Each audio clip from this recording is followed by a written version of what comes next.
The Bills fall to the Eagles in a nail-biter on a failed two-point conversion. Gilliam in motion, left to right. Here's the snap. Back to pass. Pressure coming. Allen fires to the end zone, and he misses. The intended receiver in the back of the end zone was Shakir, and Allen threw it wide of the target, incomplete, and that will be the ball game. The loss ends the 5-year reign over the AFC East for the Bills as the Patriots are now out of reach and the AFC East champions. It was a tough scene last night as the Bills were scoreless until the final 5 minutes of the fourth quarter. Buffalo's defense was a sure thing, though, as Philadelphia combined for 1 first down and 17 yards of offense on 5 second-half possessions, all ending with punts. Up next, the Bills host the Jets in what could be the final game at Highmark Stadium, donning their red helmets. Kickoff is set for 4:25. The Sabres on a warpath as of late, having won 8 games in a row after taking down Boston over the holiday break. Picked up by the Sabres, Quinn. Samuelson scores! Matthias Samuelson so far with a 3-point night, and it's 3-1 Buffalo. They're back in action tonight, taking on St. Louis. Captain Rasmus Dahlin is expected to rejoin the team for tonight's matchup as he spent some extra time in Sweden tending to his fiancée for the holiday. Puck drop is set for 8 o'clock, and you'll be able to catch all of the game action right here on WGR Sports Radio 550. The Bandits back in the win column last night, beating the Calgary Roughnecks 13-7. They're back in action Saturday, January 3rd, with face-off at 7 o'clock at KeyBank Center against Vegas. Around the NFL, if you had any hope the Jets could do anything, they couldn't as they fall to the Patriots 42-10. The Browns beat the Steelers 13-6. The Dolphins beat the Buccaneers 20-17. The Jaguars beat the Colts 23-17. And the last night, the 49ers beat the Bears 42-38. That's your Paddock Chevrolet Sports Update. Paddock Chevrolet, celebrating 90 years of being your hometown dealership. I'm Joe Cali for WGR Sports Radio 550.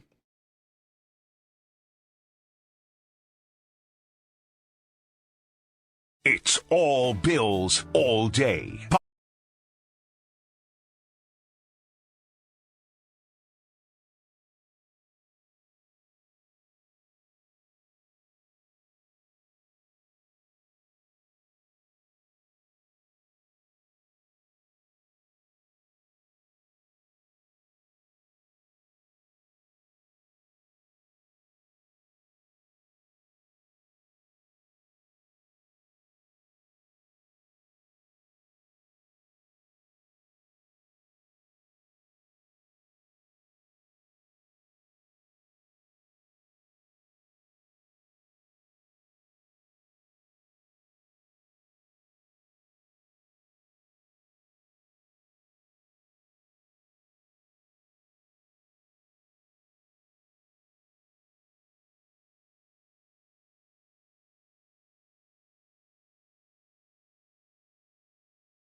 What a game to be at yesterday.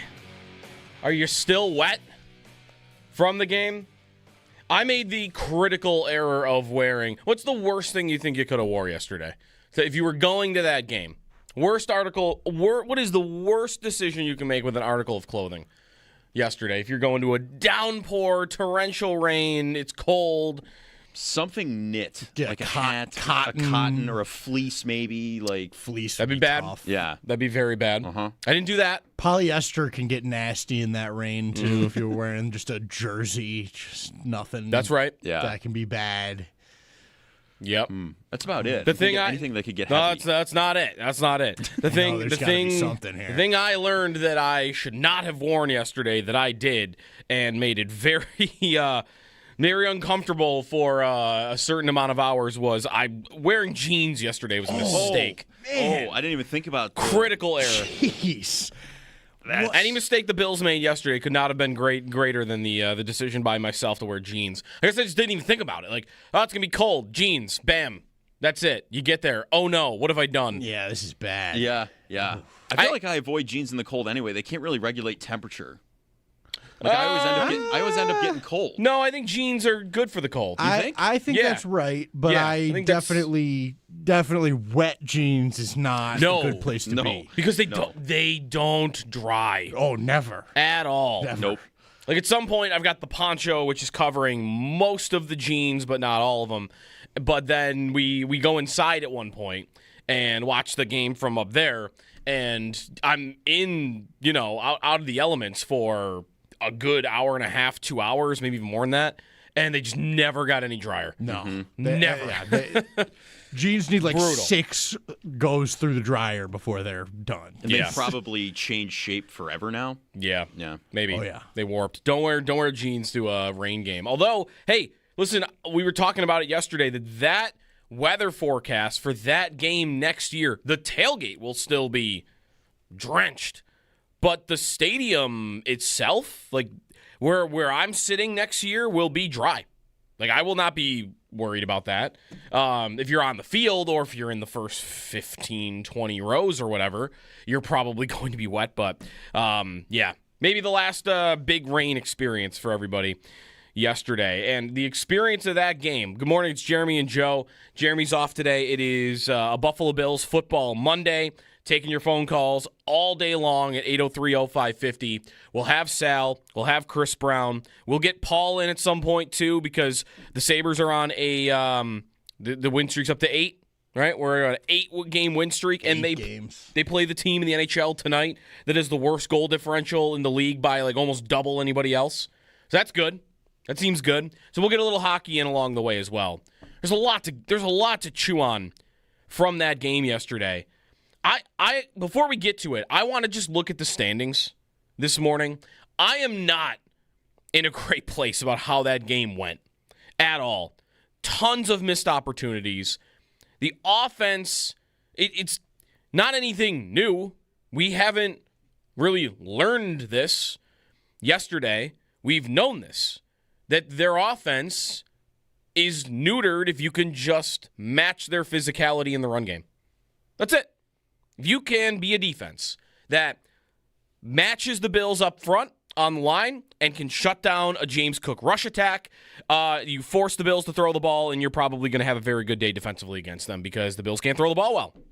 They can't.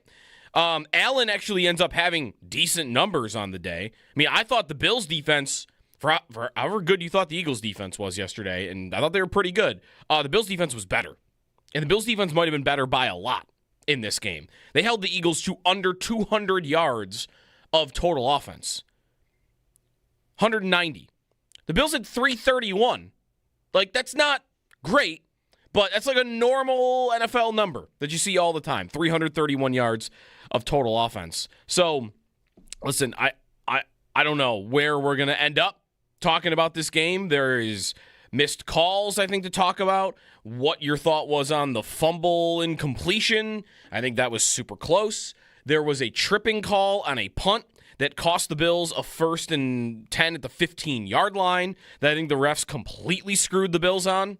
And the quarterback let them down on 2 very big spots, one on a 2-point conversion and one on a 4th and goal where he had Brandon Cooks wide open standing at the pylon. And that's rare. It's rare. But it also, I think, shows the pressure that is on Allen, that game. That you're playing a great defense and a physical team, and they're doing a good job of shutting down your run game. James Cook is under 4 yards a carry. Ty Johnson's under 4 yards a carry. Like, they are doing the job against that Bills ground attack. So, all right, Josh, on a injured foot that it was clear as day that he was playing through. He can say all he wants in postgame that it wasn't a factor. We all watched the game and could see that his foot was not right. And he went for x-rays after the game. So clearly that's the case. Something's up. We know something's up. That he has to be perfect. He has to be Superman. When you play a defense like that especially, he has to be. And he doesn't have the ability to miss a couple of throws in a game or make a couple of poor decisions because the offense around him just isn't good enough. The passing offense especially. Although you did finally get a game from Brandon Cooks, which was nice to see. So a lot to get to. I mentioned I wanted to get to the standings. And again, like it's easy to roll right into that game. There are going to be a couple of positives out of yesterday, to make up for, I think, all that is going to be frustrating about how they lost.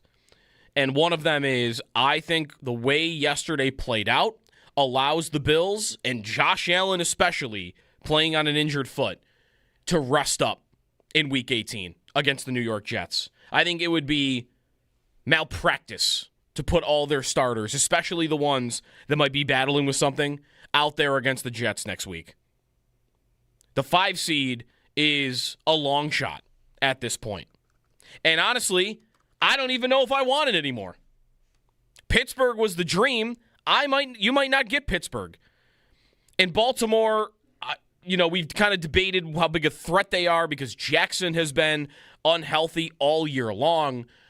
I also was starting to fade them because it looked like Derrick Henry was slowing down at the middle part of the year. There were some player tracking stats that showed that he wasn't running as fast and his numbers weren't looking all that good. The last 2-3 weeks, Derrick Henry is still unbelievable. And if you saw him on Saturday, you saw that. And if I got to play them and him, is that even really that much better than any of these other teams? I don't really think it is. So you're in the playoffs. The 5, the 6, the 7, I don't think there's a big enough difference. I think one positive to come out of yesterday, and it's nothing that they did on the field, but one positive is I think yesterday allows them to rest next week against the New York Jets. And had they won, they would have kept the division alive, and they would have stayed in the 5, and they probably would have felt the pressure to go after it. 803-0550 is the phone number. All right, you got a thought on yesterday's game? My thought is the Bills' defense and Sean McDermott have the answers. That no matter who they're missing, and they're missing a lot of people. They're missing Jordan Poyer, who has been awesome for them this year. They are missing linemen. I've got who? Andre Jones and Fedarian Mathis playing big snaps in that game, and they're getting good results. Couple of rookie defensive tackles, fine. Terrell Bernard goes out middle of the game, fine. They did the job. That Eagles offense has been frustrating to watch if you're an Eagles fan this year, and they are not, as well polished as they've been in previous seasons.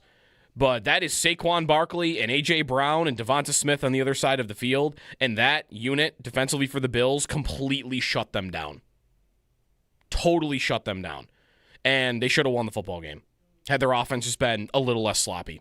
All right. 803-0550, the phone number. The 2-point conversion, the incomplete fumble, the decision to go for it on 4th and goal at the 3 instead of kick the field goal. Allen's game. There's a lot to get to from yesterday. 803-0550 is the phone number. Let's go to Mike in Connecticut. What's up, Mike? Hey, how's it going? Morning. Good. Good. So there's a few things I want to touch up on, and you could obviously, I know you're not going to be able to respond to all of them, but I originally, after the first touchdown, was saying go for 2 because obviously the elements and obviously with our kicker situation, because even if you don't get it, all right, you're still down a touchdown and, you can kick the extra point at that point and you tie it, whatever. But I think just a few points are defensively, I think we have been super McDermott does a great job of coaching the guys up, but what I will say is you can notice it is noticeably the difference between both defensive lines in that game. Another point on the defensive side of the ball is I know a lot of people were saying, why didn't Shaq Thompson start yesterday? It's incredible how Bernard cannot stay on the field. The last point I'm going to get to is Allen was not good yesterday. I put majority of the blame on him, but what I will say is it was nice to see a little downfield passing in Brandon Cooks. Yep. And just, whether that comes in free agency next year or a draft next year, we know that that's a part of the Bills' offense and Josh Allen that has been missing. But, hopefully that is a glass half full, positive going into the postseason, especially because if we're going to be on the road for 3 games, you're looking at potential areas of where you might play and teams you might play.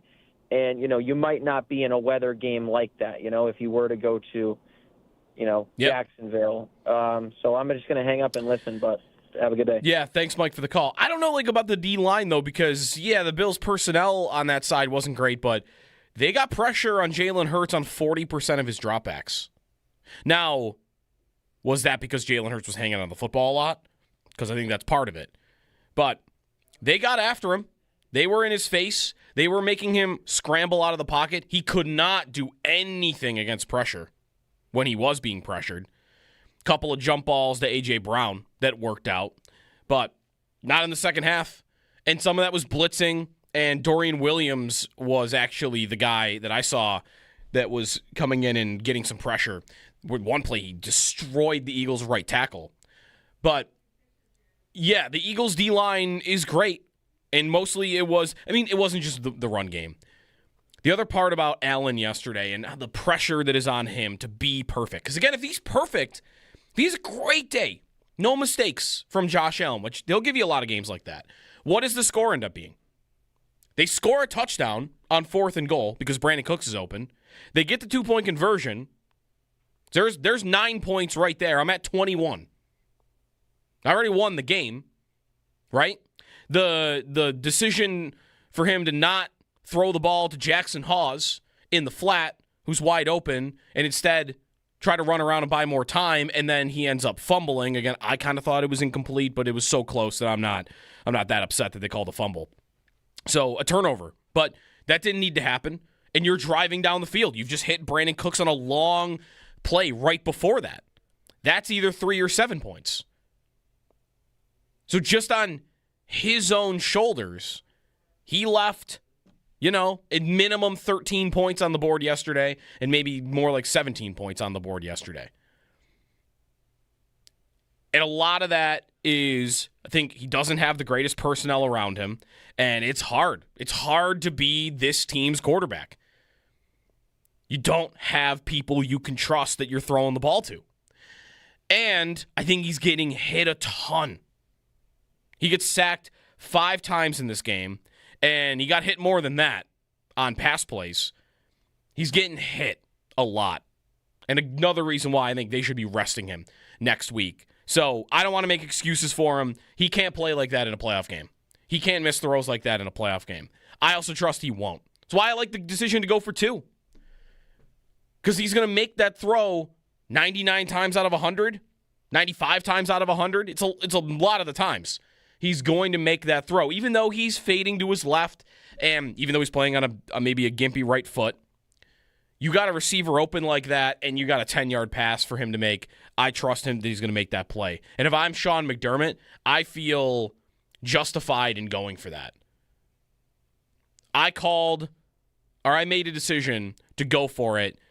I got a play where my quarterback, if you freeze frame it, at the moment that he targets Shakir, that the ball's about to come out, I've got a quarterback that has time, and I've got a wide receiver that, tell me the last time you've seen this. A wide receiver that is basically wide open in the back of the end zone. I will go for that every single time, especially if you tell me that's how it's going to go. I can get Allen to that place with a guy open, back of the end zone, with a little bit of time. Every time I'm going to go for it. And I have no time today for they should have kicked the field goal and gone to overtime, kicked the extra point and gone to overtime. Michael Badgley has missed an extra point in 3 of the last 4 football games he has played, going back before the Bills. There's no guarantee that guy in those elements was making that kick at all. Back to the phones, Dennis in Lockport. What's up, Dennis? Hey, guys. I agree with you on a lot of what you said, and actually happy Monday in a sense. Hey, it's playoffs coming up. Hey, one thing McDermott really set out to do, and he said it day one after the Kansas City Eagles game, was to make sure if Buffalo was going to make it, our defense was very similar to theirs. What we've seen yesterday, I'd rather face New England right now with that defense because that was a swarming, suffocating defense that we put right on Philly. We gave them right back what they gave us. Philly hit us a little bit harder in the beginning, but, like you guys said later on, we shot it. Now, one thing I don't understand is why we don't keep going back to Shavers a little bit more, too. He's becoming a go-to guy, and when you get to him. And the other part, I would agree with you. I would have won for the 2 any day. I would have went with Josh on 4th and 1 because Bagley did not have the leg. I don't even know why they even signed him compared to the other guy that they had just for the week before, because obviously this guy, I'd rather have put Willis Davis out there and had him kick that field goal. We probably would have had a better chance with that one. But here's one thing I wanted to say, guys, too, on it, and I want you guys' opinion on it. This game should have meant nothing to us. Next week's game should mean nothing to us. And McDermott, knowing that we've got injuries on there, we could have had an opportunity to rest up some players and go into playoffs in a lot better shape than taking a risk and having Allen even more banged up and some other guys. So I would, I would, it was we're going to be the 5th or we're going to be 7th. We're in the playoffs, and I agree with you. I don't want to see the Ravens right now. What they just did this weekend and the way Pittsburgh played yesterday says something not good. Thanks, Dennis, for the call. I mean, you let off with like New England in round 1. I don't think you're ever going to see teams rest for 2 weeks. So even if they had not much to play for, I think they were going to play this week. Like, again, you get to the result you get to, and now you can rest your guys next week. And again, we'll talk about that if they will this week, because they could still get up to the 5, but I can't believe they'll go in with Allen playing 4 quarters against the New York Jets next week, especially the Jets. I mean, any thought that they were going to challenge New England yesterday, no chance. They couldn't do anything on offense, and Drake May, I saw, had the highest QBR any quarterbacks had in a game ever. So they had a pretty easy time. You play that team next week. Mitchell Trubisky can probably beat the Jets if you really care about the game that much. If you told me right now Trubisky was going to play the whole game, I still think the Bills would be favored by like 5 points. Like, they would still be a favorite. So, yeah, we'll be doing a lot of that, I think, today. Bouncing back and forth. The game yesterday, where they currently are. I do not minimize that they are going to have a tough time going on the road 3 times and getting to the Super Bowl with this offense. And I think, part of what maybe might entice you about New England right now, other than the Bills beat them recently, and we saw that, the thing that might entice you about New England is more and more, it seems that the Bills' biggest kryptonite is a physical defense that can match their run game. That's what gets them into trouble. If you can shut down the James Cook rush attack, you force Allen in the pass game to beat you. And a lot of teams are winning games making that bet. And that's scary. That also is unbelievable that we've reached this point. Watching them, seeing that that's true. And I've got defenses in Denver that might be capable of doing that to the Bills. I think more than Denver, Jacksonville is capable of doing that to the Bills. And more than Jacksonville, I think the Texans are capable of doing that to the Bills. Those are the teams that I would be most worried about right now. Which defenses can smother Cook and make the pass game have to beat you? And I think the most worrisome thing for me right now about them is, what are the odds they're going to go through the playoffs not playing a defense like that? At some point, they'll run into either Denver, Jacksonville, Houston. You want to throw the Chargers in there as well. I mean, I think the Bills could beat the Chargers, but they certainly have a defense like that. I mean, at some point, their pass game will have to win it for them. And I don't know how confident's everybody right now that that's going to happen. That Allen can play superhero, and you mentioned like Tyrell Shavers. Like, all right, he made a great catch yesterday on that jump ball. But in terms of him being a focal point, like, that's not happening. 3 targets in this game. Like, he's not very involved in the pass game. He's out there to block and make a catch here and there. Maybe Brandon Cooks can give them something. I mean, that's the best game yesterday that a receiver's had for them maybe all season. I mean, the downfield stuff. When was the last time you saw a wide receiver with speed running behind a defense the way Brandon Cooks did yesterday? It's been 3 years. So, fingers crossed. But I don't want to go too far assuming that, Brandon Cooks is now here to contribute on a game-to-game basis. I hope so, but Yesterday they lose because the quarterback wasn't perfect. And I think that that's who they are. I think they are a team that if you stop the run game, Allen's got to be absolutely perfect. More flowers for that defense, too, along the way. Your phone calls at 803-0550. The way the standings look right now, if the season ended today, it would be Bills at Patriots, who win the division yesterday. 5 years in a row for the Bills. New England back on top, and they have taken over the AFC East. We'll get to the Week 18 schedule as well. I'd expect Bills-Jets to be at 1 o'clock, but a lot to get to on that coming up. Oh, is that actually out, by the way? Do we know the schedule officially for Week 18? Yeah, Bills-Jets is going to be 4:25. All right, I had gone to bed, but they said they were going to be after the game, so 4:25. All right. 803-0550 is the phone number. It is a Buffalo Bills Football Monday here on WGR, brought to you by Northwest Bank. For what's next, get started at northwest.com. Reggie Gilliam lines up behind Josh, and it's a shove, and Allen bowling his way into the end zone for the touchdown. Josh Allen finally gets Buffalo on the board with a 2-yard sneak for the score.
Eight zero three 0550 is the phone number. All right, you got a thought on yesterday's game? My thought is the Bills defense and Sean McDermott have the answers. That no matter who they're missing, and they're missing a lot of people. They're missing Jordan Poyer, who has been awesome for them this year. They are missing linemen. I've got who? Andre Jones and Fedarian Mathis playing big snaps in that game, and they're getting good results. Couple of rookie defensive tackles, fine. Terrell Bernard goes out middle of the game, fine. Just, they did the job. That Eagles offense has been frustrating to watch if you're an Eagles fan this year, and they're not, as well polished as they've been in previous seasons. But that is Saquon Barkley and A.J. Brown and Devonta Smith on the other side of the field, and that unit defensively for the Bills completely shut them down. Totally shut them down. And they should have won the football game had their offense just been a little less sloppy.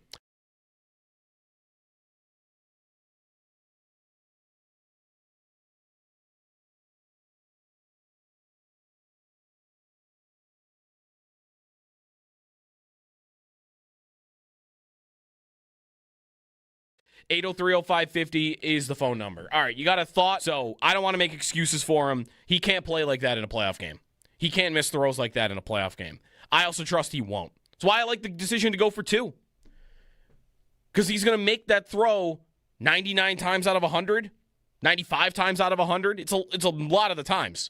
He's going to make that throw. Even though he's fading to his left, and even though he's playing on maybe a gimpy right foot, you got a receiver open like that, and you got a 10-yard pass for him to make. I trust him that he's going to make that play. And if I'm Sean McDermott, I feel justified in going for that. I made a decision to go for it. I got a play where my quarterback, if you freeze frame it, at the moment that he targets Shakir, that the ball's about to come out, I've got a quarterback that has time, and I've got a wide receiver that, tell me the last time you've seen this. A wide receiver that is basically wide open in the back of the end zone. I will go for that every single time, especially if you tell me that's how it's going to go. I can get Allen to that place with a guy open, back of the end zone with a little bit of time. Every time I'm going to go for it. And I have no time today for they should have kicked the field goal and gone to overtime, kicked the extra point and gone to overtime. Michael Badgley has missed an extra point in 3 of the last 4 football games he has played, going back before the Bills. There's no guarantee that that guy in those elements was making that kick at all.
The Bills fall to the Eagles in a nail-biter on a failed 2-point conversion. The loss ends the 5-year reign over the AFC East for the Bills as the Patriots are now out of reach and the AFC East champions. It was a tough scene last night as the Bills were scoreless until the final 5 minutes of the fourth quarter. Buffalo's defense was a sure thing, though, as Philadelphia combined for 1 first down, 17 yards of offense on 5 second-half possessions. All of them ended with punts. Up next, the Bills host the Jets in what could be the final game at Highmark Stadium, donning their red helmets. Kickoff is set for 4:25. The Sabres on a warpath as of late, having won 8 games in a row after taking down Boston 4-1 following the holiday break. They're back in action tonight, taking on St. Louis. Captain Rasmus Dahlin is expected to rejoin the team for tonight's matchup as he spent some extra time in Sweden tending to his fiancée for the holiday. Puck drop is set for 8 o'clock, and you'll be able to catch all of the game action right here on WGR Sports Radio 550. The Bandits back in the win column last night, beating the Calgary Roughnecks 13-7. They're back in action Saturday, January 3rd, with face-off at 7 o'clock at KeyBank Center against Las Vegas. Around the NFL, the Jets could not beat the Patriots. They fall 42-10. The Browns beat the Steelers 13-6. The Dolphins beat the Bucs 20-17. The Jaguars beat the Colts 23-17. And last night, the 49ers beat the Bears in a close one, 42-38. That's your Paddock Chevrolet Sports Headlines. Paddock Chevrolet celebrating 90 years of being your hometown dealership. I'm Joe Cali for WGR Sports Radio 550.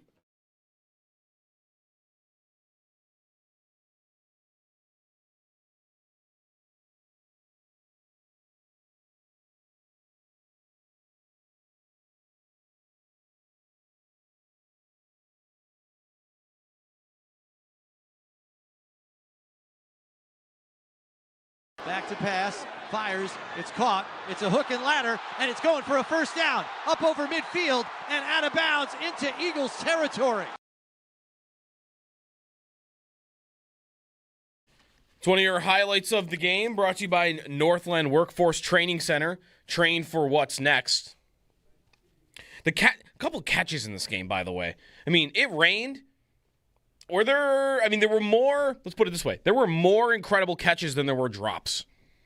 There were more plays that I couldn't believe a guy caught it than there were, oh yeah, the weather impacted that one. Like, maybe you thought Allen did he tuck it? Did he throw it? Did he fumble it? That was the weather, but A.J. Brown made a couple of insane catches. Brandon Cooks going up and making the catch he does at the end of the game, that was insane. The Shavers catch was insane. So, listen, the weather, the fans, it's going to be better next season at the new stadium. But It was raining hard all day, and Josh Allen almost threw for 300 yards. So you can still throw the ball in the rain. Well, if you have guys that get open, I would say you can throw the ball in the rain. 803-0550 is the phone number.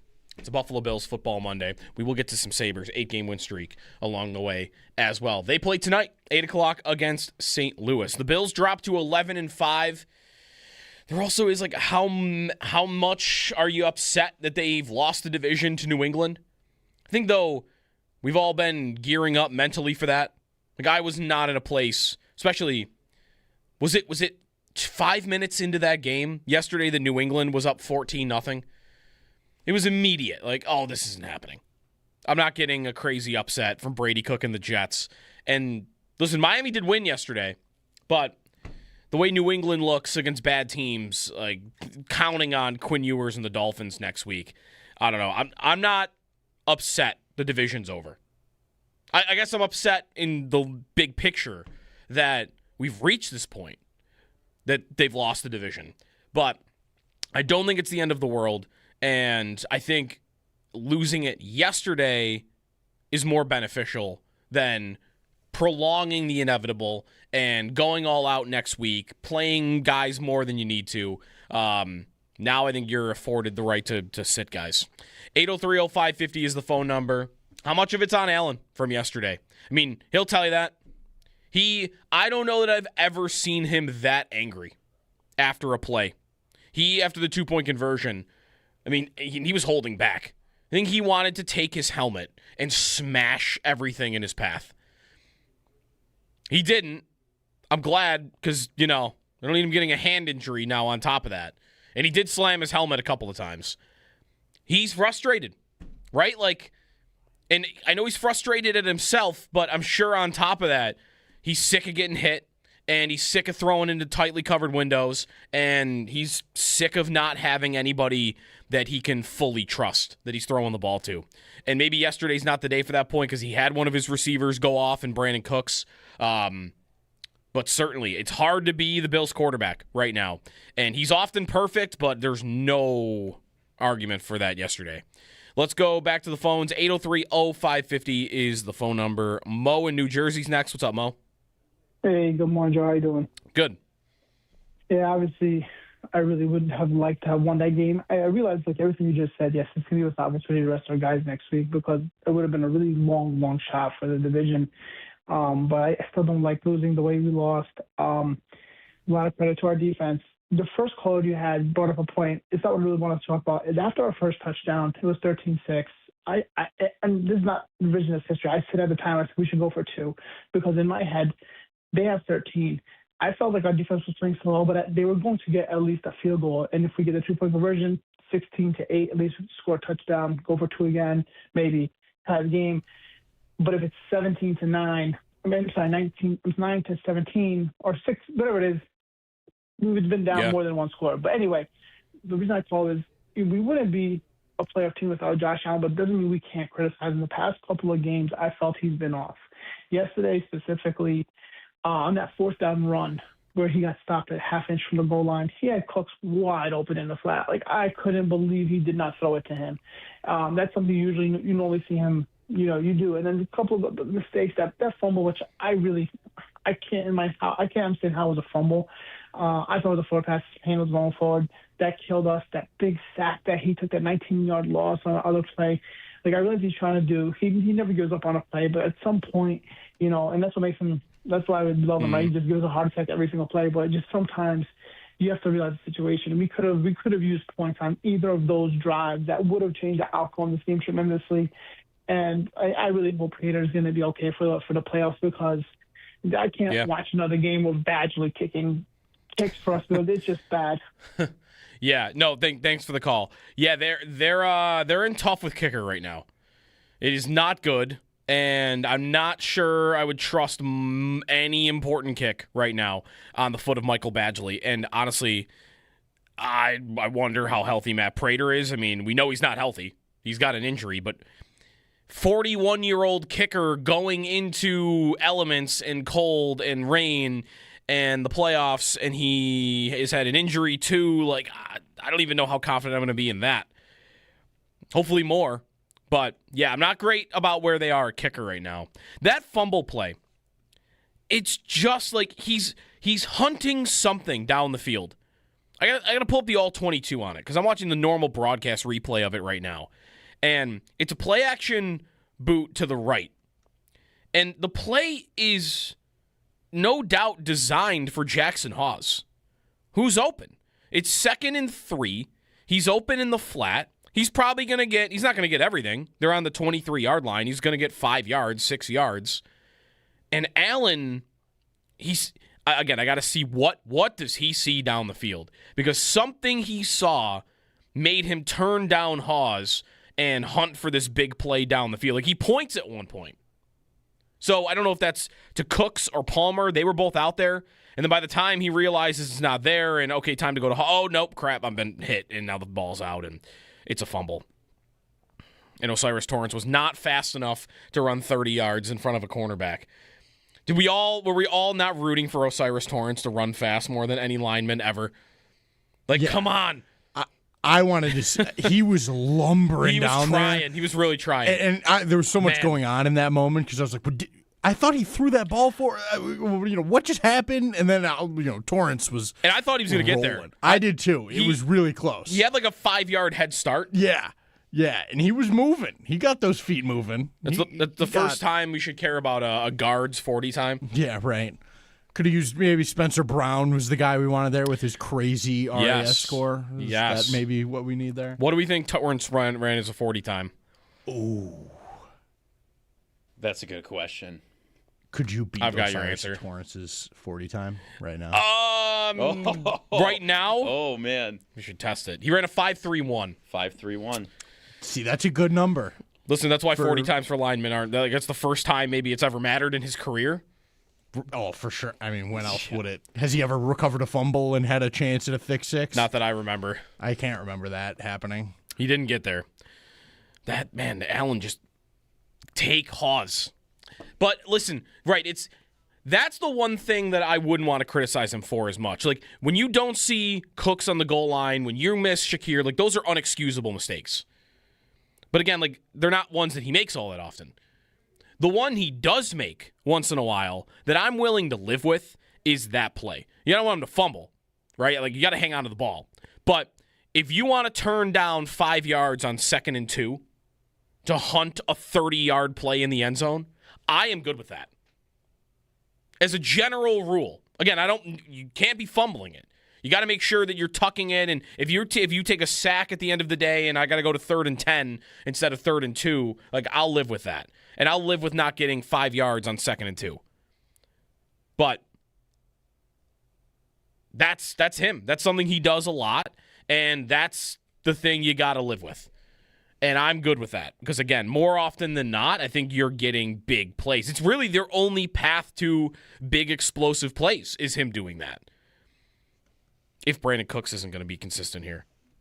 I mean, he might. He looked great yesterday. 803-0550, the phone number. All right, let's back to the phones. Let's go to Anthony in New York City. What's up, Anthony? Joe, can I bring up 2 things? Sure thing. One, why is McDermott trust Keon Coleman? Why would you trust Keon Coleman at this point? You had to give the kid a chance.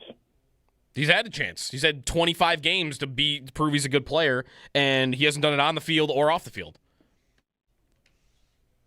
Well, maybe he wouldn't show up yesterday if you would have played him.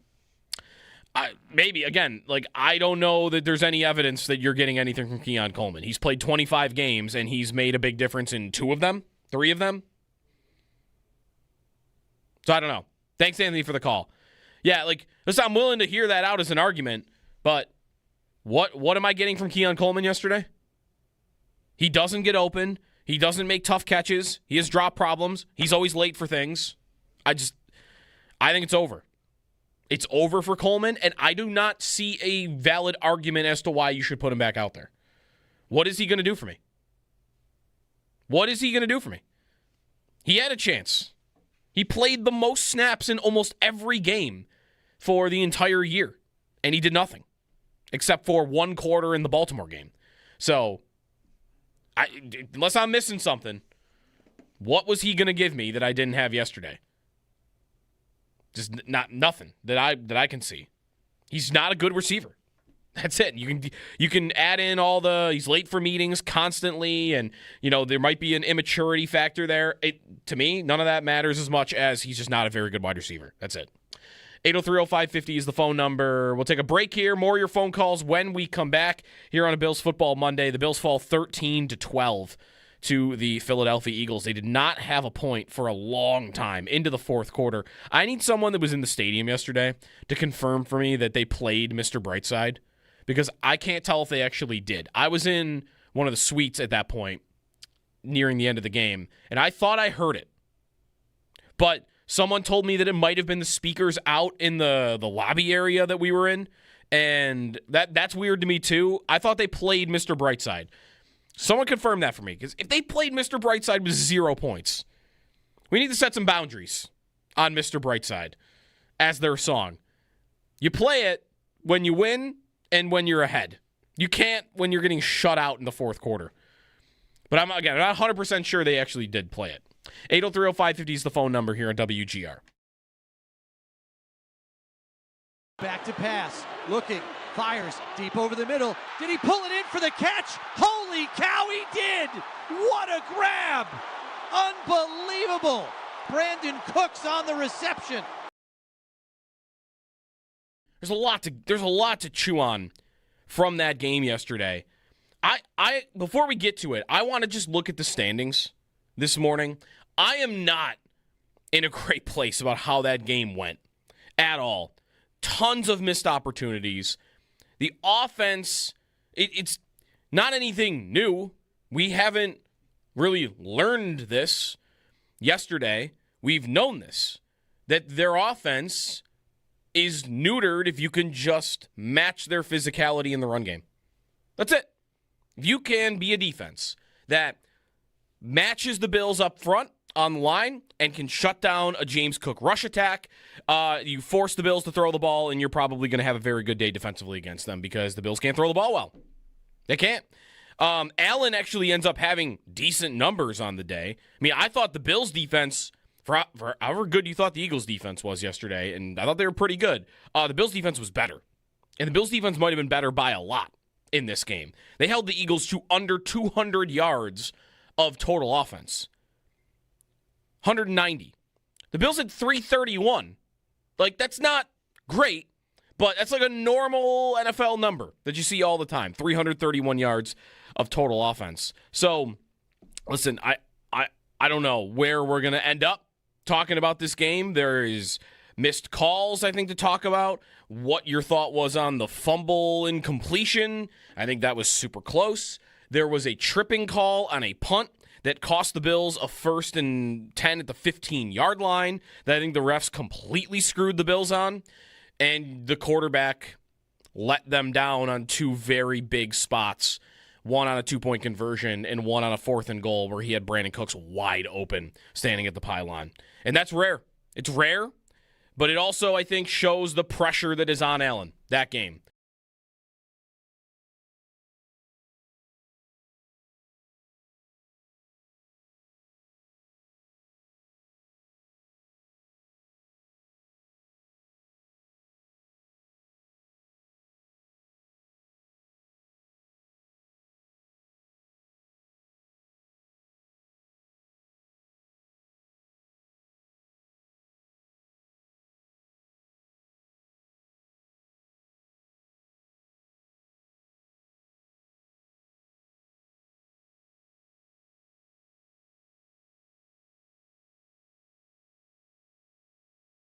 On yesterday's game, my thought is the Bills defense and Sean McDermott have the answers. That no matter who they're missing, and they're missing a lot of people. They're missing Jordan Poyer, who has been awesome for them this year. They are missing linemen. I've got who? Andre Jones and Fedarian Mathis playing big snaps in that game, and they're getting good results. Couple of rookie defensive tackles, fine. Terrell Bernard goes out middle of the game, fine. Just, they did the job. That Eagles offense has been frustrating to watch if you're an Eagles fan this year, and they are not, as well polished as they've been in previous seasons. But that is Saquon Barkley and A.J. Brown and Devonta Smith on the other side of the field, and that unit defensively for the Bills completely shut them down. Totally shut them down. And they should have won the football game had their offense just been a little less sloppy.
Nick Sirianni. It's a goon, that Nick Sirianni. I think he would drive me nuts if he were the Bills head coach. I think. I'm not 100% sure. Did you see that clip, like the video version of that? I did, yes, yesterday. A.J. Brown is staring him down as he's doing that. Yeah, people were pointing that out. I'm going to watch it again, though, real quick here. Yeah, Brown, it's almost like someone come get this man as he's talking, going up the thing. Yeah, very strange, very strange. That's him, though, right? Like, he's a very different type of coach than most. Like, he's a talker more than others. 803-0550 is the phone number. Sal coming up in the next segment. We'll take your phone calls as well. The Bills advance to the playoffs. They will not win the division. They will be on the road to begin the postseason. They can still get to the 5, but it's a lot less likely after yesterday. The 6 or the 7, much more likely, as they lose 13-12 to Philadelphia. David in Cleveland's next. What's up, David? Hey, good morning, guys. Couple things. I wanted to agree with your point about giving the defense flowers. First off, where was that defense all year? That's a defense that can serve them well in the playoffs. If that defense shows up, the question is, will they show up? And then the second thing is, I think the loss, as you guys talked about, 6 or 7, I mean, what's the difference? I think it gives the opportunity for the Bills to rest everybody, including Allen, because not only is he's definitely not right physically, he's not right mentally. We've got 2 games, 2 weeks in a row where he's made boneheaded plays on long sacks. And I think part of what he needs to understand is that we are who we are on offense, and he can't fix all of the shortcomings. The only thing he can control is himself, and not put himself and put the team in a bad situation with taking long sacks, throw the ball away. And I fully disagree with the decision to go for it on 4th and 1 at that point in the game. I think you take the points. They had trouble all day moving the ball. They finally get in the red zone. And they were talking about on the Fox show after the game, you got to take points. You got to get points when they're in the red zone. Yes, would you like 7? Yes. But I think 3 would have been the right choice, regardless of how the game turned out. And it turns out that would have made all the difference in the game. And then the last thing is, I think that Brady's failure to adjust during the game was inexcusable. I mean, you have a quarterback who's getting lit up on dropbacks. And where was most of the pressure coming? It wasn't coming around the edges, around our tackles. It was coming over the middle through Edwards and Osiris Torrance. They could not stop the internal rush by those tackles on Philadelphia. So why does he not take Jackson Hawes, who's a beast at blocking? I saw him pancake a couple plays where he just pancaked his block, put him in the backfield to help out with the blocking, and allow Allen a few extra seconds, at least if not to throw the ball, to get out of harm's way. Where was the adjustment? There was none. And that's been the pattern of the last 3 games. I was at that Cleveland game. The same thing was the problem. He was getting pressure up the middle, and they couldn't stop it. Where was the adjustment? There wasn't any adjustment. So I just hang up and get your thoughts.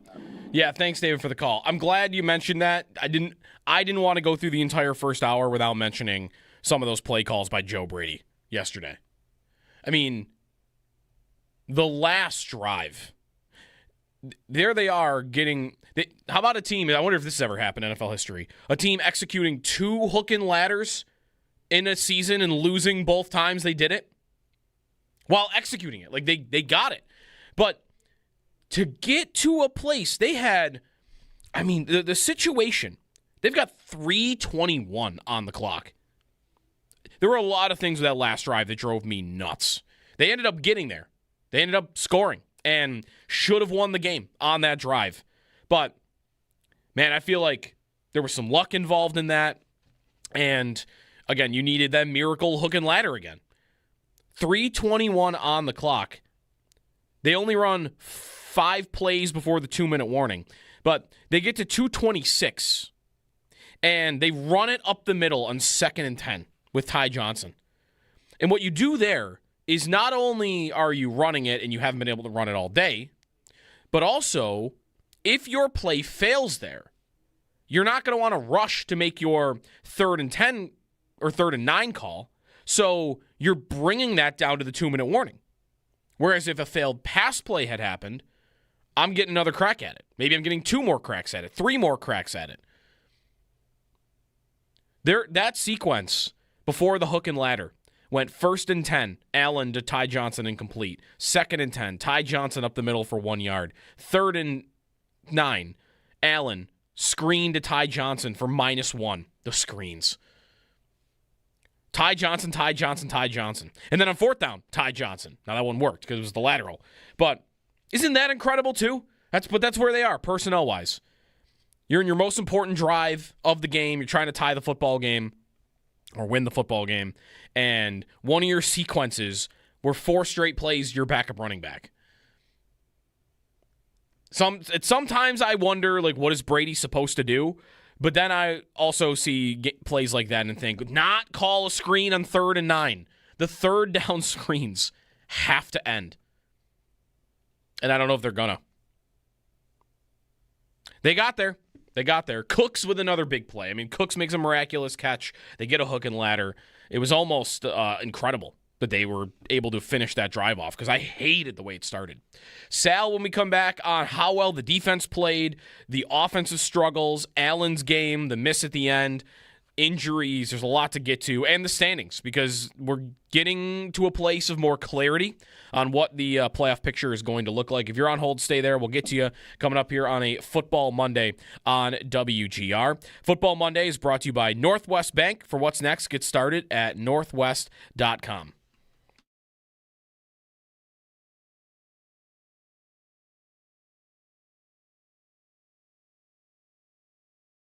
So I don't want to make excuses for him. He can't play like that in a playoff game. He can't miss throws like that in a playoff game. I also trust he won't. That's why I like the decision to go for 2. Because he's going to make that throw 99 times out of 100, 95 times out of 100. It's a lot of the times. He's going to make that throw, even though he's fading to his left, and even though he's playing on maybe a gimpy right foot. You got a receiver open like that, and you got a 10-yard pass for him to make. I trust him that he's going to make that play. And if I'm Sean McDermott, I feel justified in going for that.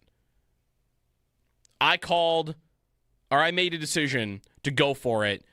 I got a play where my quarterback, if you freeze frame it, at the moment that he targets Shakir, that the ball's about to come out, I've got a quarterback that has time, and I've got a wide receiver that, I mean, tell me the last time you've seen this. A wide receiver that is basically wide open in the back of the end zone.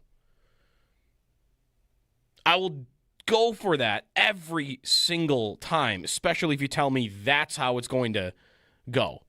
I can get Allen to that place with a guy open, back of the end zone, with a little bit of time. Every time I'm going to go for it.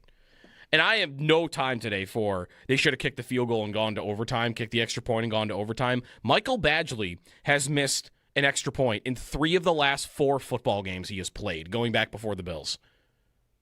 There's no guarantee that that guy in those elements was making that kick at all.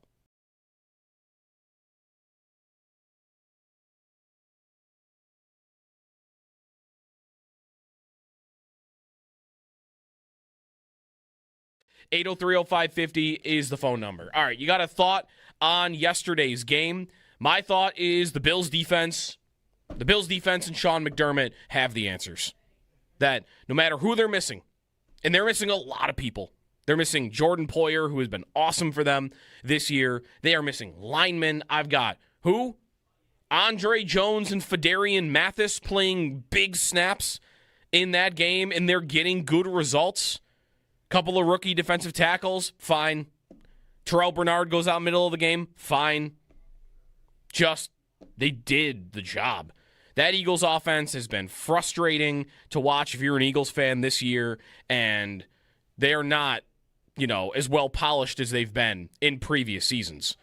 But that is Saquon Barkley and A.J. Brown and Devonta Smith on the other side of the field, and that unit defensively for the Bills completely shut them down. Totally shut them down. And they should have won the football game had their offense just been a little less sloppy.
The Bills fall to the Eagles 13-12 in a nail-biter on a failed two-point conversion.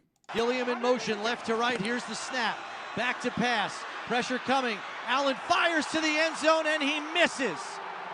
The intended receiver in the back of the end zone was Shakir, and Allen threw it wide of the target, incomplete, and that will be the ball game. The loss ends the 5-year reign over the AFC East for the Bills, as the Patriots are now out of reach and the AFC East champions. It was a tough scene last night as the Bills were scoreless until the final 5 minutes of the fourth quarter. And Buffalo's defense was a sure thing, though, as Philadelphia combined for 1 first down and 17 yards of offense on 5 second-half possessions, which all ended in punts. Up next, the Bills host the Jets in what could be the final game at Highmark Stadium, donning their red helmets with kickoff set for 4:25 next Sunday. The Sabres on a warpath as of late, having won 8 games in a row after taking down Boston 4-1 following the holiday break. Picked up by the Sabres, Quinn. Samuelson scores! Matthias Samuelson so far with a 3-point night, and it's 3-1 Buffalo. They're back in action tonight, taking on St. Louis. Captain Rasmus Dahlin is expected to rejoin the team for tonight's matchup, as he spent some extra time in Sweden tending to his fiancée for the holiday. Puck drop is set for 8 o'clock, and you'll be able to catch all of the game action right here on WGR Sports Radio 550. Around the NFL, if you had any hope the Jets could beat the Patriots, they couldn't. They fall 42-10. The Browns beat the Steelers 13-6. The Dolphins beat the Bucs 20-17. The Jags beat the Colts 23-17. And last night, the 49ers beat the Bears 42-38. That's your Paddock Chevrolet Sports Update. Paddock Chevrolet, celebrating 90 years of being your hometown dealership. I'm Joe Cali for WGR Sports Radio 550.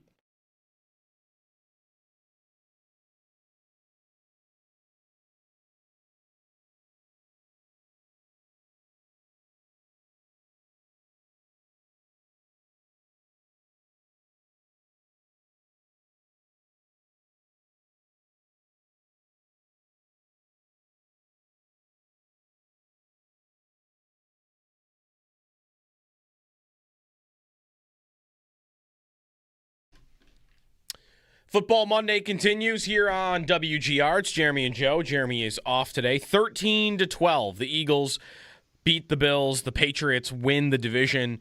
Bills lose it for the first time in 5 years. Sal Capaccio now on the West Her hotline. And Sal, I'm imagining you are still drying off from yesterday. Yeah, it was a soaker. I had a bunch of different layers on, both halves of my body, up and down, and lower and upper, I should say. And I think when I got home, I didn't realize how badly things were wet that I was wearing all over. You know what? It was a constant rain. It wasn't like super soaking all the time, but at times it got really heavy. And then we had some dry periods as well. But yeah, it was a pretty tough day to be in the stadium for, a good 4 or 5 hours for people, I'm sure. That's one of those games. I'm not sure it'll be different for you next year because you're going to be down on the field. But for most fans in the stands, you get wet during your tailgate. But I think once you're in the stadium, you're going to be dry. So yeah, you know what? Yesterday would have been a good test. Let's go in the stadium and replay that game and see it inside the new stadium. But you're right about that, Joe. I wonder how different will be. It'll be really interesting for that. So a game that was frustrating at times, Sal. There's a lot to get through. The defense was great. A frustrating day on offense, but they almost got there at the end. Let's start with Allen and the day that he had, and I guess we can even loop him in on the Barnes Firm Injury Report, brought to you by the Barnes Firm. Injured for help. Call 1-800-8-million. I think the first thing I want to ask for you is how limited did you think after watching that game that he was by the foot injury and seeing his performance? So limited's an interesting word because I didn't expect, we talked about in the broadcast, him to be like really mobile or have any designed runs. And yet they actually busted out a designed run earlier in the game. And then he started to move around. So I don't think he was as limited as I thought. But I think as the game went on, you could see it was impacting him. I think that planting, moving a little bit, maybe rushing a couple things, the 2-point conversion we could talk about, I think possibly, but I don't know specifically, like you could say this play it was, this play it wasn't. But I think overall you could see that it was impacting him in the way he played. And I think at the end of the game when Sean McDermott was talking about x-rays, I think he was saying basically and I have to go back and listen if he's specifically meant for the game. Like, they checked again just to make sure nothing else happened. I know he did go for x-rays last week. The point is, though, it clearly was something, I think, as the game went on that was bothering him a little bit more, and you could tell a little bit. Yeah, he almost broke it on that one run that you mentioned, the design run. He kind of got tripped from behind. There were a couple of missed throws. I mean, obviously the very last play, and he's furious after the game. I don't know that I've ever seen him look that mad on at least what they were showing on TV. You could see it from the angle. But, Sal, like, do you think he rushed that throw? I mean, one was the decision to go for it, and they had missed a kick, so that plays into it. And then, like, the play works, right? Like, it's tough to say they shouldn't have gone for it when the play design works and you have a quarterback that's going to make that throw, what do you want here, 99 times out of 100, 95 times out of 100? Yeah, let's start with the decision. As they're coming down and they're getting close to scoring, I thought to myself, boy, they might need to go for this because – and my first thought was what had just happened on the previous touchdown when they had the extra point blocked. And then you go back to last week, and Badgley misses the extra point. I don't think you can trust him. I just don't think you can trust the kicker. So if you score, you might just need to go for 2 because you trust Josh Allen and the offense getting 2 yards more than you trust the kicker or the offensive line holding up and Jalen Carter blocking a kick. That was my first inclination. Then you get also to, on top of that, you got a banged-up quarterback here who, if you go into overtime, you're exposing him more. He's already been sacked 5 times. You know, the other guys that are banged up, you're trying to get into the playoffs healthy here. Just end this game as soon as possible if you can. And, you just roll the dice and see. So I had no issue with going for it. I had no issue going for 2. I understand the argument. I've heard it all morning from people. You have momentum. You're at home. Yes, all that is true. I think you have to really consider who the kicker is, what had happened, and the fact that you have a banged-up quarterback. And if you go to overtime, you're putting him on the field for, I don't know, another 10, 15 plays maybe. Who knows? Right. He's already been sacked. He's got the foot injury. I think you have to think about all of those things. So then you get to the actual play call. Great play design. Great play design. The Bills had time to think about it, as we know. They were going to go for 2. They had the review. They'd already thought about what they were going to do. Then they knew they had the tush push. So they had plenty of time to think about it. They drew up a great play. They said it was something they had been working on. Khalil Shakir told us that. So the way it works for a lot of teams is you have certain 2-point conversion plays. You go through the week and you say, if we get in this situation, we're going to run this play. But this is the only time we're going to run it because we can't show it any other time because then they'll see it. So they had that play ready. They ran it. Great play. Yes, I do think Josh rushed it. I went back and watched the play several times. He clearly could step up to his left. He has plenty of room to roll to his left. And, Joe, all he has to do is roll to his left or step up a little bit to his left for maybe 2 or 3 steps, and it's an easy pitch and catch to Khalil Shakir. Very easy. He threw the ball kind of off his back foot a little bit. He was not planted particularly well, and I think he rushed it. I think he saw the pressure coming from his right, and I think he knew that Khalil was there. He was braking, wanted to get rid of it, and I do think he rushed it, and I do wonder if the foot had anything to do with it or just the fact that he had been pressured all game. Yeah, that's what I was going to say. And he saw that happening, right? I mean, he had already been hit. He'd already been sacked 5 times, and he'd been pressured a lot, and it seemed to me a lot of the sacks were, bam, somebody was right on him when he didn't expect it. Like, oh, my God, he looks up and somebody's there. And I'm thinking if that also played into it. So Josh should have made the throw. He didn't. He missed it. He's upset about it, and he's great, but he's not perfect, and he wasn't perfect on that play, and there's a lot of things that led up to that play. The Bills didn't lose the game, of course, because of that play, but normally Josh Allen makes that play. It was, right, like, it's not just that play. There were so many plays where if you flip a result, I mean, the points that were left on the board on the 4th and goal, that decision, we had a caller in the first hour that was upset about that decision. I don't think there's anything to be decided there. You're down 13-0 late in the 3rd quarter. Like, I think you're always going for that. And it's not like you're in a game that you're down 13, but it's not like it's a 23-10 game early. It's not like, right. I guess what I'm saying is, like, points are hard to come by. Yeah. If you kick there, you still got to score 2 more times. Right. And Cooks is standing there at the pylon. If Allen sees him, he might even do that little flip pass he does all the time, and you get the touchdown. Like, that could have been 7 points easily if he looks over to his right. There was the the incompletion that was the rule of the fumble that maybe was the tuck rule. I don't know what your perspective on that play was, Sal, but that took them. I mean, they were down the field. Like the big Cooks play before that, maybe they don't make the field goal, but they were at least in range to attempt one. So I didn't like the play call there. I understand why you're trying to. We're talking about the fumble here, just by the way. Yes, The fumble from Josh Allen. He was rolling right. I didn't love the play call, and I'll tell you why. It was 2nd down and 3 at the time. You have 2 downs to get a first. You have 2 plays to get a first down. Because if you get 1 or 2 yards, you're probably going for it, right? Or maybe 3, I should say. But it's our 2nd down, so you have 2nd and 3rd. So you do have 2. You have 2 times to get a first down. And I just would love to see them just hand the ball off and get it to James Cook. Instead, you have a hobbled quarterback. He's rolling out in that situation. I didn't love the play call. You're cutting down the field because he's rolling out. Now, I also don't want to be results-based, and maybe I am, admittedly, because it's also, if that works, you go, oh, wow, they really surprised him, right? Because nobody thought that they would run that play particularly. And then here comes Jalen Phillips, and this is one of those where I said, just suddenly he just appears, right? That's what happened a lot of times, I think, with Josh when he was, under duress. Somebody just appeared. Jalen Phillips appears. Josh looked like he threw it. Mm-hmm. Yes, Joe. I was told by Tom Rinaldi on the sidelines, actually, because the way it works when you're the sideline reporters, the TV sideline reporter has a monitor, right, that they have on the sideline with them. And when that happened, we were all looking at the replay, and I asked Tom Rinaldi of Fox, I'm like, what are they saying? What are you guys hearing?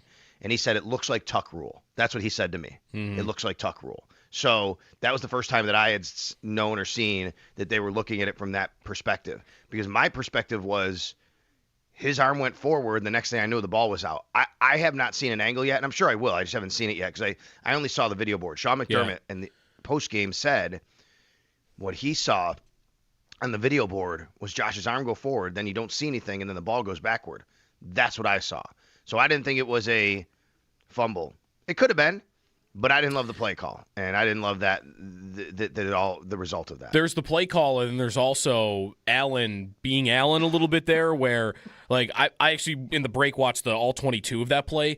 Hawes is open Jackson for Hawes, yeah. 4 or 5 yards. Like you take the first down, but what's Josh Allen as a quarterback? Sometimes he's hunting a big play, and I think he spots Josh Palmer like 20 yards down the field, thinks he might have something, and that kind of causes him to pass on the Hawes option. So, like sometimes you got to live with that, but right, like maybe it's a cleaner game and they win it if he just throws that ball in the flat to Hawes. And I'm with you. Like the only thing is like I don't think he was. It's a tough one. I don't think he was trying to throw the ball there, but he never really tucks the ball back in.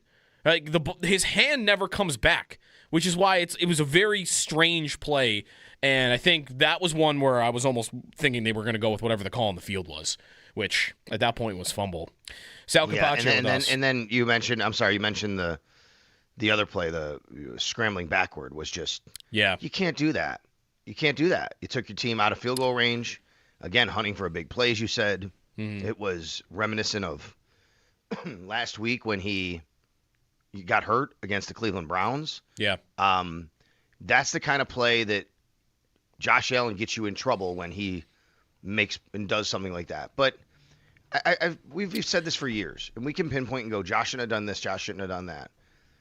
For every time we say that, there's 4 or 5 times where Josh Allen makes an incredible play because he does something no one else does, and it works out great for your team, right? Cincinnati scrambling around 4th down. How the heck did he find Khalil Shakir, right, in the end zone? Something like that. And so, but I mean, in the moment there, like I think that he needs to throw that ball away, and that was a huge loss. The Bills were sacked 5 times. You know how many yards they lost, Joe? I wrote this in my arrow up, arrow down column on those sacks.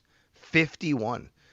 Wow. 51 yards of field position were lost due to sacks. Yeah, that's a lot. Last thing on the offense. Were you surprised the Eagles had so much success kind of stopping and limiting the Bills' ground attack? I guess so, to a point. I mean, I just think it's a really, really good front, and it's I don't think the Bills' guards played well. The interior got beat pretty badly, I thought, at times. I gave an arrow down to Osiris Torrance and David Edwards because I thought that in the passing game especially they got beaten, but even in the run game, I mean, Joe, Jalen Carter's just a beast. He really is. He's incredible.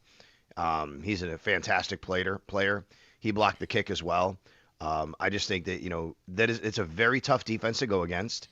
And the Bills had a little success here and there. They found a few creases, but for the most part, I don't know.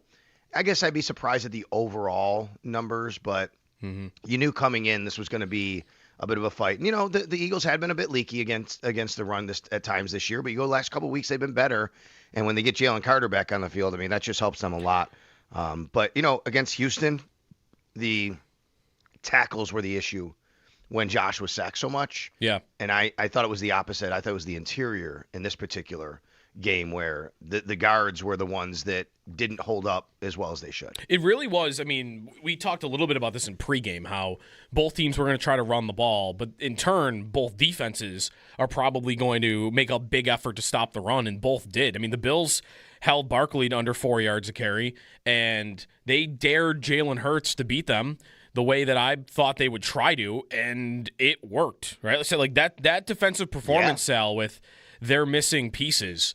It's why maybe the loss is even more frustrating, because you get that defensive performance where I think the Eagles' last first down came with 12:45 left in the third quarter. Like, man, that's tough to not come away with a win there, because that defense played great yesterday. Might have lost Sal on that one. We'll get him back on. Yeah, 12:45 in the third quarter. It was the first drive of the second half for the Eagles. And they get a 10-yard run from Barkley. That's it. Their second play of the second half. They get a first down. They didn't have another one after that. Sal, we got him back on the phones. The defensive performance was just really solid all the way through in that second half, which we've seen a lot of, right? Like their second half ascending. I mean, that's maybe the most dominant half they've had all year. For sure, Joe. And I'll say this. They were a lot better in the second half. They didn't have to be a lot better in the second half. They were good in the first half. Really. I mean, you look at the first half for the Eagles. First two drives, they forced punts.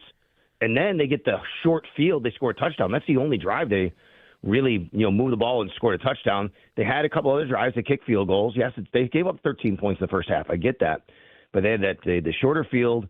They played okay in the first half. But, man, the lockdown in the second half, counting the kneel down because it does count at the end, the Eagles ran 18 plays and gained 16 yards in the second half. That's incredible. The Bills forced a punt on 5 straight possessions in the second half.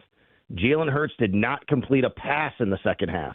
He was 13 of 20 in the first half, 0 of 7 in the second half. It was a great day for the defense overall. But I mean, great second half, really good day overall.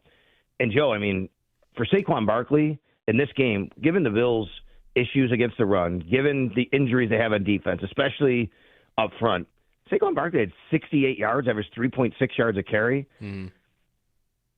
I hate saying like a great defensive performance wasted. Yeah. Like I don't want to say it that way because it just, I don't know, because it's a team game, right? And but it just feels like, man, you get that defensive performance right against the Super Bowl champions, you got to win the football game. Right. Like, I saw the Eagles' defense. Right, this is going to happen with whoever wins the game, right? They get to tell the story. But the Eagles' defense was getting a lot of credit for how well they played yesterday. They allowed 331 total to the Bills. Like, that's kind of a normal day in the league. The Bills holding the Eagles' offense to 190 in total. Yeah. I mean, I don't know if it'll look like that again if they were to play maybe in a game that isn't the rain. Or maybe they would, because they, I think, dared Hurts and those receivers to beat them one-on-one, and I think we saw more evidence that the Bills' secondary is up to a challenge like that. Yeah, we Matt and I went live last night. Matt Bovey and I, we did an Always Game Day Buffalo podcast live last night, and people can check that out if they want to listen and rewatch or whatever. But one thing that I said there that it came to my mind, I want to know what you think about this. Isn't it kind of interesting how really, as this season's gone on, from a fan base, from a media, whatever, but especially from the fan base, it's really gone. The ire of the fans was so much on the defense. Mm-hmm. And now it's really shifted the offense because I think people are understanding the defense is actually starting to play really well, and they're doing what they can with what they have. They're making adjustments. They're not perfect.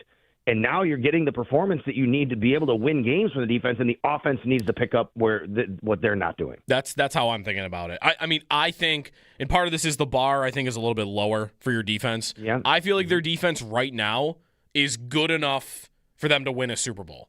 And I'm not sure their offense is.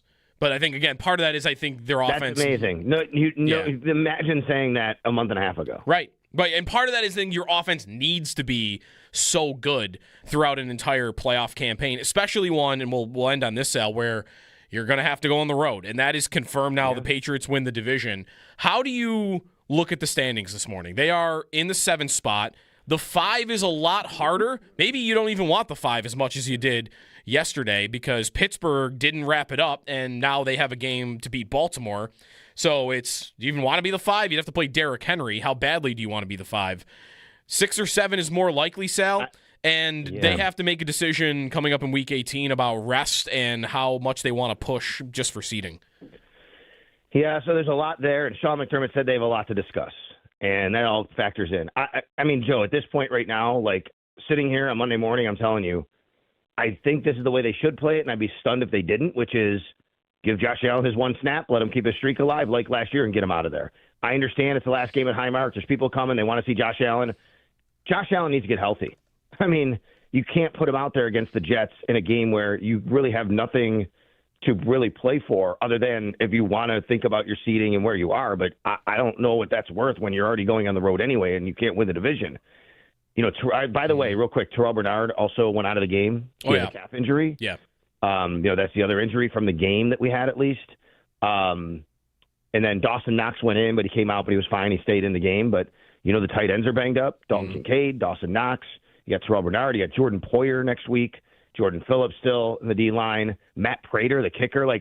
There's just guys. I think the Bills need to go into next week and treat it like kind of they did last year, Joe, in Week 18. Yeah. Give Mitch Trubisky run, rest guys.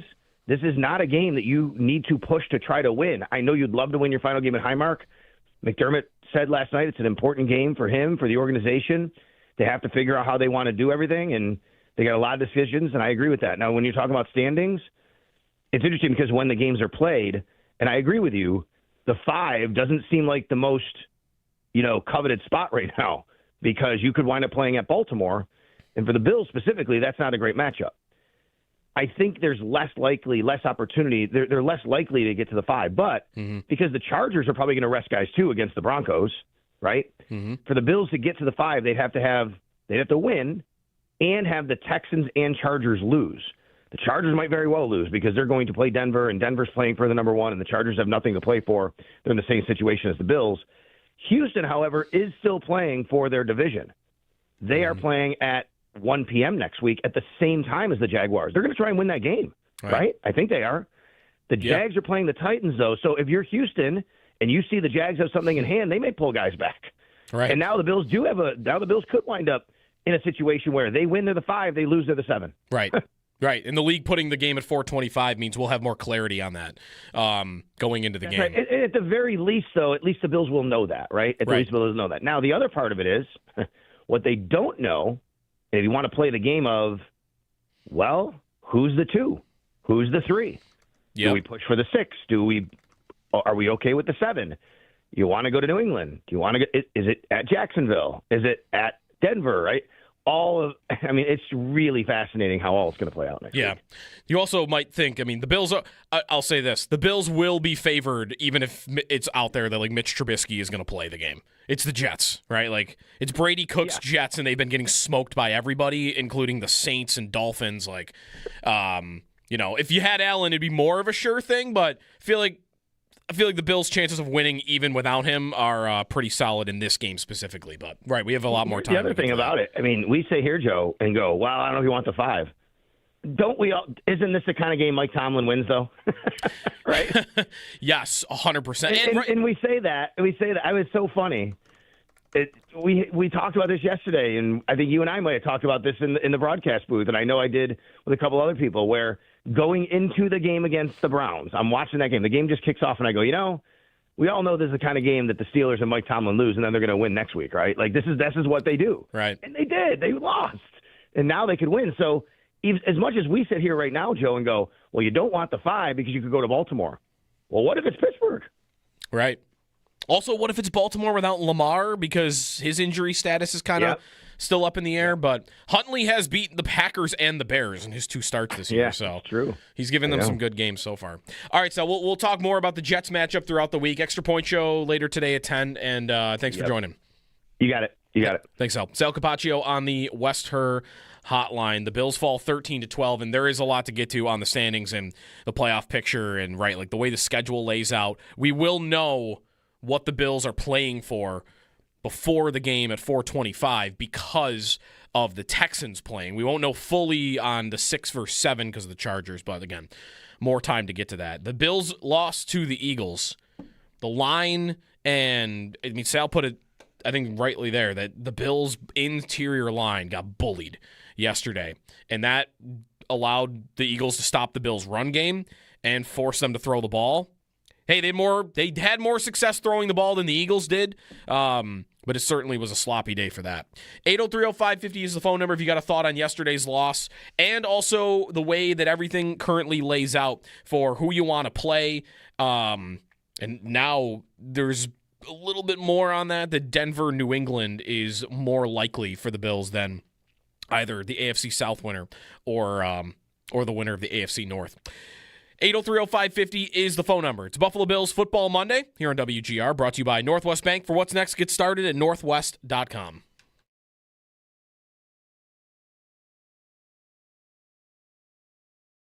Fakes the handoff, back to pass, pressure coming, dumps it off to Davis, 35, fights through 2 tacklers, and has the first down with an 11-yard catch and run.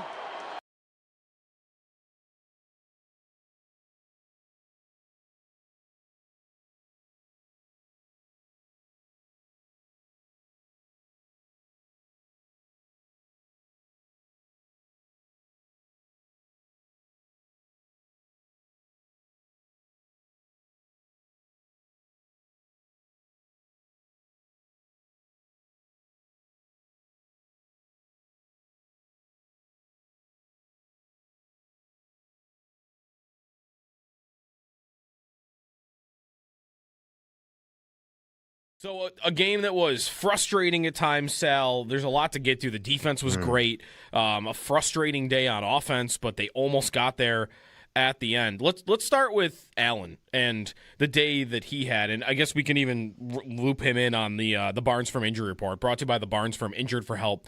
Call 1-800-8-million. I think the first thing I want to ask for you is how limited did you think after watching that game that he was by the foot injury and seeing his performance? So limited is an interesting word because I didn't expect, we talked about in the broadcast, him to be like really mobile or have any designed runs. And yet they actually busted out a designed run earlier in the game. And then he did start to move around. So I don't think he was as limited as I thought. But I think as the game went on, you could see it was impacting him. I think that planting, moving a little bit, maybe rushing a couple things, the 2-point conversion we could talk about, I think possibly, but I don't know specifically, like you could say, this play it was, this play it wasn't. But I think overall, you could see that it was impacting him in the way he played. And I think at the end of the game, when Sean McDermott was talking about x-rays, I think he was saying basically, and I had to go back and listen if he specifically meant for the game, like they checked again just to make sure nothing else happened. I know he did go for x-rays last week. The point is, though, it clearly was something, I think, as the game went on that was bothering him a little bit more, and you could tell a little bit.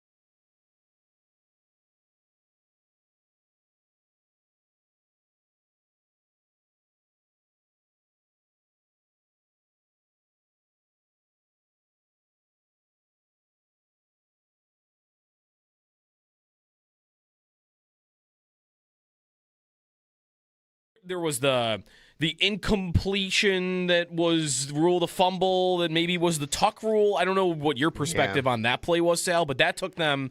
I mean, they were down the field. Like the big Cooks play before that, maybe they don't make the field goal, but they were at least in range to attempt one. So I didn't like the play call there. I understand why you're trying to. We're talking about the fumble here, just by the way. Yes, The fumble from Josh Allen. He was rolling right. I didn't love the play call, and I'll tell you why. It was 2nd down and 3 at the time. You have 2 downs to get a first. You have 2 plays to get a first down, because if you get 1 or 2 yards, you're probably going for it, right? Or maybe 3, I should say. But it's our 2nd down, so you have 2nd and 3rd. So you do have 2. You have 2 times to get a first down, and I just would love to see them just hand the ball off and get it to James Cook. Instead, you have a hobbled quarterback. He's rolling out in that situation. I didn't love the play call. You're cutting down the field because he's rolling out. Now, I also don't want to be results-based, and maybe I am, admittedly, because it's also, if that works, you go, oh, wow, they really surprised him, right? Because nobody thought that they would do that, run that play particularly. And then here comes Jalen Phillips, and this is one of those where I said, just suddenly he just appears, right? That's what happened a lot of times, I think, with Josh when he was, under duress. Somebody just appeared. Jalen Phillips appears. Josh looked like he threw it. Mm-hmm. Yes, Joe. I was told by Tom Rinaldi on the sidelines, actually, because the way it works when you're the sideline reporters, the TV sideline reporter has a monitor, right, that they have on the sideline with them. And when that happened, we were all looking at the replay, and I asked Tom Rinaldi of Fox, I'm like, what are they saying? What are you guys hearing?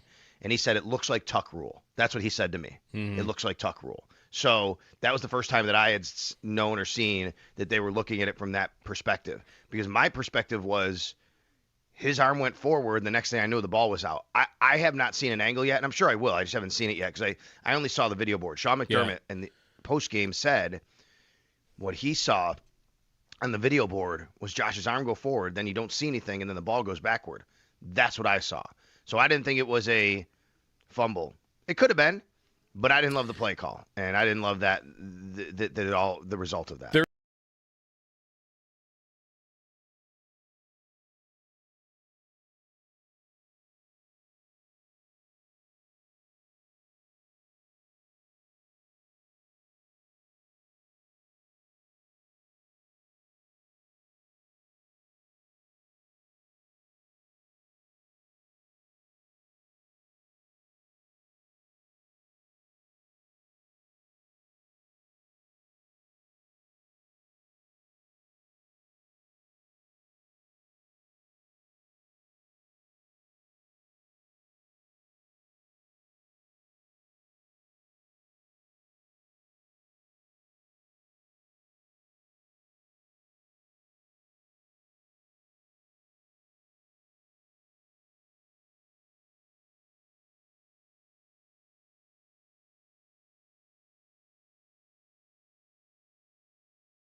The Bills fall to the Eagles 13-12 in a nail-biter on a failed two-point conversion.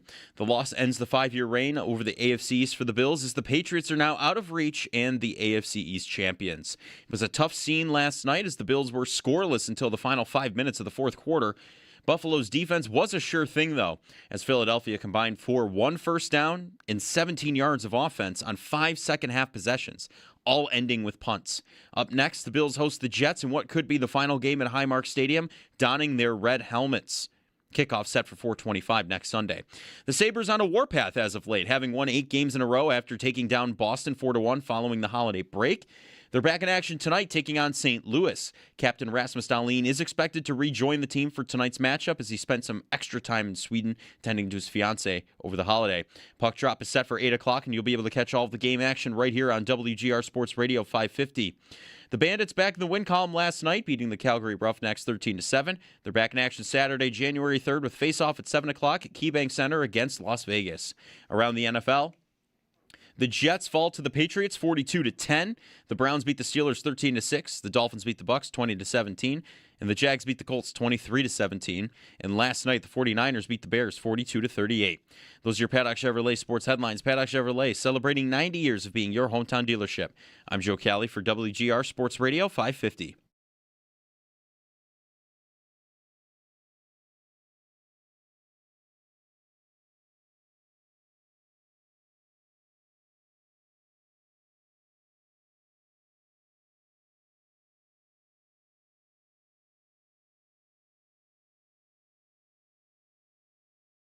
Fakes the handoff, Allen rolling right, stops the plant, now moves again, looking for somebody open, and he gets tomahawked and fumbles the football. The ball is loose at midfield. There's a scramble for it, and the Eagles hop on top of it.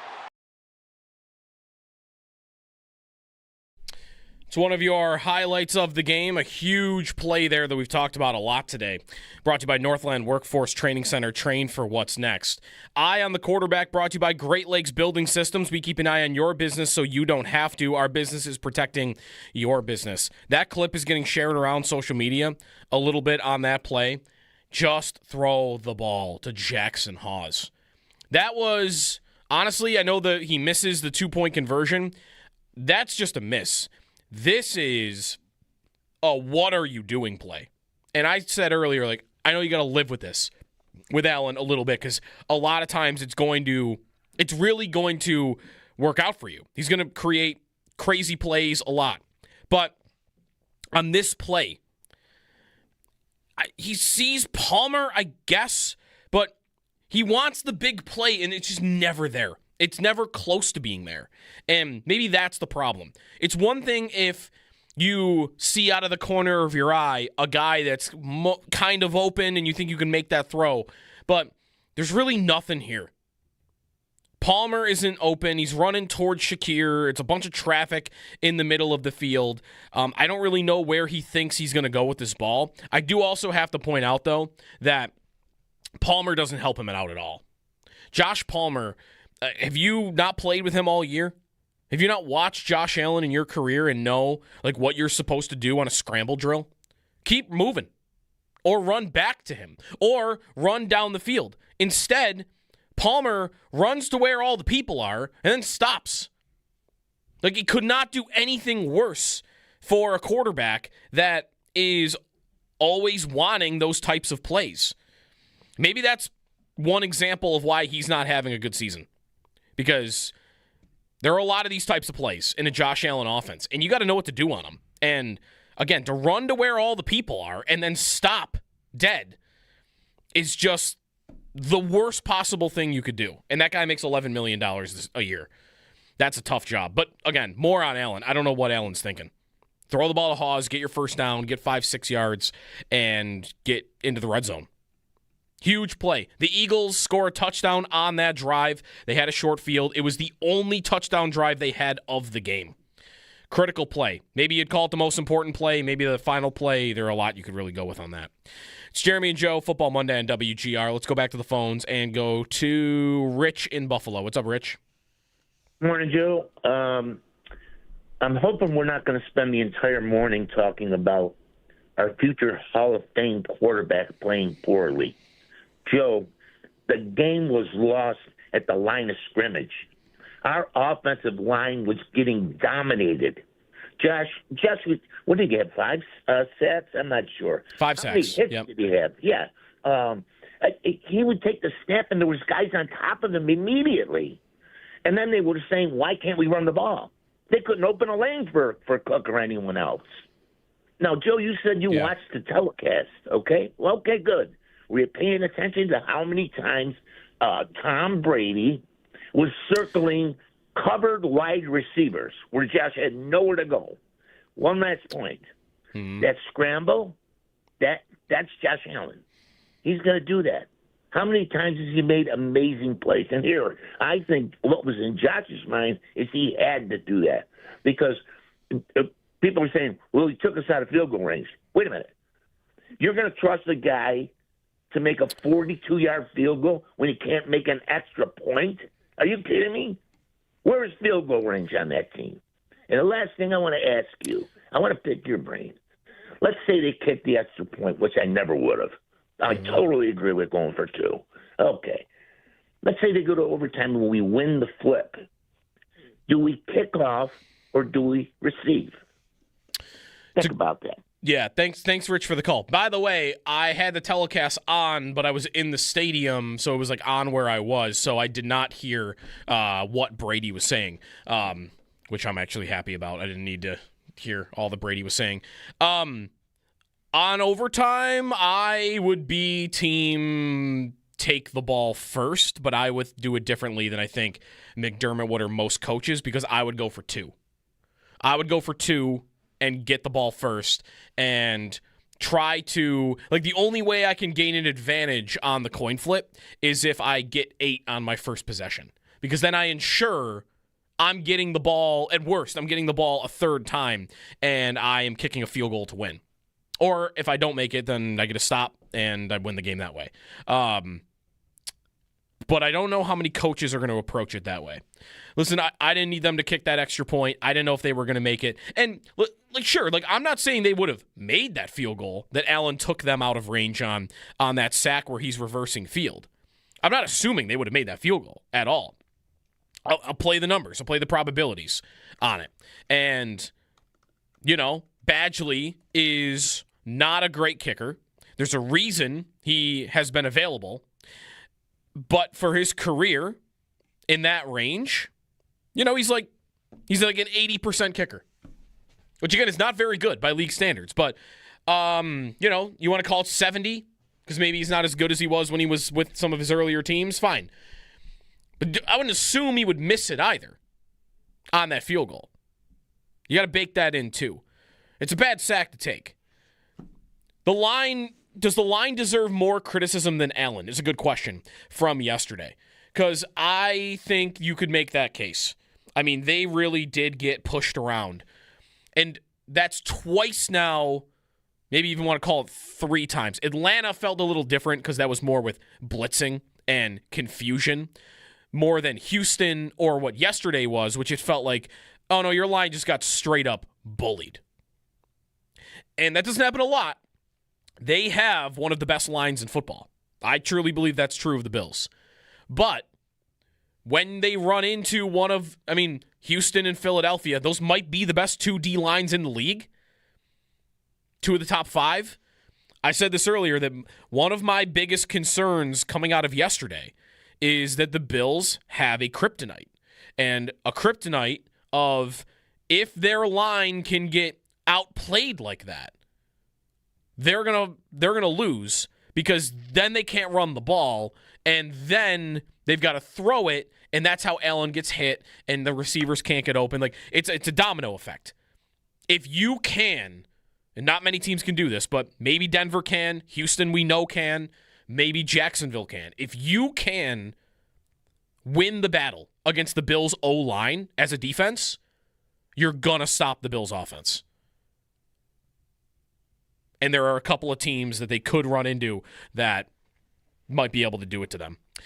803-0550 is the phone number. Yesterday was certainly one of them. We will continue to take your phone calls on the Bills' loss to Philadelphia. 13-12. They fall to 11-5. And next up is the New York Jets to finish off Highmark Stadium. Likely, it'd be even more incredible now if they had a playoff home game at Highmark. So last week looks like it's going to be it. And I don't think you're going to get much Josh Allen. You might get that one snap, keep the streak going for his start streak, and then in comes Mitch Trubisky. But we'll see as the week progresses. Football Monday, here on WGR. Brought to you by Northwest Bank. For what's next, get started at northwest.com. I thought it was a really good effort defensively. Some things, of course, they want back as well, and some things we need to learn on that side of the ball as well. But that was a point of emphasis during the week. I thought the defensive staff did a great job with the game plan. The guys executed. They were very physical in their gaps primarily, and guys were swarming. So it was good to see. So a game that was frustrating at times, Sal. There's a lot to get through. The defense was great. A frustrating day on offense, but they almost got there at the end. Let's start with Allen and the day that he had, and I guess we can even loop him in on the Barnes Firm Injury Report, brought to you by the Barnes Firm. Injured for help, call 1-800-8-million. I think the first thing I want to ask for you is how limited did you think after watching that game that he was by the foot injury and seeing his performance? So limited's an interesting word because I didn't expect, we talked about in the broadcast, him to be like really mobile or have any designed runs, and yet they actually busted out a designed run earlier in the game, and then he did start to move around. So I don't think he was as limited as I thought, but I think as the game went on, you could see it was impacting him. I think that planting, moving a little bit, maybe rushing a couple things, the 2-point conversion we could talk about, I think possibly, but I don't know specifically, like you could say in this play it was, this play it wasn't, but I think overall you could see that it was impacting him in the way he played, And I think at the end of the game, when Sean McDermott was talking about X-rays, I think he was saying basically, and I have to go back and listen if he specifically meant for the game, like they checked again just to make sure nothing else happened. I know he did go for X-rays last week. The point is, though, it clearly was something, I think, as the game went on that was bothering him a little bit more, and you could tell a little bit.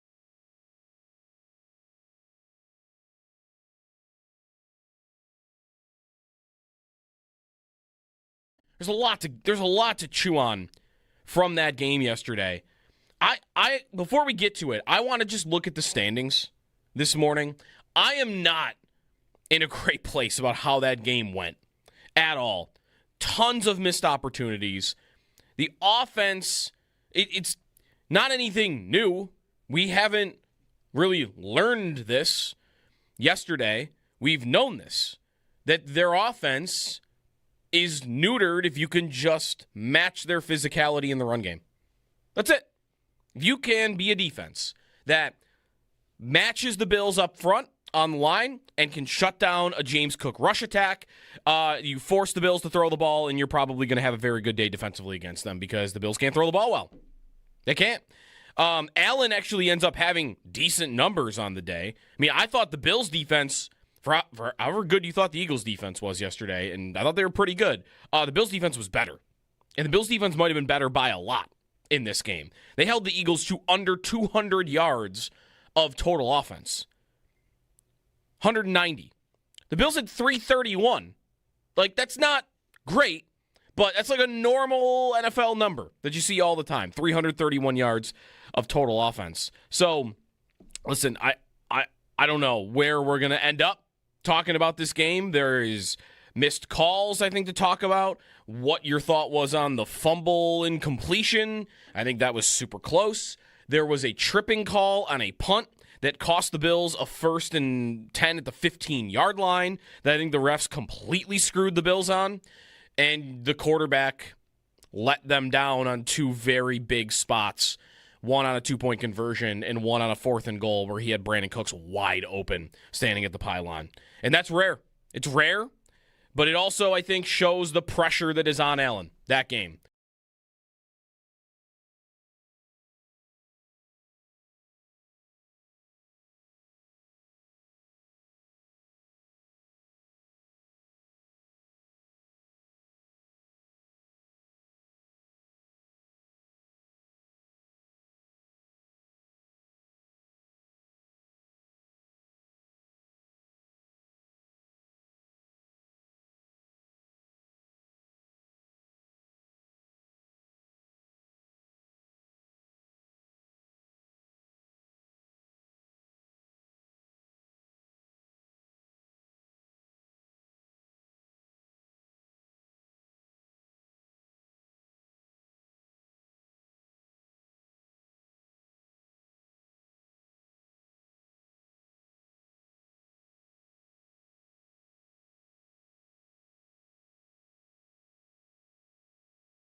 Well, they got a good front. They got a good defense. That's the defending Super Bowl champs for a reason.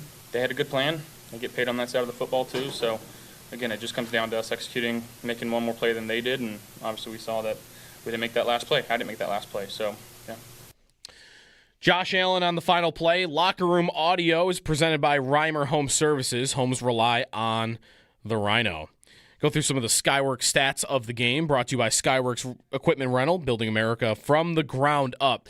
The Bills in this game averaged 4.5 yards per play. The Eagles, 3.5 yards per play. Offense was 331 for Buffalo, 190 for the Eagles. Allen's stats at the end of the day end up looking fine.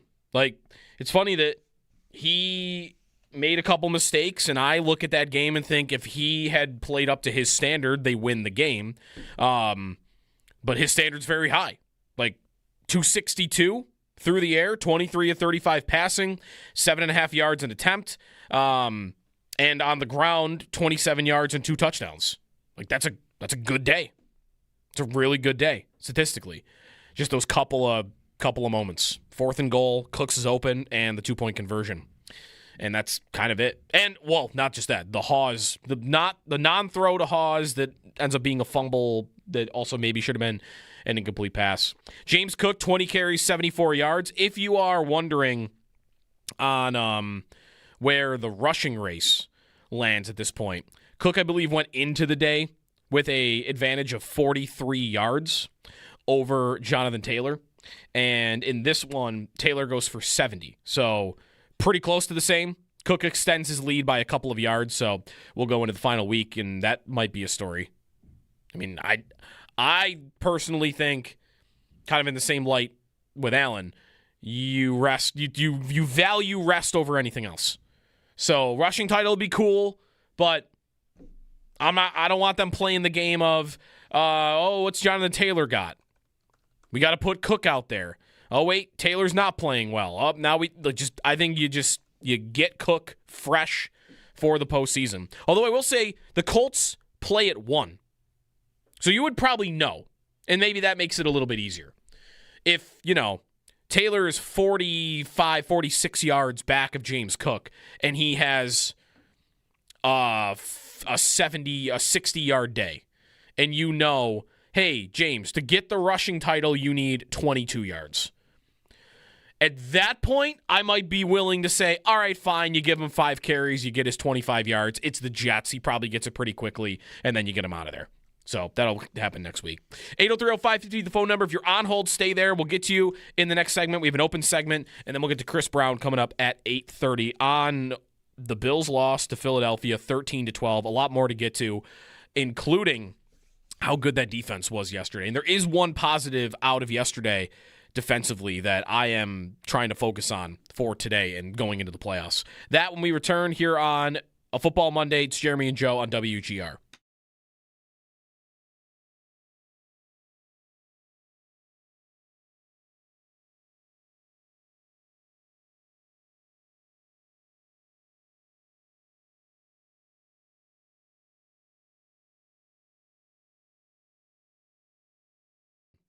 Yeah, 12:45 in the third quarter. It was the first drive of the second half for the Eagles.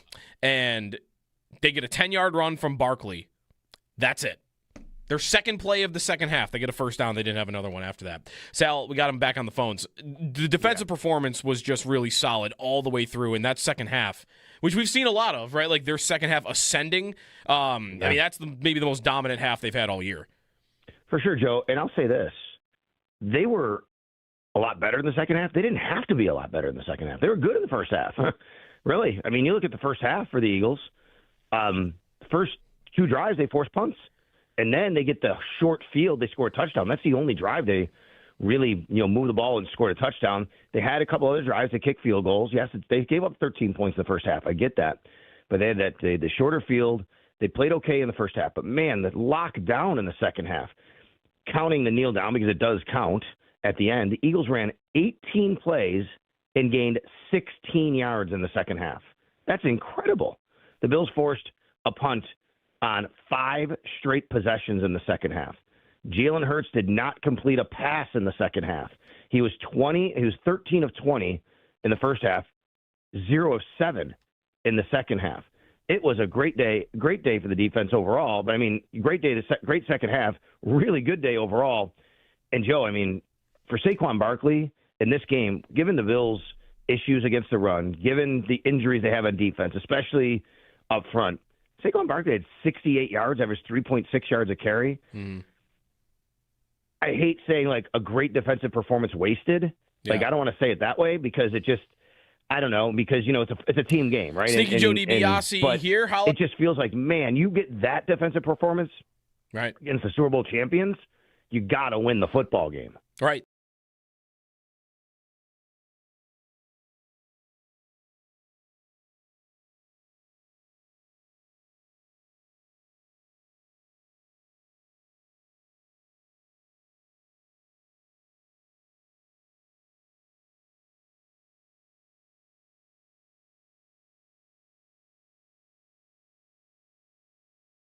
So I don't want to make excuses for him. He can't play like that in a playoff game. He can't miss throws like that in a playoff game. I also trust he won't. That's why I like the decision to go for 2. Because he's going to make that throw 99 times out of 100, 95 times out of 100. It's a lot of the times. He's going to make that throw, even though he's fading to his left, and even though he's playing on maybe a gimpy right foot. You got a receiver open like that, and you got a 10-yard pass for him to make.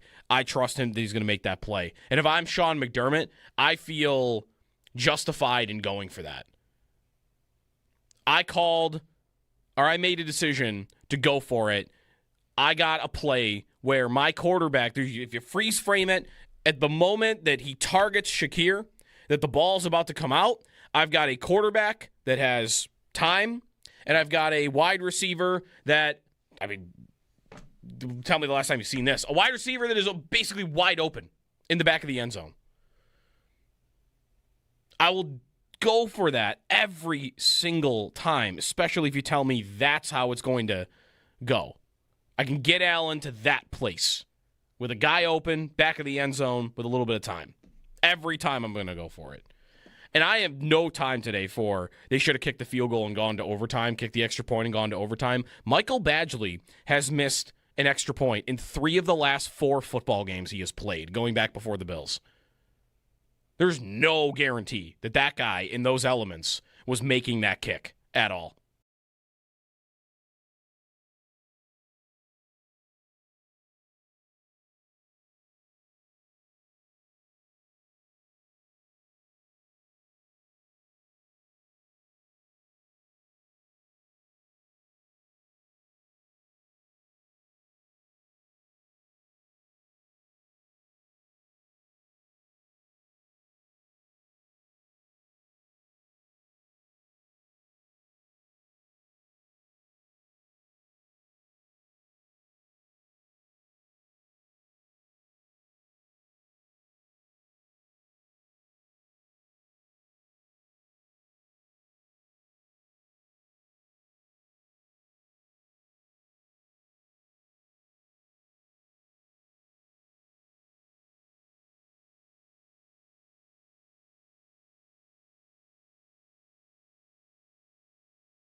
The Bills fall to the Eagles 13-12 on a nail-biter on a failed 2-point conversion. Gilliam in motion, left to right. Here's the snap. Back to pass. Pressure coming. Allen fires to the end zone, and he misses. The intended receiver in the back of the end zone was Shakir, and Allen threw it wide of the target, incomplete, and that will be the ball game. The loss ends the 5-year reign over the AFC East for the Bills as the Patriots are now out of reach and the AFC East champions. It was a tough scene last night as the Bills were scoreless until the final 5 minutes of the fourth quarter. Buffalo's defense was a sure thing, though, as Philadelphia combined for 1 first down and 17 yards of offense on 5 second-half possessions, which all ended in punts. Up next, the Bills host the Jets in what could be the final game at Highmark Stadium, donning their red helmets. Kickoff set for 4:25 next Sunday. The Sabres on a warpath as of late, having won 8 games in a row after taking down Boston 4-1 following the holiday break. Picked up by the Sabres, Quinn. Samuelson scores! Matthias Samuelson so far with a 3-point night, and it's 3-1 Buffalo. They're back in action tonight, taking on St. Louis. Captain Rasmus Dahlin is expected to rejoin the team for tonight's matchup as he spent some extra time in Sweden tending to his fiancée over the holiday. Puck drop is set for 8 o'clock, and you can catch all the game action right here on WGR Sports Radio 550. The Bandits, back in the win column last night, beating the Calgary Roughnecks 13-7. They're back in action Saturday the 3rd with face-off at 7 o'clock at KeyBank Center, taking on Las Vegas. Around the NFL, if you had any hope the Jets could do anything, they couldn't as they fall to the Patriots 42-10. The Browns beat the Steelers 13-6. The Dolphins beat the Bucks 20-17. The Jags beat the Colts 23-17. And last night, the 49ers beat the Bears 42-38. That's your Paddock Chevrolet Sports Update. Paddock Chevrolet celebrating 90 years of being your hometown dealership. I'm Joe Cali for WGR Sports Radio 550.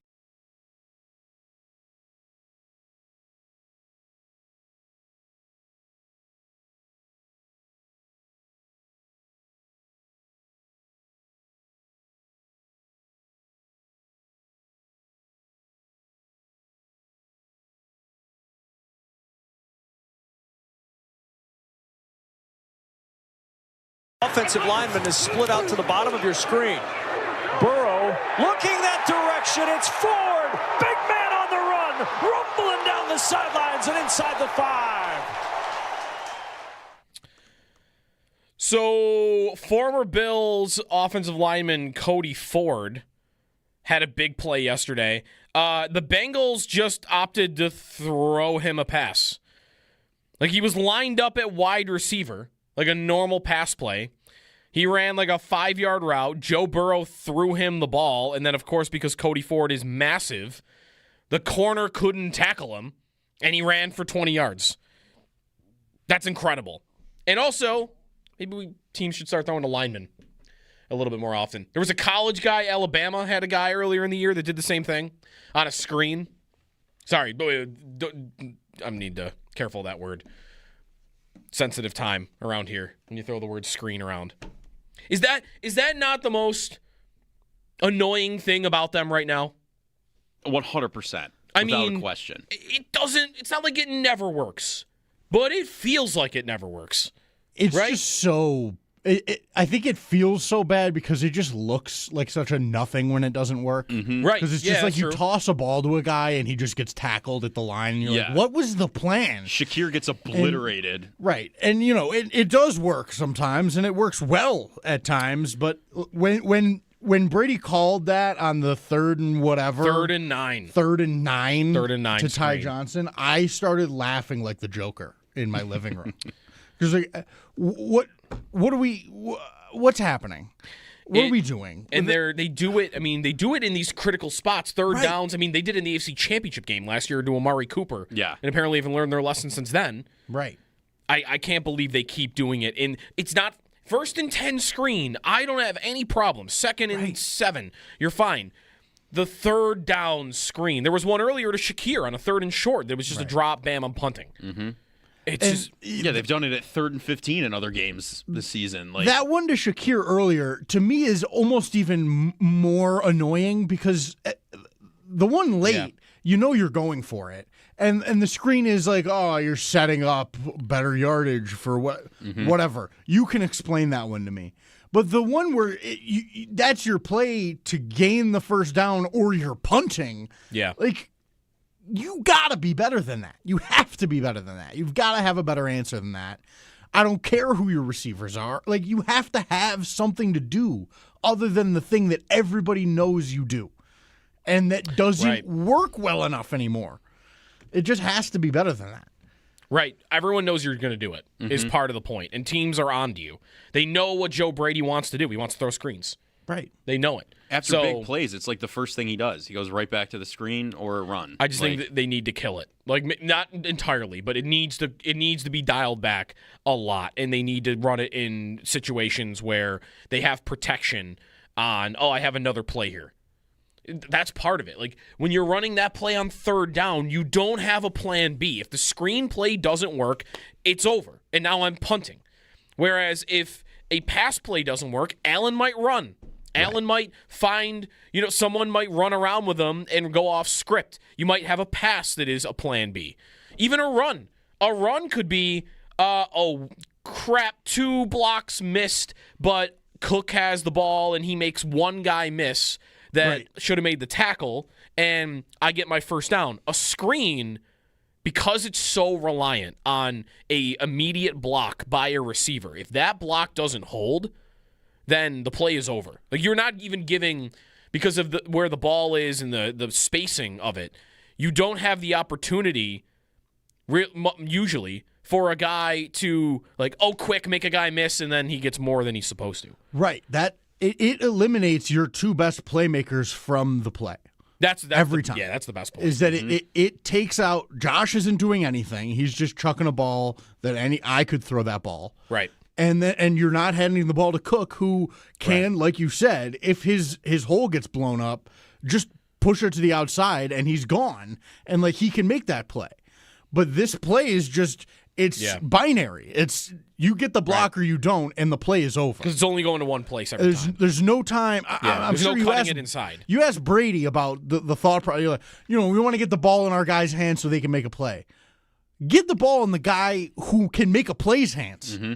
Yeah. Cook or Allen. One of those 2 guys needs to touch that football with a chance to do something with it on that play, to me. And I think that is, you're hurting yourself every time you do that in a spot like that. It's a fine play that does work at times. Yeah. But in a crucial spot, you are eliminating your 2 best guys from the play. Yep. I just don't like when they run it on third downs. No. We'll get back. That should be done. We'll get back to your phone calls in a moment here. 803-0550 is the phone number. It's Jeremy and Joe. The Bills lose 13-12 to Philadelphia. The division is over, and there's a lot to look at the standings. I think that one positive that comes out of yesterday is I think you can now rest guys in Week 18, and I think they absolutely should and will. I would predict that they will. Also, you might not have gotten Pittsburgh as the 5 seed anyway. Baltimore with Derrick Henry looks like, I think they'll be favored this Sunday night. So the 5 doesn't look as appealing maybe to you as it did yesterday morning. And I saw that game against Philly and thought, physical defenses that can shut down your run game, that's the Bills' Achilles heel. And if they're in the 2, or if they're in the 7, they would play the 2, and right now that would be New England. And they are one of those teams that doesn't have that. They do not have that type of defense. So, not the end of the world for me if they end up playing the Patriots in round 1. But there's more time on that. One more point before we get to phone calls. The victory lap that is being taken by the Eagles defense, I generally don't get too upset over fan takes on social media or even the media itself. But I got the Eagles players. Like Jordan Mailata in the locker room is saying they won the game because the Eagles defense was better conditioned on the last drive. Zach Bond said something similar, that we didn't quit on that last play. That's why we won.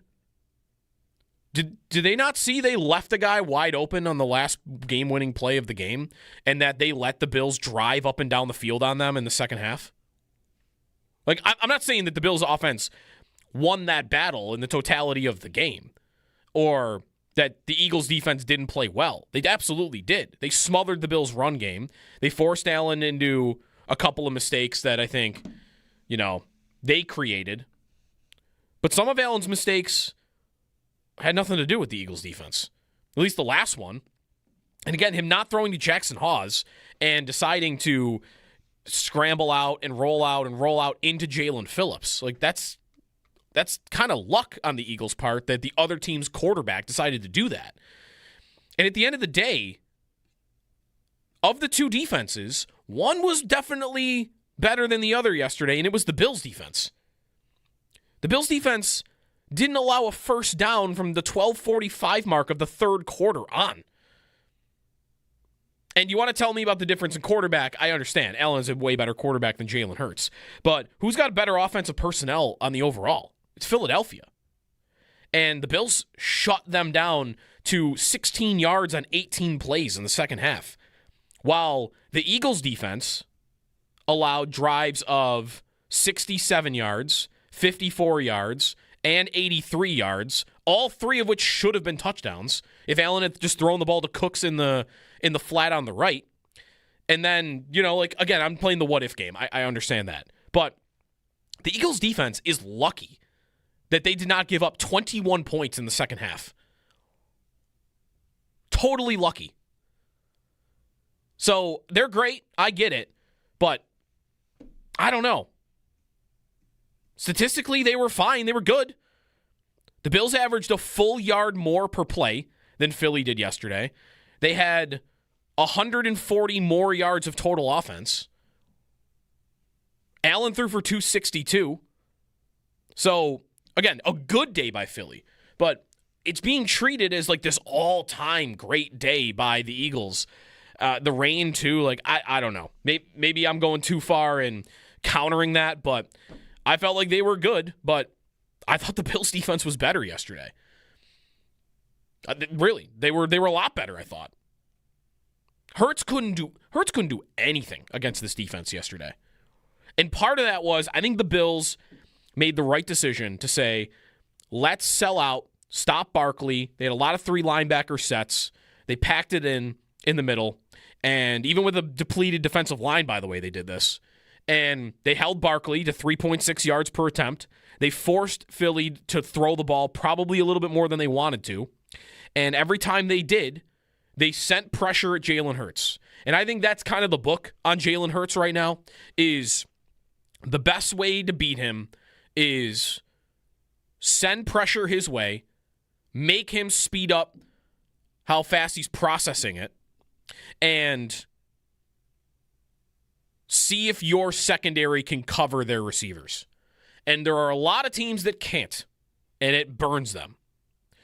But yesterday, in the rain, you've got a top 5 pass defense in the league on totals, the Bills do. Let's see if your secondary can cover their guys. And for the most part, they were able to. They were up to it. So, I feel good about their defense after yesterday. Really good about their defense. I feel like, I said this with Sal, that their defense is good enough to win the Super Bowl. It's got to come with the offense thriving and getting hot. But there have been worse defenses that have won the Super Bowl. Like the Chiefs won a Super Bowl with the 24th ranked defense in the league a couple of years ago.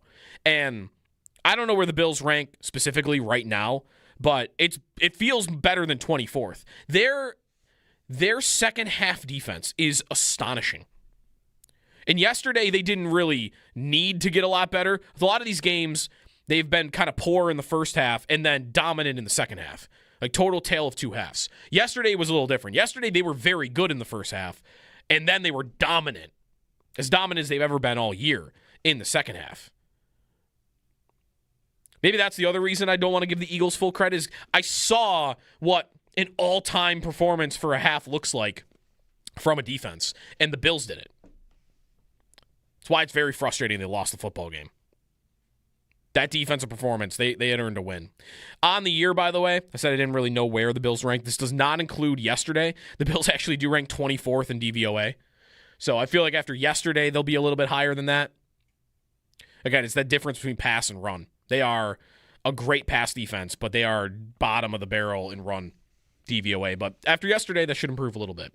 Back to the game, back to your phone calls, 13-12, the Bills win. The decision-making, if you got a thought on that, the 2-point conversion, going for it on 4th and goal earlier in the third quarter, and the play calling. I think a lot of people are upset with the game overall from Joe Brady. I will say, though, like we just opened up this segment about how annoying the screens are, and there are way too many of them on third downs. The one thing you got to give him credit for is he drew up a play on the 2-point conversion that should have won the football game. And, most times your quarterback's going to hit it. Let's go back to the phones and go to Mark in Lancaster. What's up, Mark? Hey, guys. How you doing today? Morning. Good. I just want to say, last night, as horrible as that game was, we all knew it was going to be that type of game. That's how the Eagles defense plays. Their games are not pretty, and I've been telling my friends and family all week that it was going to be one of those games where you can't really do anything, and you're going to have to rely on the defense. And even though we lost, I am so impressed by the defense, especially in the second half, allowing no completions and 5 straight punts. That is a phenomenal performance, and that's what you want to see heading into the playoffs for sure, is that your defense can, you can stand on a leg while your offense tries to get it figured out. And we kind of saw that against the Browns as well, where, we just couldn't convert, and we had to let the game end on the shoulders of the defense, and they did that as well.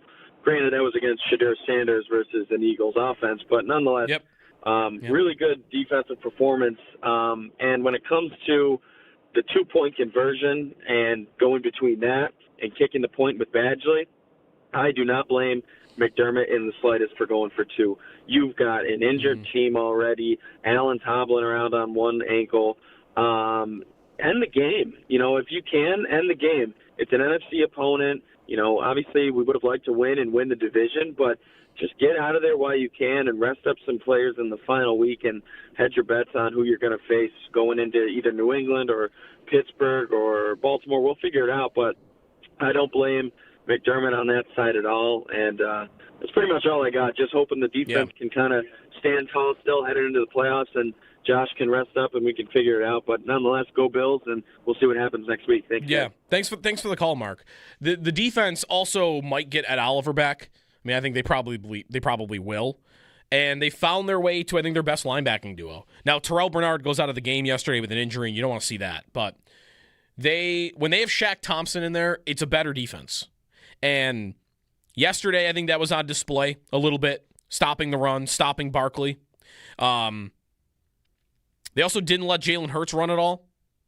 3 carries for 5 yards. One of those was a tush push at their own goal line. So, yeah, how good is the defense? I think there's a difference between, hey, they're doing a really good job with the personnel available to them versus, oh, they're as good as Houston, Jacksonville, Denver. They're not on that level. But they are, and this again kind of goes to McDermott overall. They are not a team they're certainly not a team like Cincinnati has been, where it's just a defense that gets battered no matter what. And it's one of the bottom defenses of the league. This defense consistently does enough for the team to win. If you look at the entire year, they have 5 losses on the year. Would you say one loss was squarely on the defense's shoulders? Because I really wouldn't. They were dominant against Philadelphia. They were dominant against Houston in the second half, only allowed 3 points. They gave their offense a bunch of chances to come back and beat Miami. That might be the one game you would say is most on the defense because they let Achane get loose at the end of the game. But third quarter and into the fourth, they had really given their offense a lot of looks at it. And then the first New England game, the Atlanta game, where they, again, Drake London goes off in the first half and they stop him in the second half. I don't know. I don't feel like their defense is at fault for really any loss all year. But yet the offense just has these disappearing acts. And yesterday was a day where it just took them way too long to get going. Way too long to get going. They had some good drives in the second half offensively, but took way too long. Punt, fumble, punt, punt. That was your first half. And that fumble, if they call it incomplete, like they very easily could have, then you've got a drive going on the Philadelphia 23-yard line, and maybe you get some points there and the game feels different. But still wasn't a good first half at all for the offense. It was really only 3 of the last 4 drives. Yesterday they go punt, fumble, punt, then to the half, and then they come out with punt. So really, I mean, you are deep into that game before you're able to get any movement on Philadelphia at all, and it's got to come earlier than that. Timeout here. Chris Brown on the other side. There's a lot to get to on yesterday's game, and the Bills are now looking at the 6 or the 7, likely. The 5 still an outside chance, and maybe you think that's good opportunity for them to get some rest next week against the New York Jets. 803-0550 is the phone number. It's a Buffalo Bills Football Monday here on WGR. Chris Brown is on the way next. Football Monday brought to you by Northwest Bank. For what's next, get started at northwest.com. Back to pass, looking, fires, deep over the middle. Did he pull it in for the catch? Holy cow, he did! What a grab! Unbelievable! Brandon Cooks on the reception. So I don't want to make excuses for him. He can't play like that in a playoff game. He can't miss throws like that in a playoff game. I also trust he won't. That's why I like the decision to go for 2. Because he's going to make that throw 99 times out of 100, 95 times out of 100. It's a lot of the times. He's going to make that throw, even though he's fading to his left, and even though he's playing on maybe a gimpy right foot. You got a receiver open like that, and you got a 10-yard pass for him to make. I trust him that he's going to make that play. And if I'm Sean McDermott, I feel justified in going for that. I made a decision to go for it. I got a play where my quarterback, if you freeze frame it, at the moment that he targets Shakir, that the ball's about to come out, I've got a quarterback that has time, and I've got a wide receiver that, tell me the last time you've seen this. A wide receiver that is basically wide open in the back of the end zone. I will go for that every single time, especially if you tell me that's how it's going to go. I can get Allen to that place with a guy open, back of the end zone, with a little bit of time. Every time I'm going to go for it. And I have no time today for they should have kicked the field goal and gone to overtime, kicked the extra point and gone to overtime. Michael Badgley has missed an extra point in 3 of the last 4 football games he has played, going back before the Bills. There's no guarantee that guy in those elements was making that kick at all. There was the incompletion that was ruled a fumble that maybe was the tuck rule. I don't know what your perspective on that play was, Sal, but that took them. They were down the field. Like the big Cooks play before that, maybe they don't make the field goal, but they were at least in range to attempt one. So I didn't like the play call there. I understand why you're trying to. We're talking about the fumble here, by the way. Yes, The fumble from Josh Allen. He was rolling right. I didn't love the play call, and I'll tell you why. It was 2nd down and 3 at the time. You have 2 downs to get a first. You have 2 plays to get a first down, because if you get 1 or 2 yards, you're probably going for it, right? Or maybe 3, I should say. But it's our 2nd down, so you have 2nd and 3rd. So you do have 2. You have 2 times to get a first down, and I just would love to see them just hand the ball off and get it to James Cook. Instead, you have a hobbled quarterback.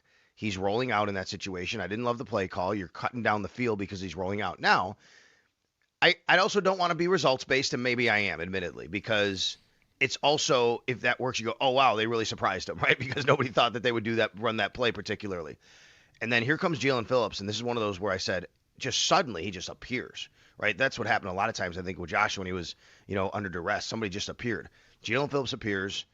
Josh looked like he threw it. Mm-hmm. Yes, Joe. I was told by Tom Rinaldi on the sidelines, actually, because the way it works when you're the sideline reporters, the TV sideline reporter has a monitor, right, that they have on the sideline with them. And when that happened, we were all looking at the replay, and I asked Tom Rinaldi of Fox, I'm like, what are they saying? What are you guys hearing? And he said, it looks like tuck rule. That's what he said to me. Mm-hmm. It looks like tuck rule. So that was the first time that I had known or seen that they were looking at it from that perspective. Because my perspective was his arm went forward, and the next thing I knew, the ball was out. I have not seen an angle yet, and I'm sure I will. I just haven't seen it yet because I only saw the video board. Sean McDermott in the postgame said what he saw on the video board was Josh's arm go forward, then you don't see anything, and then the ball goes backward.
The Bills fall to the Eagles 13-12 in a nail-biter on a failed two-point conversion. The loss ends the 5-year reign over the AFC East for the Bills as the Patriots are now out of reach and the AFC East champions. It was a tough scene last night as the Bills were scoreless until the final 5 minutes of the fourth quarter. Buffalo's defense was a sure thing, though, as Philadelphia combined for 1 first down and 17 yards of offense on 5 second-half possessions, all ending with punts. Up next, the Bills host the Jets in what could be the final game at Highmark Stadium, donning their red helmets. Kickoff is set for 4:25 next Sunday. Sabres on a warpath as of late, having won 8 games in a row after taking down Boston 4-1 following the holiday break. They're back in action tonight, taking on St. Louis. Captain Rasmus Dahlin is expected to rejoin the team for tonight's matchup as he spent some extra time in Sweden tending to his fiancée for the holiday. Puck drop is set for 8 o'clock, and you can catch all of the game action right here on WGR Sports Radio 550. The Bandits back in the win column last night, beating the Calgary Roughnecks 13-7. They're back in action Saturday, January 3rd, with face-off at 7 o'clock at KeyBank Center against Las Vegas. And around the NFL, the Jets fall to the Patriots 42-10. The Browns beat the Steelers 13-6. The Dolphins beat the Bucs 20-17. The Jags beat the Colts 23-17. And last night the 49ers beat the Bears 42-38. Those are your Paddock Chevrolet sports headlines. Paddock Chevrolet celebrating 90 years of being your hometown dealership. I'm Joe Cali for WGR Sports Radio 550.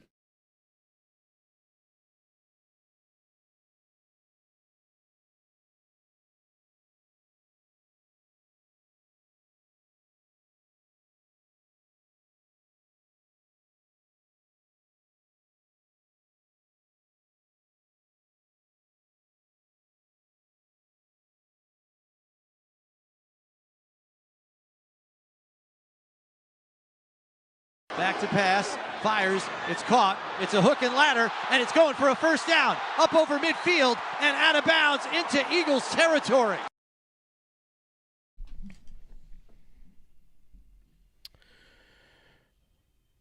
It's one of your highlights of the game, brought to you by Northland Workforce Training Center. Train for what's next. Another successful hook and ladder on the season, but it does not result in a win for the second time, which is maybe a record for a team to convert on 2 of those and not win either game. They come very close on both. Good morning. It's Jeremy and Joe. It's a football Monday. The Bills fall 13-12. Before we get to Chris Brown, just want to give a very quick weather update. Be careful driving to work this morning. We're looking at it outside right now, and like the wind and the snow is blowing around like crazy. I saw a video during the break of the storm wall, like at the lake, and there's like 20-foot waves going over the top. The wind's going to be crazy today, so drive safe. 803-0550, the phone number. If you want to get on hold to get on, let's get in Chris Brown here now on the West Her Hotline. Voice of the Buffalo Bills, brought to you by Northwest Bank. For what's next, get started at northwest.com. By Northtown Volkswagen, West New York's #1 VW dealership. Shop online at northtownvw.com. And by Lockport Outdoor Store, high-impact gear for hardworking men and women. Good morning, Chris. Did you? Well, you were in a good spot yesterday. You stayed dry. That was one of the wettest games I think I've ever been to in that stadium. Yeah, it was a super soaker for sure. It was weird because there was a lull in the storm system where there was about 15 minutes where the rain completely stopped, and then the spout got turned on again. I was surprised that ball security wasn't more of an issue through the course of that game, knowing how wet the footballs were getting. It was so bad that the refs were putting hand towels over the football during, television and radio timeouts. Yeah. The amount of incredible catches, a couple on the Bills' part and on the Eagles' part for the conditions, didn't seem fair yesterday.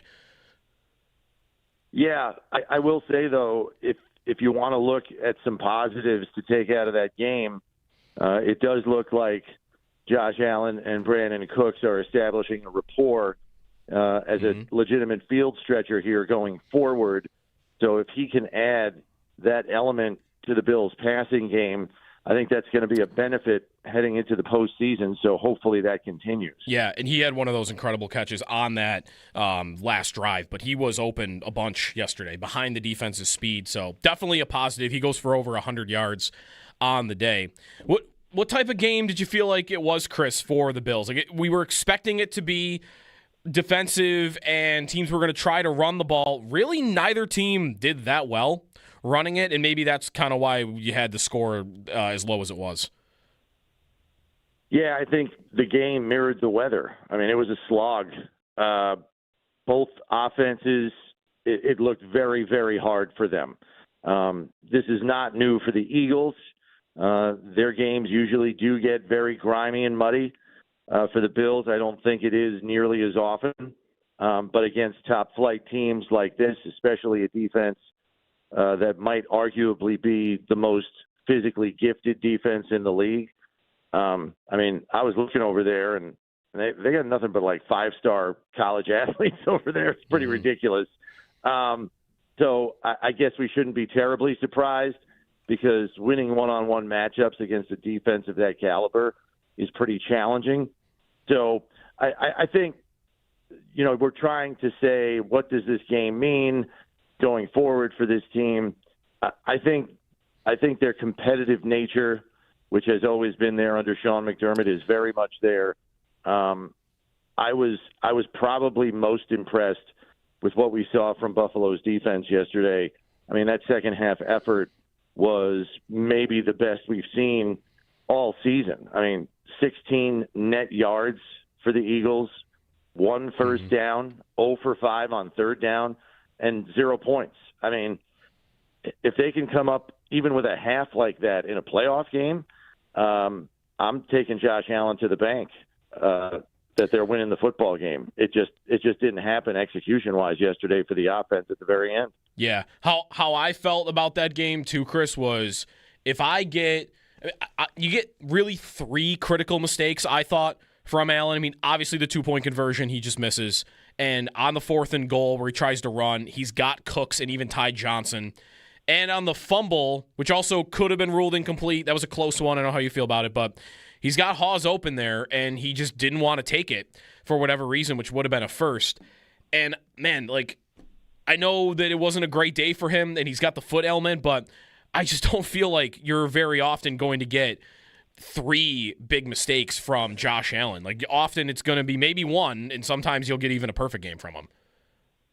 Yeah, these games from Josh are very rare. We know that. I was trying to think back to the last game that had this many mistakes, and it's probably the opener in 2023 against the Jets. Yep. When he has 4 turnovers. He still, every so often, and we're talking about games that are 2 full years apart from one another, where he just puts too much on himself and feels like it's only him and he's got to win the game. And I understand why he feels that way sometimes. But there are plays where he's just got to remember he has to live for the next play or the play after that. I don't know if the one where you're talking about open receivers is the one where he doubled back 3 times and took the team out of field goal range. I don't know if that's the one you're referring to. Oh, but no, the one I was talking about was the 4th and goal where he tried to run it and Cooks was kind of open in the flat. But right. But that one too, right? Because they were at like a 50-yarder or like 48-yarder before he ran back.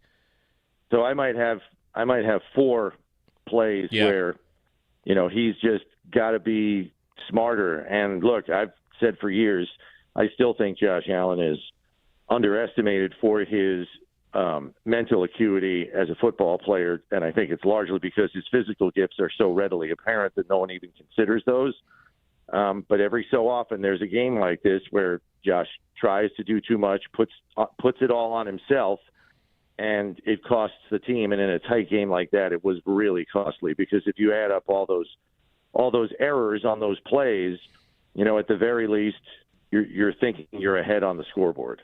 Do you look at anything the Eagles did to the Bills yesterday or kind of what they are as a team? Do you draw any similarities to their other losses this year? Because some of these games, Houston, Atlanta did it more by blitzing, but there are a couple of these losses, Chris, where Allen's just getting hit a lot, and that happened again yesterday. Yeah, he did get hit a lot. I don't think there's any question about that. I think at halftime, Eric Wood and myself kind of looked at each other and said, you've got to protect him in the second half of the game. The outcome of the game, in our estimation, was almost secondary to Allen's health because he is your ticket in the playoffs. I think everybody recognizes that. Just about every national media analyst out there points to Josh as their single best chance to advance in the Super Bowl or advance to the Super Bowl or make a very long playoff run. And so I think those priorities are probably going to shift this weekend. It wouldn't shock me if he plays one snap and exits, especially depending on the condition of his foot, knowing he went for x-rays again after the game. Fortunately, those were negative. But you're playing the Jets. I believe Mitch Trubisky can beat the Jets. After watching, the Patriots without about a third of their roster pretty much wipe the floor with that team. So I think there's going to be some interesting considerations this week. You still have wild card seeding to play for, and it's pretty important. If you can win and they can lose, meaning the Chargers and the Texans. So there's something definitely at stake here, and in my estimation, the 5 seed's certainly better than the 6 or the 7, but you have to win and they have to lose. So you still need some help to accomplish that. It's going to be very curious to see what Sean McDermott and his staff decide is truly important this weekend. Yep, and the Texans will play before the Bills, so we'll know their result. They play at 1 o'clock, the Bills at 4:25, but we won't know the Chargers because they'll play at the same time, so they won't have all the information at that point. Yeah, and the Chargers will be playing, I believe, a Denver team still fighting for the number 1 seed, correct? Right, yes. Yeah. Let me just make sure, because New England is the team that is still live for that, and they will play next week at 4:25. Yeah, so Denver won't know yet if they'll have it, so they'll probably be playing for it, the 1 seed. Last thing for you, Chris, some of the kind of the calls yesterday. Did you have a big problem with the fumble, the ruling on that play, and whether it should have been incomplete, or it almost kind of looked like the tuck rule a little bit, which is no longer in place? Right. I don't believe that the media asked for a pool report after the game to talk to Ron Torbert about that. But my guess is this. Josh is rolling out. He's looking to throw. And then as soon as he kind of curls up and balls up because Zach Bond's bearing down on him to protect himself, my guess is a referee is going to tell you, if you ask for an explanation on that he no longer was a passer. He turned himself into a runner. To me, that's a pretty gray area. But that's my guess as to what a ref would explain, that, well, he was no longer a passer. He curled up and had made himself a runner, and then he fumbled the football. You could argue, I think, that there was a throwing motion at the beginning of that movement by Josh. But again, super gray area. And I think we know in those super gray areas, there's a lot of room for interpretation, and unfortunately the officials did not interpret it in favor of Buffalo. Right, and that's a tough one because it's a short field then, and that's the only touchdown drive Philly had of the entire game was that one. Chris Brown, and we will talk on Friday. Chris, final game at the stadium this week, so I'm sure we'll have a lot of memories being shared over the next 6 days, and we'll talk on Friday. Yeah, and red helmets too. And red helmets. Can't forget about red helmets. Thanks, Chris. Take care. Chris Brown on the Western Hotline. One Bills Live a little bit later on this afternoon on this loss to Philadelphia. Final game at Highmark Stadium coming up on Sunday. I like the red jerseys, white pants. They're not like I'm not. They're not a 10 out of 10 for me. I really liked them too. It's better than the all red.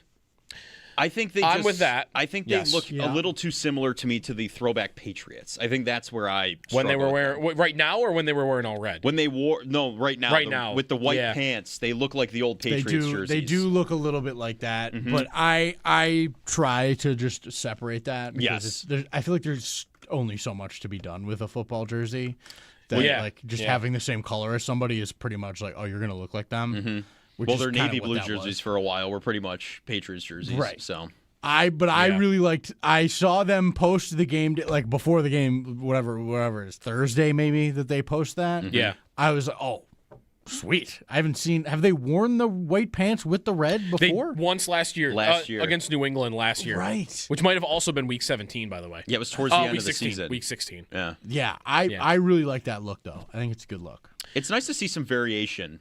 You know, just a little bit of a change. Yeah. By the way, yesterday, if you had any Bills in your fantasy championship, if you had Allen, you got there. I mean, you got your 2 rushing touchdowns. You had 262 through the air. So Allen was fine. I knew a lot of people had James Cook yesterday.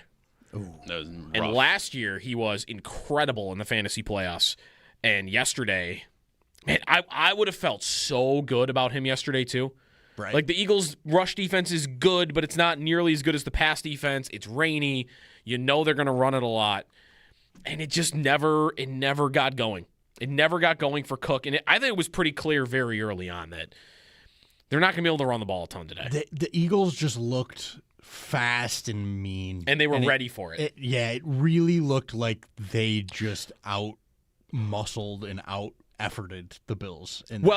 There was the one sequence. This was one of the drives was this the drive in the first half or was it early in the second half? I think I'm making this point because of the same drive that you're talking about right now. It's like 3 plays in a row? Yeah, like Blankenship went and blew somebody up, and DeJean, like the play after that, went and murdered somebody. It was like, that might have been early second half, I think. I think it was.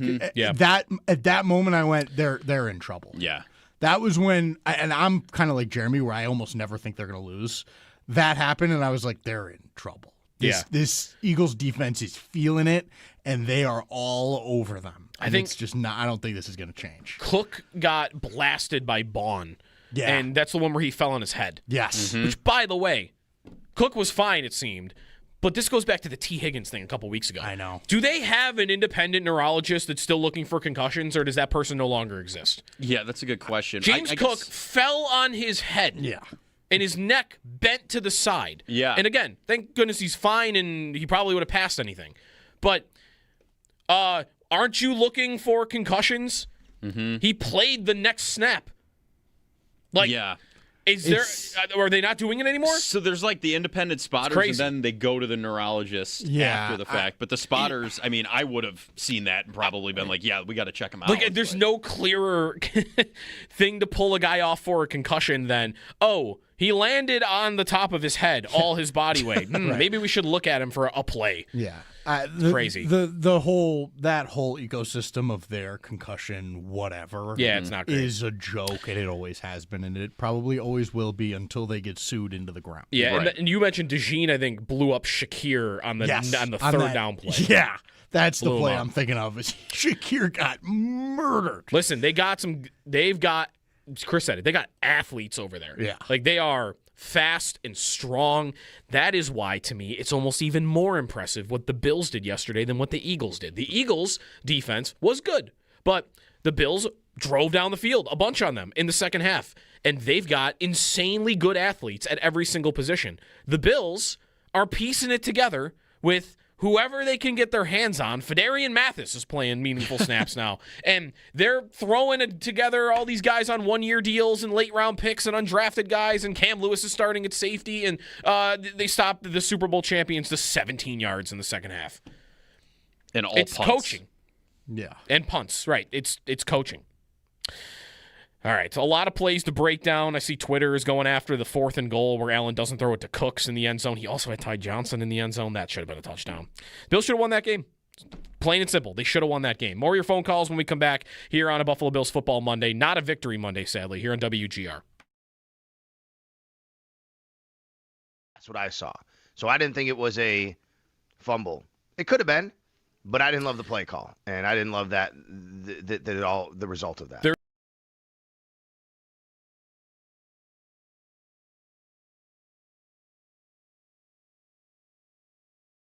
There was the incompletion that was ruled a fumble that maybe was the tuck rule. I don't know what your perspective on that play was, Sal, but that took them.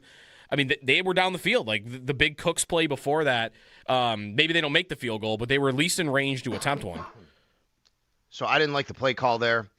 I understand why you're trying to. We're talking about the fumble here, just by the way. Yes, The fumble from Josh Allen. He was rolling right.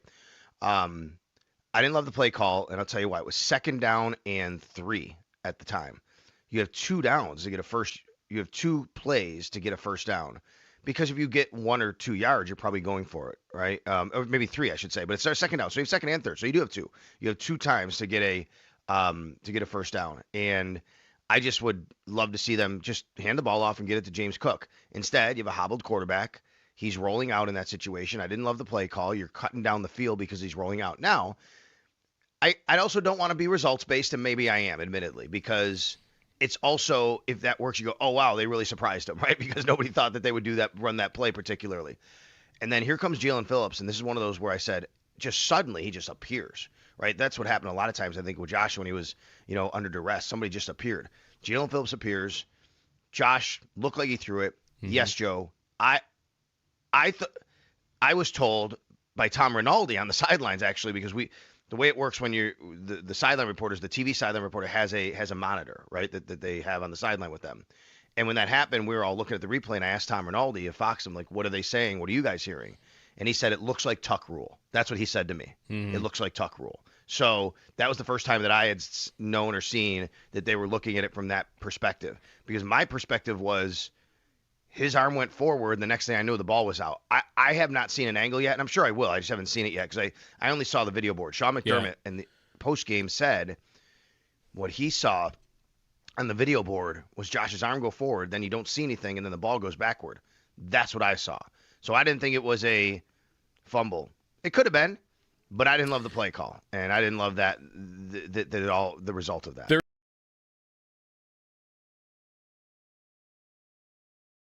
So I don't want to make excuses for him. He can't play like that in a playoff game. He can't miss throws like that in a playoff game. I also trust he won't. That's why I like the decision to go for 2. Because he's going to make that throw 99 times out of 100, 95 times out of 100. It's a lot of the times. He's going to make that throw, even though he's fading to his left, and even though he's playing on maybe a gimpy right foot. You got a receiver open like that, and you got a 10-yard pass for him to make. I trust him that he's going to make that play. And if I'm Sean McDermott, I feel justified in going for that. I made a decision to go for it. I got a play where my quarterback, if you freeze frame it, at the moment that he targets Shakir, that the ball's about to come out, I've got a quarterback that has time, and I've got a wide receiver that, tell me the last time you've seen this. A wide receiver that is basically wide open in the back of the end zone. I will go for that every single time, especially if you tell me that's how it's going to go. I can get Allen to that place with a guy open, back of the end zone, with a little bit of time. Every time I'm going to go for it. And I have no time today for they should have kicked the field goal and gone to overtime, kicked the extra point and gone to overtime. Michael Badgley has missed an extra point in 3 of the last 4 football games he has played, going back before the Bills. There's no guarantee that guy in those elements was making that kick at all.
Hey, get ready for the ultimate fan getaway coming up on the Buffalo Football Legends Cruise, presented by Sojourn Travel Advisors, hosted by Sal Capaccio. Join Thurman Thomas, Steve Tasker, and new to the lineup, Fred Jackson and Doug Flutie. That's going to set sail from Miami, May 10th through the 17th, 2026, aboard the Celebrity Cruise Lines Beyond. Cruise to unforgettable destinations, Puerto Plata, Tortola, and more.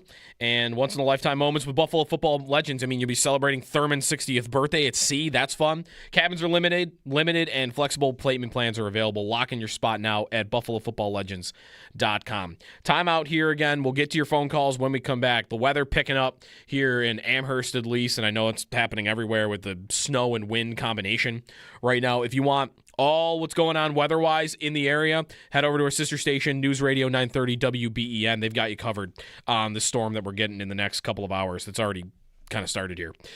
More of your phone calls when we come back. On yesterday, man, every clip I'm seeing, that another one from a different angle of the 4th and goal.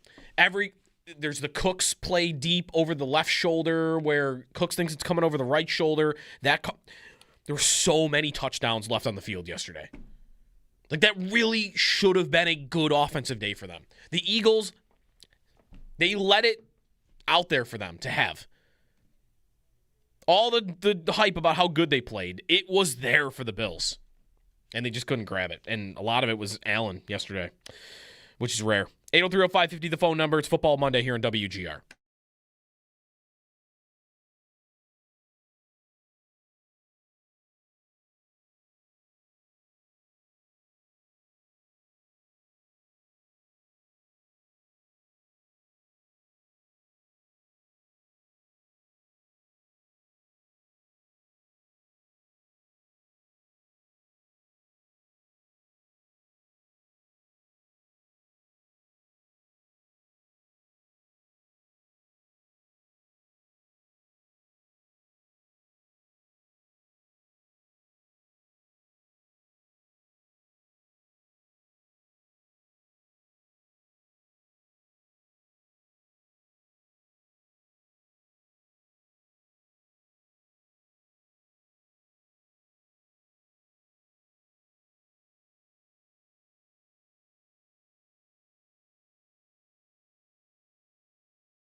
Time now for the Seneca Sneak Peek, presented by Seneca Resorts and Casinos.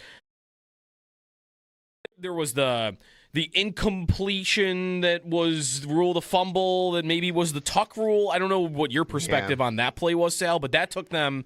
I mean, they were down the field. Like the big Cooks play before that, maybe they don't make the field goal, but they were at least in range to attempt one. So I didn't like the play call there. I understand why you're trying to. We're talking about the fumble here, just by the way. Yes, The fumble from Josh Allen. He was rolling right.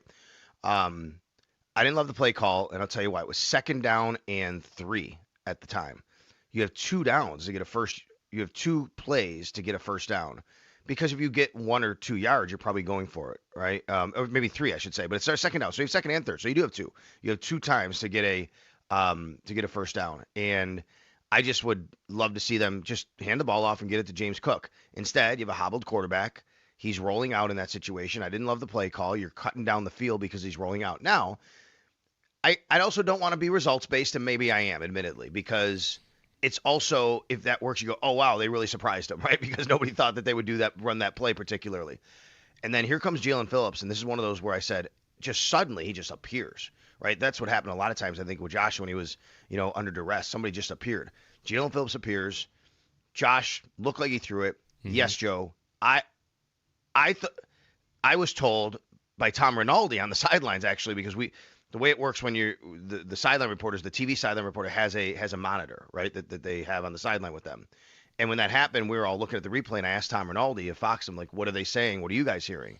And he said, it looks like tuck rule. That's what he said to me. Mm-hmm. It looks like tuck rule. So that was the first time that I had known or seen that they were looking at it from that perspective. Because my perspective was his arm went forward, and the next thing I knew, the ball was out. I have not seen an angle yet, and I'm sure I will. I just haven't seen it yet because I only saw the video board. Sean McDermott in the postgame said what he saw on the video board was Josh's arm go forward, then you don't see anything, and then the ball goes backward.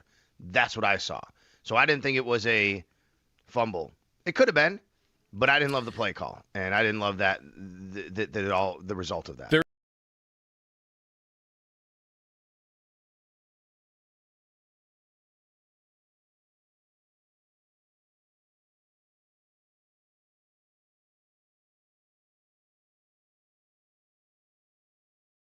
So a game that was frustrating at times, Sal. There's a lot to get through. The defense was great. A frustrating day on offense, but they almost got there at the end. Let's start with Allen and the day that he had, and I guess we can even loop him in on the Barnes Firm Injury Report, brought to you by the Barnes Firm. Injured for help.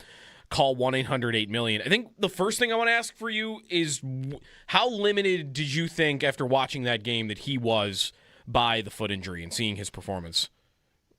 So limited is an interesting word because I didn't expect, we talked about in the broadcast, him to be like really mobile or have any designed runs. And yet they actually busted out a designed run earlier in the game. And then he did start to move around. So I don't think he was as limited as I thought. But I think as the game went on, you could see it was impacting him. I think that planting, moving a little bit, maybe rushing a couple things, the 2-point conversion we could talk about, I think possibly, but I don't know specifically, like you could say, this play it was, this play it wasn't.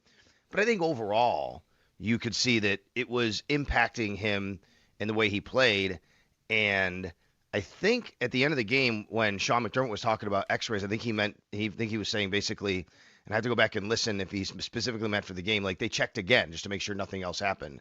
I know he did go for x-rays last week. The point is, though, it clearly was something, I think, as the game went on that was bothering him a little bit more, and you could tell a little bit.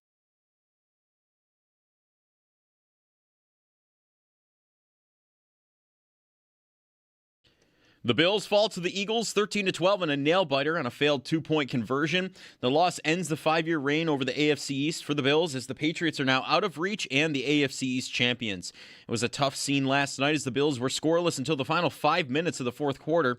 Buffalo's defense was a sure thing, though, as Philadelphia combined for 1 first down and 17 yards of offense on 5 second-half possessions, all of them ending in punts. Up next, the Bills host the Jets in what could be the final game at the current Highmark Stadium, donning their red helmets. Kickoff is set for 4:25 next Sunday.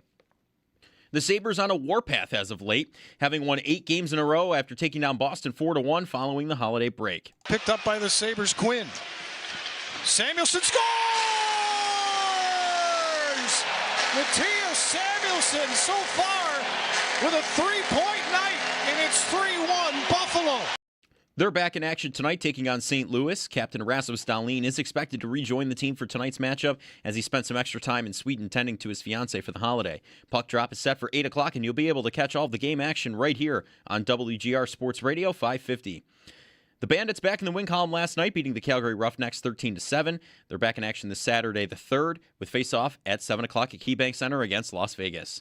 Around the NFL, the Jets fall to the Patriots 42-10. The Browns beat the Steelers 13-6. The Dolphins beat the Bucs 20-17. And the Jags outlast the Colts 23-17. And last night, the 49ers beat the Bears 42-38. Weather is picking up outside, so you can stay up to date over on our sister station. You can follow all of the information regarding the snow event on News Radio 930 WBEN. Stay safe out there. That's your Paddock Chevrolet Sports Update. Paddock Chevrolet celebrating 90 years of being your hometown dealership. I'm Joe Cali for WGR Sports Radio 550.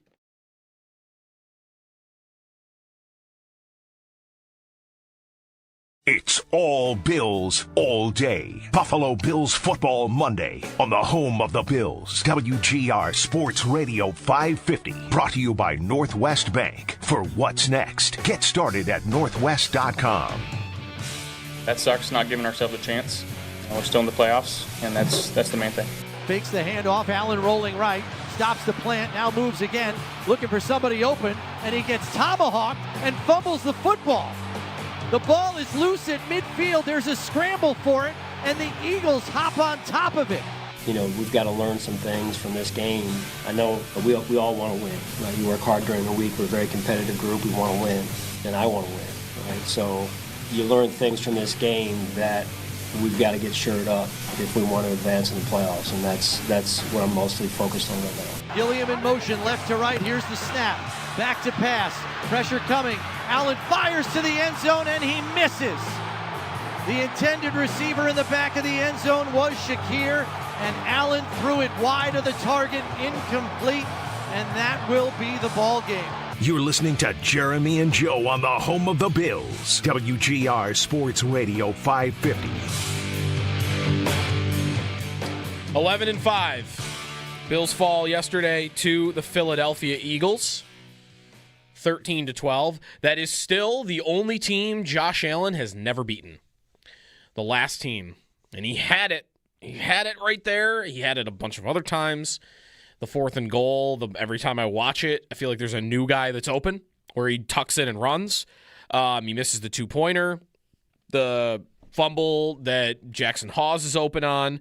I had forgotten about the long play down the field to Brandon Cooks, where Allen puts it on his left shoulder. Cooks think it's coming on his right shoulder. That was probably, or should have been, a touchdown. That one might not be on Allen, though. Maybe he wants Cooks to kind of break to the outside there. That's a little bit probably of both. So a lot of missed opportunities, and they weren't just on Allen. I thought there was some bad officiating in this game.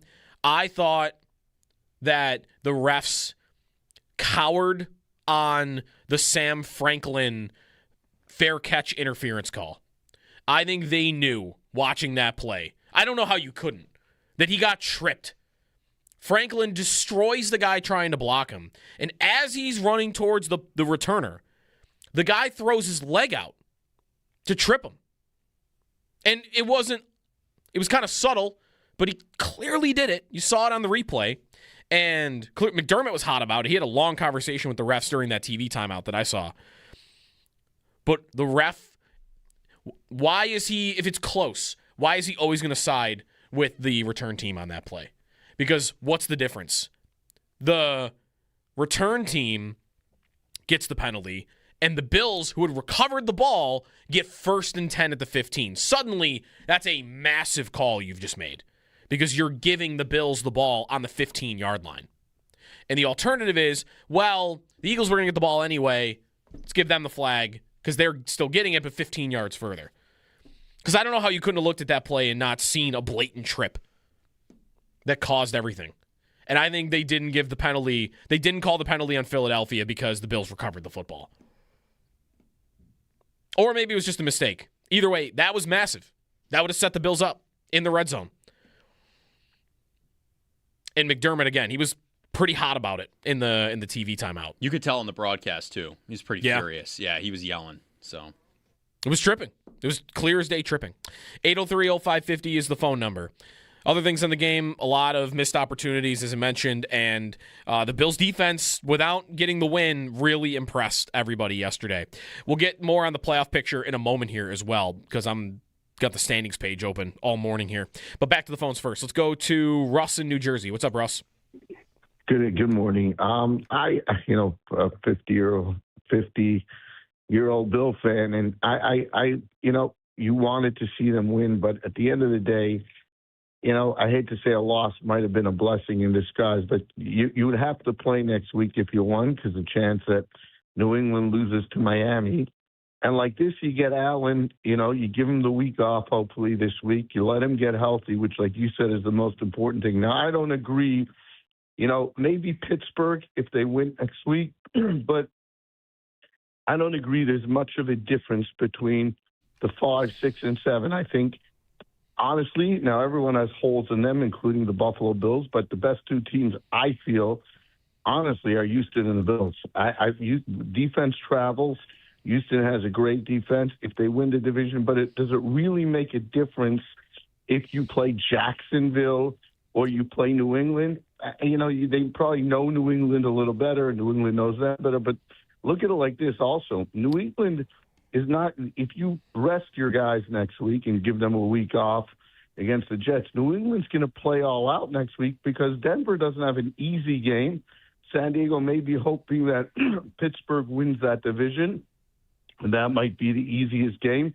So, New England's going to play hoping San Diego beats Denver, and they beat Miami, and they get the number 1 seed. But like I said, except for Pittsburgh, if Pittsburgh wins, and I honestly think, would you want to play?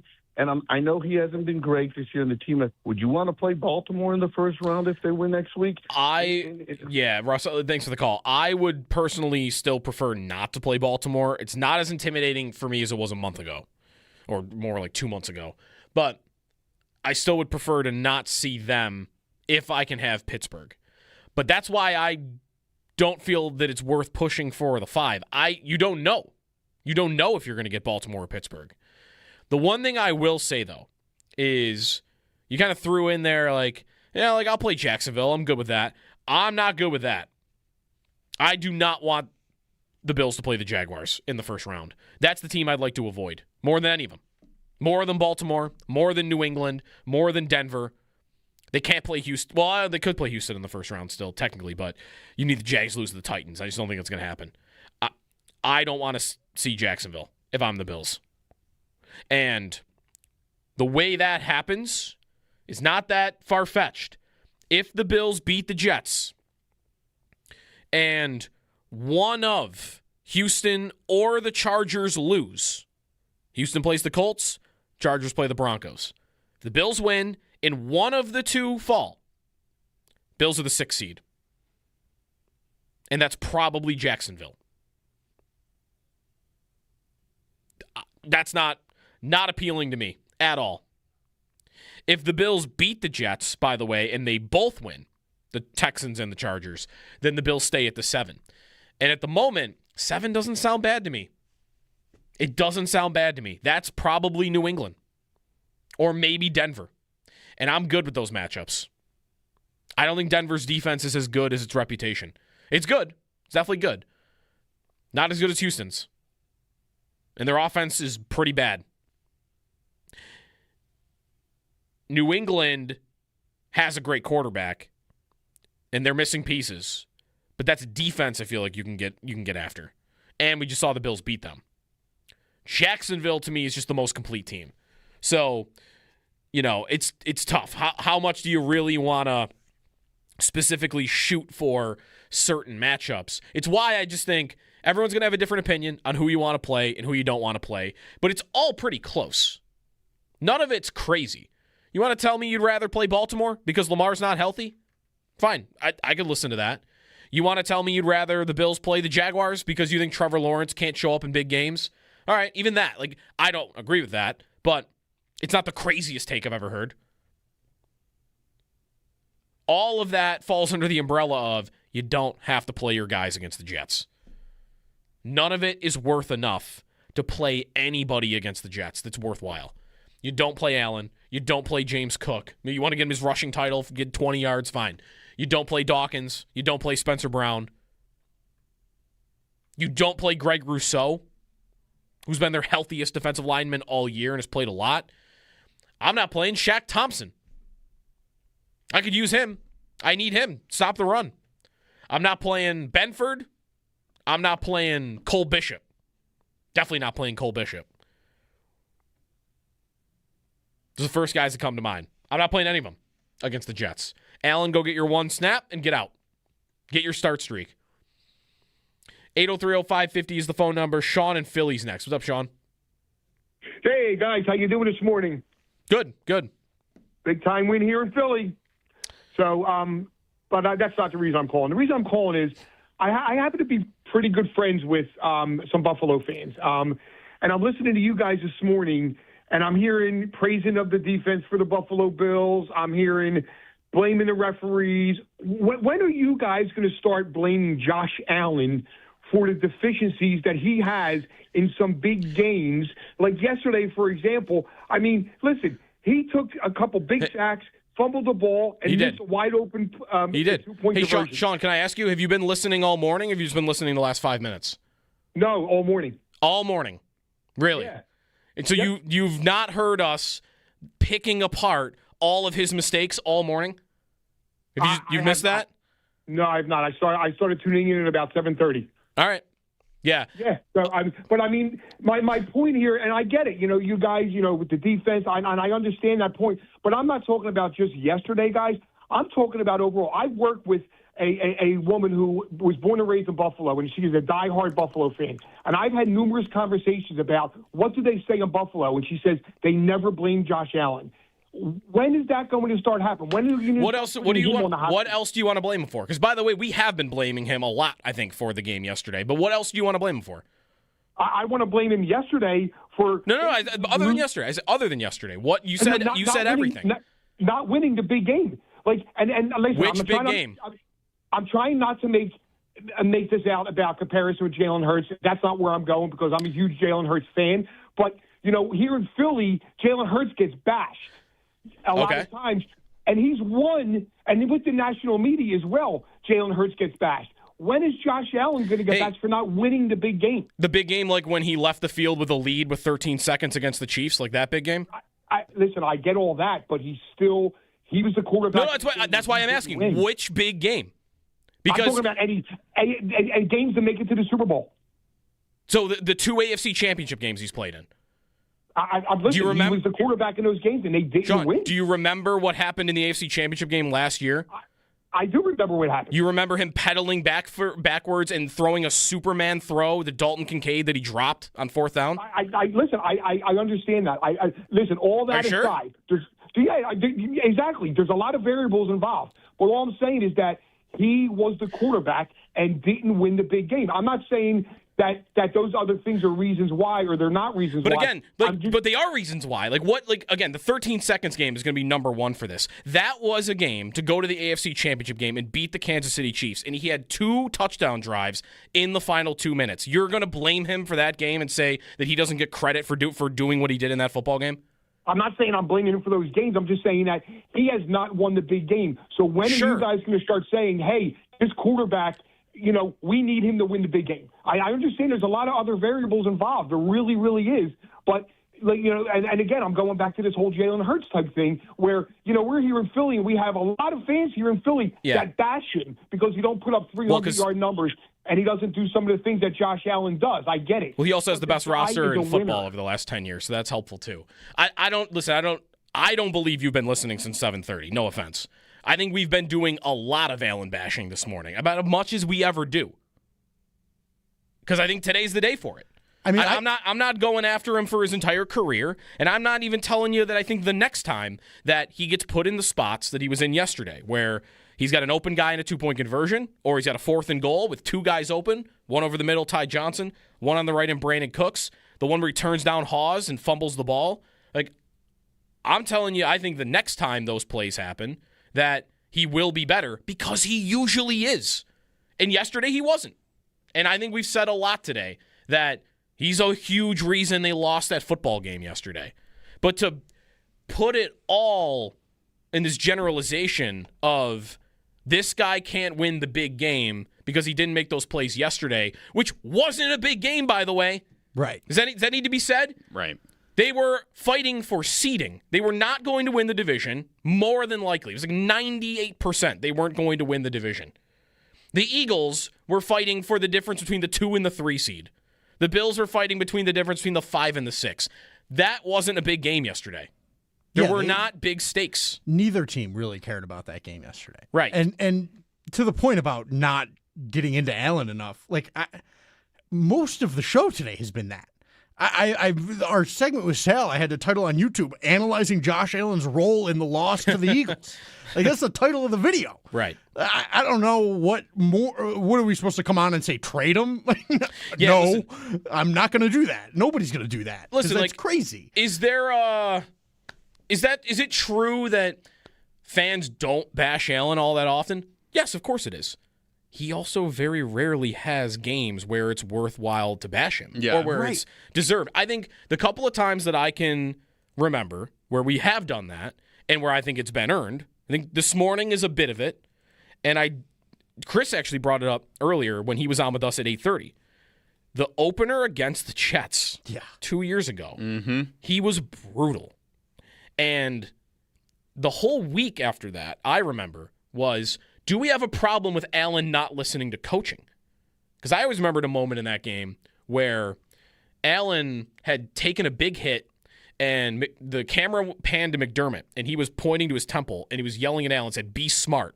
And on the very next play, it was like it was 3rd and 8 and he was 10 yards, it was super far away from the first down marker. He tried to jump over 3 New York Jets. And I thought, your coach just told you, be smart. And you tried to leap over 3 people.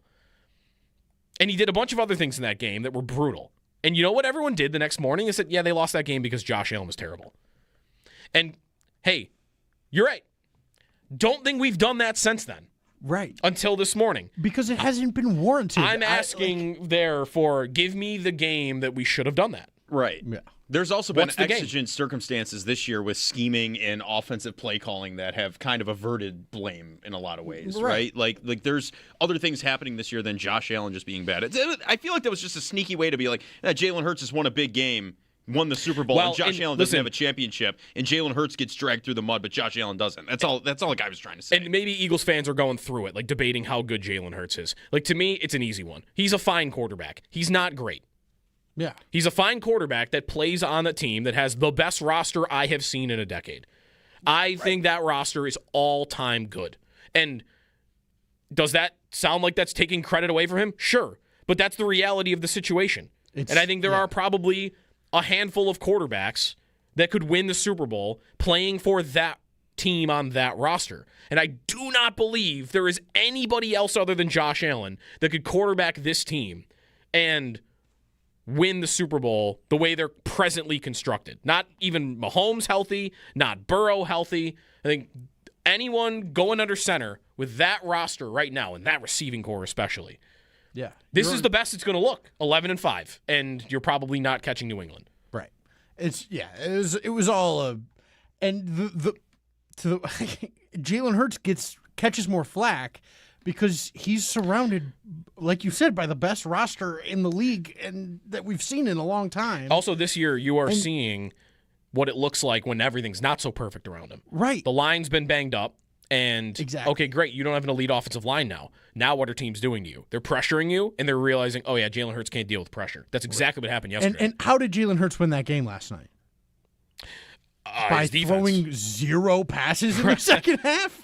What did he end with 0 in the second? I think it was completions? 0 in the second half. Zero completions. I knew he had half. 0 for much of it. I know they didn't get many yards. I don't know. I'm not positive. I didn't check at the very end, but I know very late it was like over.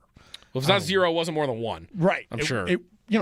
He did nothing to contribute to that win for them, really, other than not making mistakes, which, credit where it's due, Allen made mistakes. That's why that commentary drives me, like that point, and I'm just picking on the caller here. That point's made a lot everywhere of, well, you didn't win the big game. Yesterday's game is a prime example of this. That under that terminology, you would be crediting Jalen Hurts for winning the big, if you thought yesterday was a big game. Again, I don't think it was. But if you thought yesterday was a big game, hey, Jalen Hurts, he won the big game. And as you just pointed out, he might as well not have walked out of the locker room at halftime. I don't know if he completed a pass. We were just talking about that. Yeah, you were on the phone. Sorry. It's the like. What did he do for that? Right. I don't know. Like even the graphics they're putting out of like Hurts jumping on Billy Buffalo on a table, right? Every comment underneath is like, put the defense on that graphic. Like that's who won Philly the game. I mean, there's always going to be an internal debate. Like, what is, even in a game like that, how much blame do you want to put on Allen, and how much is deserved? Because I know some fans are going to want to do it at all, and even that, because it's. there's nothing you could do about it. If you thought Allen was the problem in a game, it's okay, well, I hope he plays better the next game. Like, there's nothing you're going to do about it. And everything that happens around them contributes to, well, how good was Allen in the game? I need to be better for him because he's the quarterback and that's not changing. So, okay, he didn't have a good game. Well, now I can't turn to anything to do different with him. It's, I need to give him more options in the pass game. I need to give him more time. I need to call these plays differently. Like, the only thing you could do about it is change what's around him. And I think that's maybe why sometimes it sounds like, there would be no criticism of Allen. I don't think today's the day for that, though. Yeah. I think we've been doing a lot of it. We criticized him in a win last week because he took that sack in Cleveland. Like, what are you doing? Yeah, at the end. Yeah, right. Like, it's not like we shy away from that. Let's go to, who do we want here? Let's go to Dennis in North Tonawanda. What's up, Dennis? Hey, gentlemen. In regard to Josh Allen, he's the first one to bash himself, even when it's not his fault. So I'm never willing to bash him. And then as far as who I want to play in the playoffs, I don't care.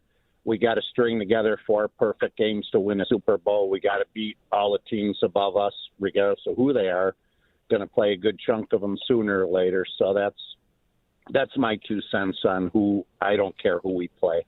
We either beat ourselves or we beat them. And I'll hang up and listen. Thank you. Thanks for the call, Dennis. I do think I get that. I think there are definitely teams that are more threatening, though. It's going to be up to you who you decide those teams are. I think the Jaguars are that team, and I'd like to avoid them if I could. You might not have to play them if you don't match up with them in round 1. It's a matchup league, right? We hear that all the time. Some matchups are going to be worse for the Bills than they are for other teams. Some matchups are going to be worse for the Chargers. See them on Saturday? What's the Chargers' problem right now? They're missing their best 2 linemen who are out for the year. So they go play a team like Houston, and that's a nightmare for them. Bad matchup, because that is a team that can expose their weakness. I bet you the Chargers, maybe not, just because of Allen. See, maybe New England's better for this. They might say, I'd rather play New England. Because, okay, I got to deal with Drake May, but that New England defensive line, they're not going to expose our problems up front as much as others. Different strengths, different weaknesses. I think the Bills' weakness right now is when they're getting manhandled by more physical defensive lines, run game goes away, pass game falters, offense struggles. So therefore, I think there is a difference between, I'm playing Jacksonville's one of those teams in round 1. Houston. Let's say Houston wins the division. They get lucky. There's a big difference, I think, between New England and Houston. Doesn't mean even that New England is a worse team than the Texans are. It's just, what do you do poorly, and are you about to match up with a team that's going to expose that? So I'm not all the way there on that mentality. Play who's in front of you, and you got to beat them all anyway. You don't have to beat them all. You might get lucky and not play a team that can really break you in your run game and your receiving core. 803-0550 is the phone number. All right. More calls.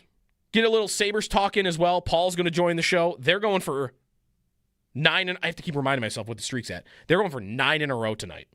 Operation 10 straight's never been more alive. That's true. 2 away from 10 straight. And tonight they get St. Louis, who is a bad team. That's a bad hockey team. Doesn't mean they have to win. They're on the road. But this is a very, very beatable opponent. 803-0550 is the phone number. It is a Buffalo Bills Football Monday here on WGR, brought to you by Northwest Bank. For what's next, get started at northwest.com.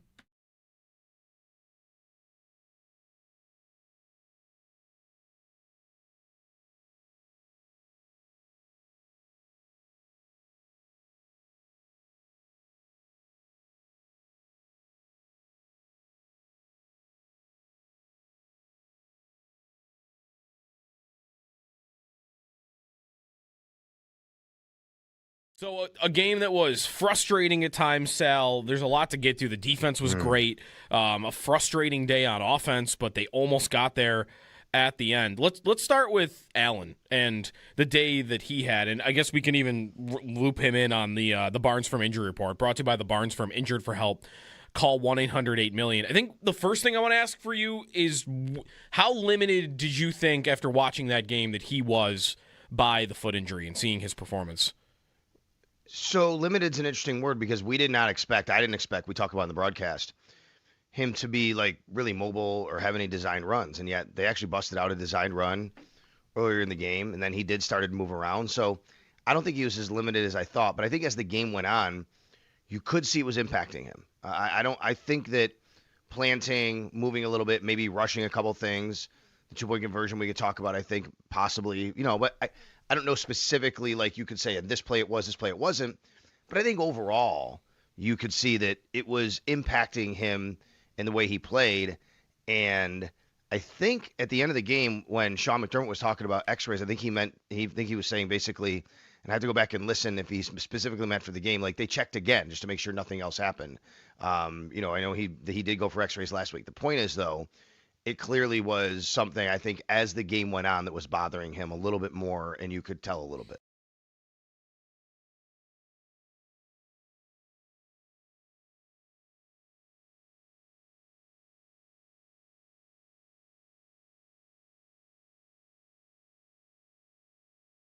There was the incompletion that was the rule, the fumble that maybe was the tuck rule. I don't know what your perspective on that play was, Sal, but that took them. I mean, they were down the field. Like the big Cooks play before that, maybe they don't make the field goal, but they were at least in range to attempt one. So I didn't like the play call there. I understand why you're trying to. We're talking about the fumble here, just by the way. Yes, The fumble from Josh Allen, he was rolling right. I didn't love the play call, and I'll tell you why. It was 2nd down and 3 at the time. You have 2 downs to get a first. You have 2 plays to get a first down. Because if you get 1 or 2 yards, you're probably going for it, right? Or maybe 3, I should say. But it's our 2nd down, so you have 2nd and 3rd. So you do have 2. You have 2 times to get a first down. And I just would love to see them just hand the ball off and get it to James Cook. Instead, you have a hobbled quarterback. He's rolling out in that situation. I didn't love the play call. You're cutting down the field because he's rolling out. Now, I also don't want to be results-based, and maybe I am, admittedly, because it's also, if that works, you go, oh, wow, they really surprised him, right? Because nobody thought that they would run that play particularly.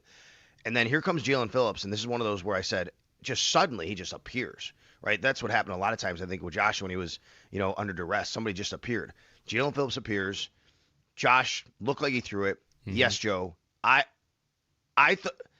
was told by Tom Rinaldi on the sidelines, actually, because the way it works when you're the sideline reporters, the TV sideline reporter has a monitor, right, that they have on the sideline with them. And when that happened, we were all looking at the replay, and I asked Tom Rinaldi of Fox, I'm like, what are they saying? What are you guys hearing? And he said, it looks like tuck rule. That's what he said to me. Mm-hmm. It looks like tuck rule. So that was the first time that I had known or seen that they were looking at it from that perspective. Because my perspective was his arm went forward, and the next thing I knew, the ball was out. I have not seen an angle yet, and I'm sure I will. I just haven't seen it yet because I only saw the video board. Sean McDermott in the postgame said what he saw on the video board was Josh's arm go forward, then you don't see anything, and then the ball goes backward. That's what I saw. So I didn't think it was a fumble. It could have been, but I didn't love the play call, and I didn't love that the result of that.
Paul Hamilton in a moment. Sabres in action tonight against the St. Louis Blues.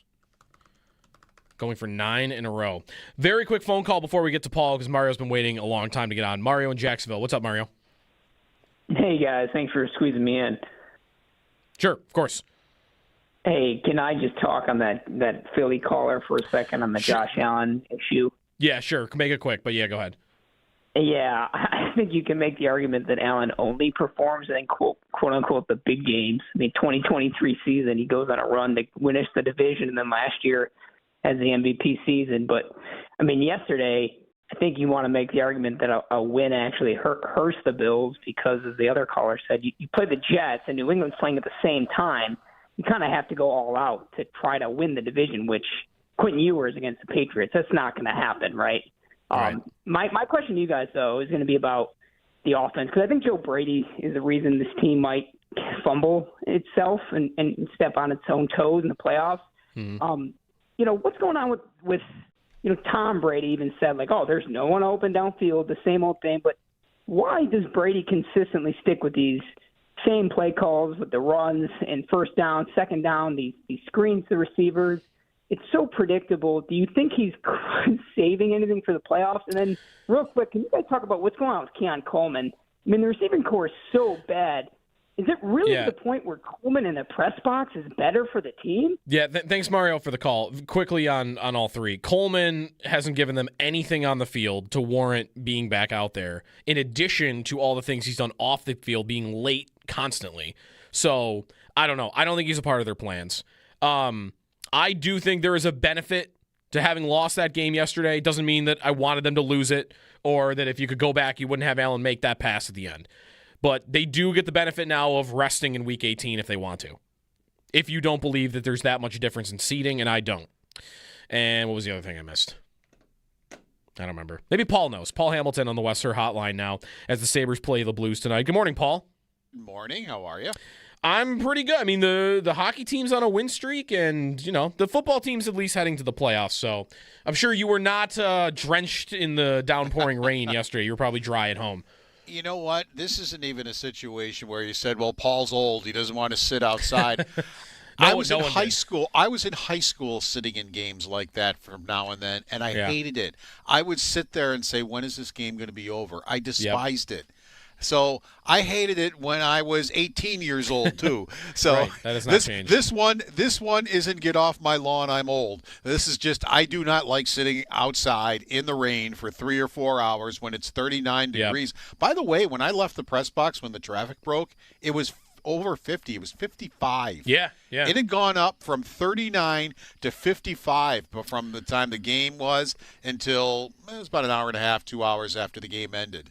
That did not stay around, though, because I'm looking outside my window right now, and there's blistering snow all around. So, we're not snowing here in Lancaster. Okay. We're windy, but no snow whatsoever. It might be coming your way in a little bit here, so you're ready for that.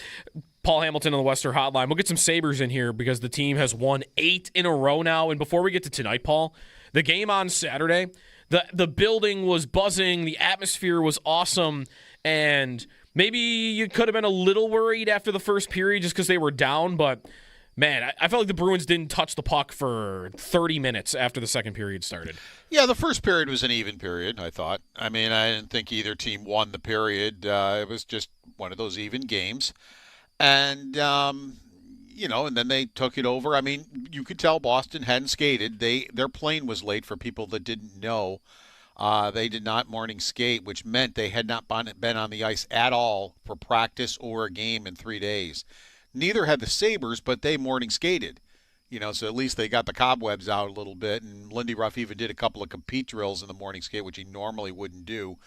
And you could tell in the second period who had skated and who hadn't. Buffalo just took the game over. Another good game by Luukkonen. A couple of people maybe didn't like the goal that was scored on him. You know what? Doesn't matter. You only gave up one. Right. Even if it's a good bad goal, if he gives up one, you're fine. And he made some when he had to make a big save, he did. So it was another good game by him, and they did it without Rasmus Dahlin. First time in 2 years they were able to win a game without Rasmus Dahlin and win it rather handily. So They didn't really get worse defensively. They weren't giving the puck away. Their puck management was still very good, which is one of the key reasons why they've won 8 in a row. So I thought that was big, too, that they were able to win a game without their captain. Yeah. The Pastrnak goal, for me, it was kind of in the middle because it's a wrist shot from the top of the face-off circle. Like, generally, I think I want my goalie to make that save, but it is David Pastrnak, and the puck was placed perfectly. Yep. So, like, that's the guy where maybe you can live with that. And like you said, if he stops everything after, you can't be mad at Luukkonen. Were you surprised, though, if that he lets in a goal from the red line, but he wins 4-1, and it's the only goal he let in, okay, it doesn't matter. He let in 1 goal, so it's fine. That's a good question.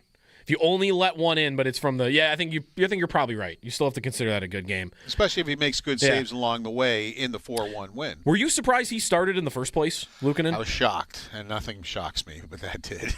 Yeah. I it's like, what are you doing? I mean, you finally one of the other reasons I think they've been winning is they went with a goalie, and as I kept saying to you guys, I don't care who, just go with one. As I speak now, it's starting to snow here. You're there right. It's coming. It's coming. Yeah. So so they picked Lyon. Great. Whatever. It's worked. I mean, he hadn't won a game since October against Toronto, and then he reels off 6 straight wins and is playing really, really well. Even though Luukkonen came in and played a great game in New Jersey and did a good job when they needed him, why are you changing things? Go with your number 1 goalie. And Ruff said yesterday after practice that I asked him, and he said both goaltenders will likely play in this 3-game road trip. You really don't need a goaltender until the middle of the month, to be quite honest with you, middle of January. And I just didn't understand it all. Now, it worked. They won. The winning streak is still alive, and they won. But I just didn't see you had a good thing going. Why change it? Right. So I guess Lyon tonight would make sense, but again, right, like if they want to keep rolling with who played well the last game, I guess we'll see about who plays tonight against the Blues. Maybe he's going to go with back and forth again. I don't know. Yeah. So if he has both goalies rolling, maybe Lyon and then Luukkonen in Dallas and then Lyon in Columbus. Maybe that's his plan. I don't know. I mean, he doesn't really tell us.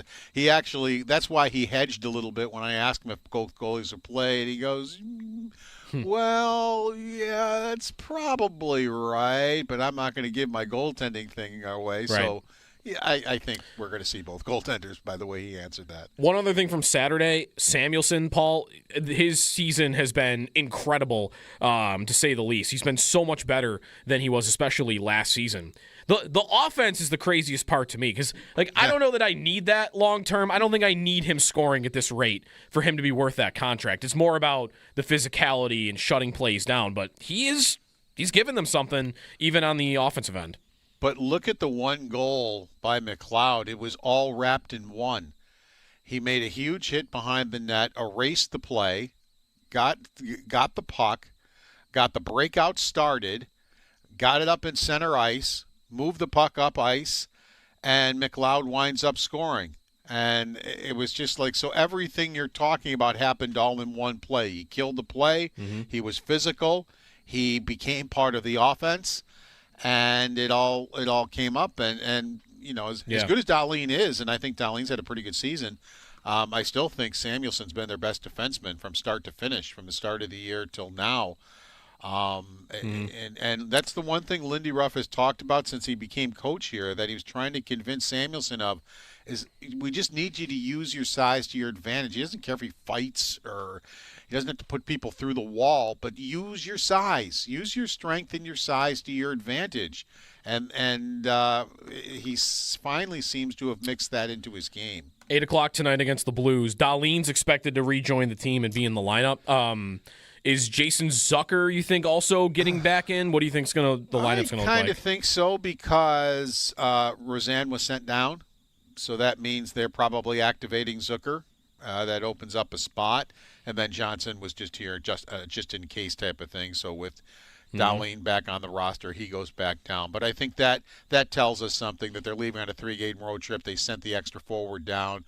That tells me probably Kozak and Zucker, and Lindy hedged about that too. He's on the trip, and he said, we still need to see what the doctors and trainers say, but he was in practice yesterday on a line. He was actually on Greenway's spot because Greenway is still doing his thing, that they have this program they have him on. So Zucker might slide in for Greenway. Yeah. Who knows for this game, and then Greenway will be back for the next one, but we'll see where he winds up in the lineup. Yeah, because you feel like Zucker would be a guy that would play a little higher in the lineup, but I don't know. You feel like Lindy might not want to touch the top 3 lines because they've been playing so well? In theory, yes, but he touched his goaltenders. Right. But your theory is correct, yes. I would think that. Yeah. But who do you want to pull out? I mean, they're all playing pretty well right now. So, but Zucker's got to play. I mean, you got to put him in. So, again, it might be a day where Greenway doesn't play. Maybe, I don't know, maybe Dunn comes out, but I really like the way that line has performed with Dunn playing. So it's a good problem to have, so to speak. Right. On paper, I feel like the thing that would make the most sense would be Zucker goes up to Krebs' spot and he goes to the 4th line. But as you've been talking about, Krebs has been up there and playing great. So I don't think you would feel the need to pull him off of that line. And the numbers back that up. Maybe people. I know he gets a lot of flack from people because he doesn't score a lot. But look at where he was where he scored the goal, and he's always there. I mean, he's standing in the crease, and that's where he always is. I mean, he's a pain in the butt for a defenseman. I mean, his motor's always running. He's always in the battle. He wins the battle a lot. And if you asked Tage Thompson to give you an honest opinion on playing with Peyton Krebs, I bet you would get a glowing recommendation, not just, well, I'm going to defend my teammate. I think Tage Thompson is quite happy with playing with Peyton Krebs just because his game complements Thompson's game. He goes and gets the puck. He goes and wins the battle. That helps Tage Thompson be productive. Maybe Krebs isn't scoring the goal, but Krebs has kind of taken the turnovers out of his game, which were plaguing him for a while, and his numbers are excellent on that line.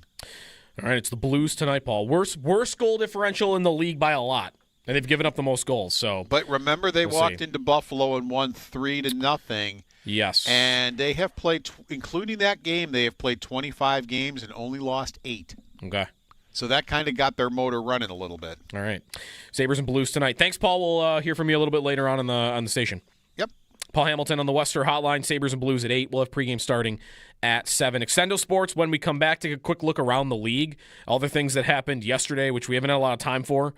There's a lot to chew on from that Bills game. So we'll do that when we come back and wrap things up, get you off to Sal and the Northtown Automotive Extra Point Show coming up here on a Buffalo Bills Football Monday on WGR.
There was the incompletion that was ruled a fumble that maybe was the tuck rule. I don't know what your perspective on that play was, Sal, but that took them.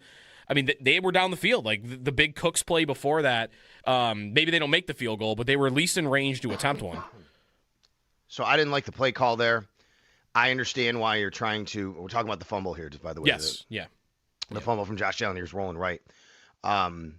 I didn't love the play call, and I'll tell you why. It was 2nd down and 3 at the time.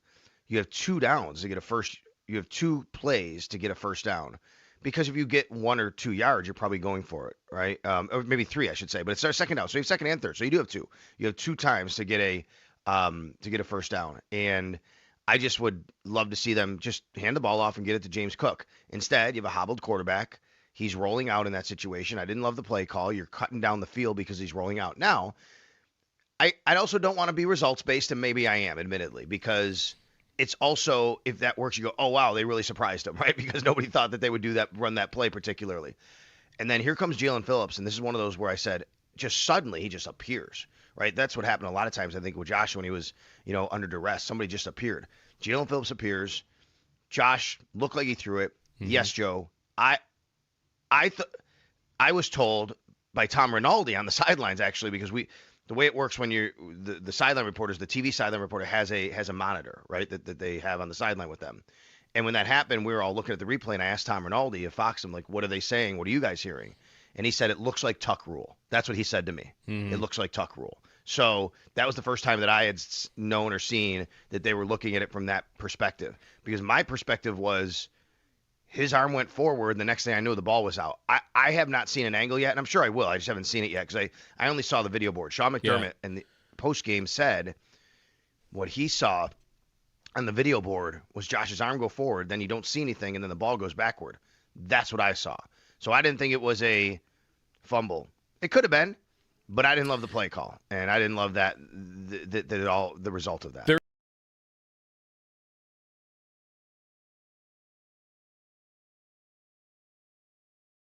So a game that was frustrating at times, Sal. There's a lot to get through. The defense was great. A frustrating day on offense, but they almost got there at the end. Let's start with Allen and the day that he had, and I guess we can even loop him in on the Barnes Firm Injury Report, brought to you by the Barnes Firm. Injured for help.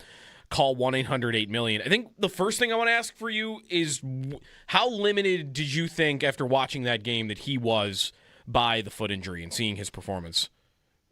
So limited is an interesting word because I didn't expect, we talked about in the broadcast, him to be like really mobile or have any designed runs. And yet they actually busted out a designed run earlier in the game. And then he did start to move around. So I don't think he was as limited as I thought. But I think as the game went on, you could see it was impacting him. I think that planting, moving a little bit, maybe rushing a couple things, the 2-point conversion we could talk about, I think possibly, but I don't know specifically, like you could say, this play it was, this play it wasn't.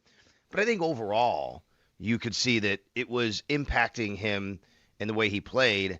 And I think at the end of the game, when Sean McDermott was talking about x-rays, I think he was saying basically, and I had to go back and listen if he specifically meant for the game, like they checked again just to make sure nothing else happened. I know he did go for x-rays last week. The point is, though, it clearly was something, I think, as the game went on that was bothering him a little bit more, and you could tell a little bit.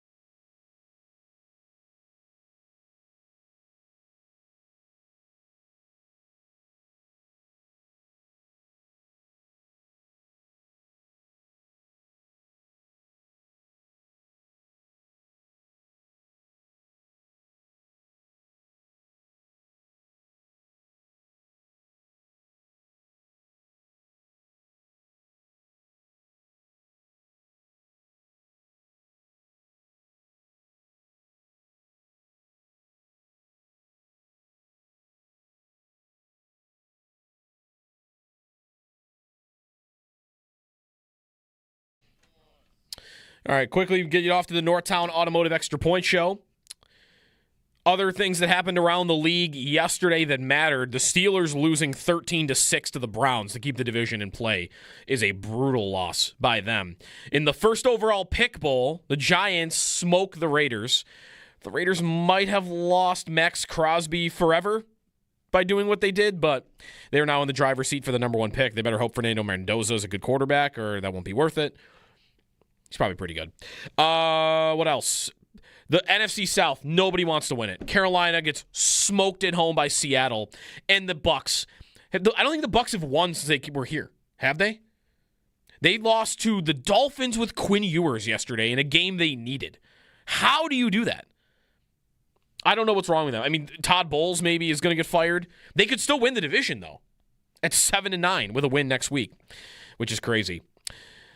And your fantasy championships hopefully went well for you. Tonight, Rams and Falcons, so you should have a lot of fantasy-relevant players tonight. You could play Blake Corum, but you've probably already made that decision. Start sit-wise. All right, stay tuned. Sal on the way next here on WGR. Talk to you tomorrow.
Back to pass, pressure coming, and he's sacked by Jalen Carter, who just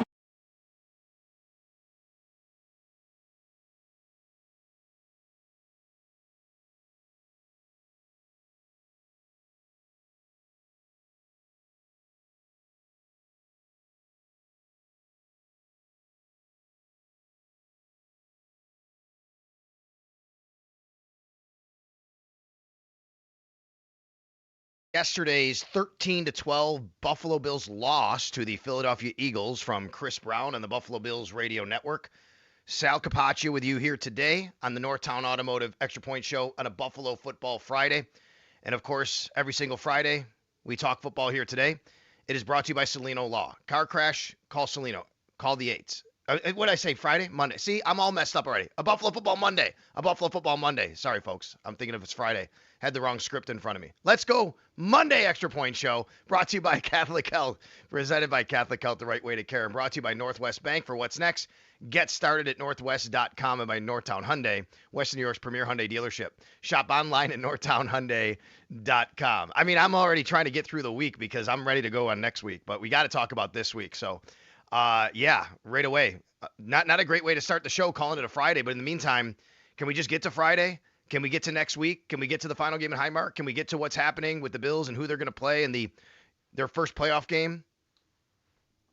We know they will be home next week for what essentially will be the final game ever at Highmark Stadium. Certainly the last regular season game, and most likely last game ever. The only way it wouldn't happen is that the Bills finish 5 or 6, and then they host the 6 or 7 in that scenario. So we'll see how all that turns out next week. We'll get to all of that later, but a lot to get to today. I want to open up the phone lines. 803-0550, that's the number to call. A Buffalo Football Monday reaction show. Anytime we do the reaction show, you know how it works. You give a call. I let you talk about what's going on, what's on your mind. We talk about it. We talk through it. Good, bad, and different. Questions, comments, opinions on what went down yesterday inside Highmark Stadium. You heard Chris Brown right there on the Buffalo Bills Radio Network talk about and call the blocked kick, the miss from Josh Allen to Khalil Shakir in the 2-point play. All of that is on the table today, and I want to get with you. So let's do that. In the meantime, every Monday, we are on video here on a Buffalo Football Monday, and you can join us. We are on the YouTube stream, WGR. We are on the Twitch stream as well. And today you will notice I am inside Studio Capaccio today. So not inside our normal WGR Amherst studios because, quite frankly, the weather is terrible. There's some travel advisories in effect, and I probably, could have made it into the station, maybe out of the station to come back to Studio Capaccio and back home. But with everything going on the way it is and the technology we have today, better be safe than sorry not to be traveling out there. And if you have any questions, any concerns about travel today, the roads, the weather, whatever it is, be sure you're tuned into WBEN News Radio 930. So check them out down the dial at 9:30 a.m. If you have any questions, concerns about what's going on with travel today, with the wind, with the snow, the timing, we're going to be all over that for you on our Odyssey sister station, News Radio 930 WBEN. In the meantime, of course, taking your phone calls here at 803-0550 on the Northtown Automotive Extra Point Show here on a Buffalo Football Monday. All right, the blocked kick, I mean, that loomed large in this game, right? I mean, there's no doubt about it. The blocked kick was a huge, huge deal. And it basically kind of, I'm not going to say forced Sean McDermott's hand, right? Wasn't forced. He didn't have to do it.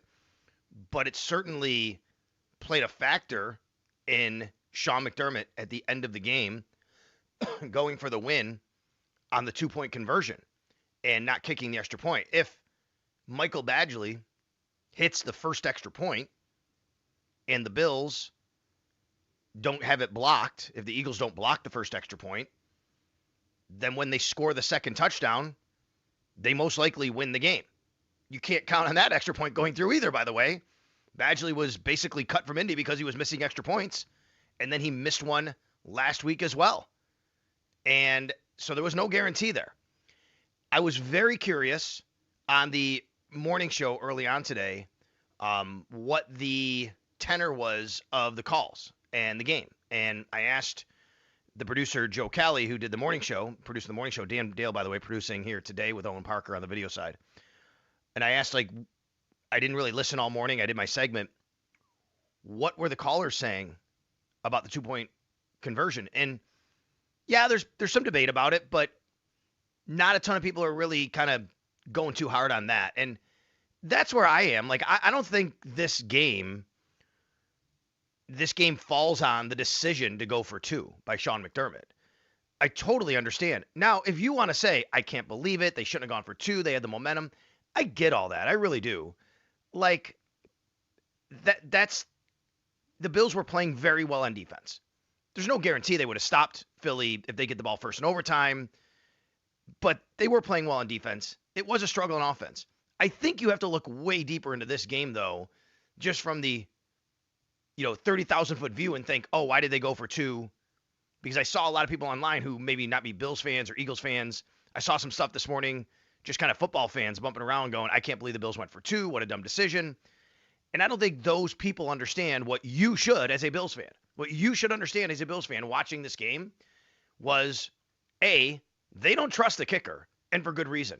Now, we could have a discussion about why that kicker was kicking, but they didn't trust the kicker. The guy missed an extra point last week, had the blocked extra point. There was no guarantee that that thing was going through. Okay? Number 2, you have Josh Allen. You need 2 yards. He's the best player on the field. You trust him. I know he's generally going to make plays. He didn't make it there, but that's number 2. And maybe most importantly, Josh Allen's dealing with a foot injury. And you could tell that as the game went on, it was impacting him on some level. Going to overtime would have extended that game by at least 1 more offensive drive, maybe 2. We're talking, 5, 10, 15 plays? Josh had already been sacked 5 times. You put him in more harm's way. I get it. I have no issue at all with Sean McDermott going for the 2-point conversion. If you want to fight back against that and give me all the reasons why they shouldn't have, totally understand. I get it. I just don't think that's where this game lies as far as why the Bills lost. The Bills lost this game because they could not move the ball on offense for 55 minutes. They couldn't score for 55 minutes. They actually moved the ball pretty well a couple of different times. They couldn't score for 55 minutes. We were actually on the radio broadcast side looking up the last time the Bills were shut out. And if you remember, I'm sure you do, the last time the Bills were shut out was Josh Allen's rookie year. It was 2018 at Green Bay. Luckily, it didn't happen, but it was getting to that point because the Bills couldn't score. Then they finally get down and with 5 minutes and 11 seconds left, score their first touchdown of the game. Folks, that's 55 minutes of NFL football with a Josh Allen-led offense and a James Cook-led rushing attack that the Buffalo Bills did not score. That's unacceptable. You cannot do that. You cannot have that happen. And how did it happen? Even though the Bills actually did move the ball a few times, because what's been the theme this year on offense has been critical mistakes at inopportune times. This year, as opposed to most years in the past when they've had this quarterback and this offense, this year there is so much less margin for error. So much less margin for error. And they have made the errors and given themselves that much less margin. And that's why they've struggled on offense at times. Now, it's funny because you look at the actual offensive numbers. The Bills are what? Going into the game, 3rd in the league in points per game. EPA, they're 4th per play. Like all these great metrics. I get it. But we all know it's been a bit of feast or famine for the offense. They've either put up big points or they've struggled mightily. In the games where they've struggled mightily, there's been times where they just couldn't do anything. But I think for the most part, and you go back to even like New England, right? The first game of the first loss they had, the New England game. That one comes to mind. You go to games where they've lost this year sometimes, and it's been they've just made critical mistakes at really tough times, and they can't overcome them because they do not have the margin for error. And when you make a critical mistake, you get the ball over midfield, you have a holding call on Deion Dawkins, creates a long yardage situation. Then you have a drop pass from Khalil. I don't remember if that was on the same drive. That creates a long yardage situation. You put Josh Allen back there, teeing off, guys coming after him. They're not protecting him as well. You have an interior offensive line, all those the interior defensive line, that's dominating your offensive line. All those things matter, and they're now starting to really come out when you have less margin for error, okay? I think that is what happened yesterday when... Now, it's funny because the Bills actually had a fumble where Josh Allen jumped on it, and then on the next play, they did go deep, and they made up for it. See, in years past, they would make up for those things. They can't make up for those things now like they used to be able to. They have to play such... I'm not going to say flawless football, much more perfect football now on offense than they used to. And they haven't been doing that. I'm going to get to the defense in a little while because they played a good game. The defense played a really good game, and it's just a shame. This defense that's been much maligned all year, they give up 82 yards rushing. They give up less than 4 yards a carry to Saquon Barkley. They give up only 13 points. They give up 16 yards in the second half. Yeah, that counts a kneel down, but even without the kneel down, 17 yards on 17 plays. Without the kneel down at the end, 17 yards on 17 plays. Officially for the Eagles, 16 yards on 18 plays because of the -1 on the kneel down. And you get that defensive performance and you don't win. That's a tough pill to swallow. Tough pill to swallow. We'll get to that in a little while. I want to say hi to everybody in the chat box. Thank you very much for coming in. We got a lot of you in there as usual. Nick and Depew, AC Man, Dylan Mark. Who else we got? We got Yen in there, and I might be saying your first name. Bill, John, Canelli, I think it is. Who else we got? Fandamant. All right, thank you, Brian. All right, hi, everybody. I see you all. Robert, thank you very much for coming aboard. You can get in the chat box. You can say hi. I don't have time to really get into it with you in the chat box. You can get into it with each other, but I like to say hi and recognize you because you're doing the work in there to, stay engaged with everybody and listen to the show. All right. 803-0550 is the number to call. I'll get to the defense.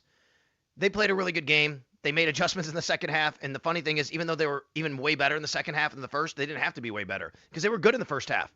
The one drive they gave up really for a touchdown was on a short field, and that was a tough drive to give up. But otherwise, they played well. You know, the only real criticism I have of the defense was giving up 3rd and longs again in the first half, and that allowed a couple drives to extend. Again, a 3rd and 10, a 3rd and 12.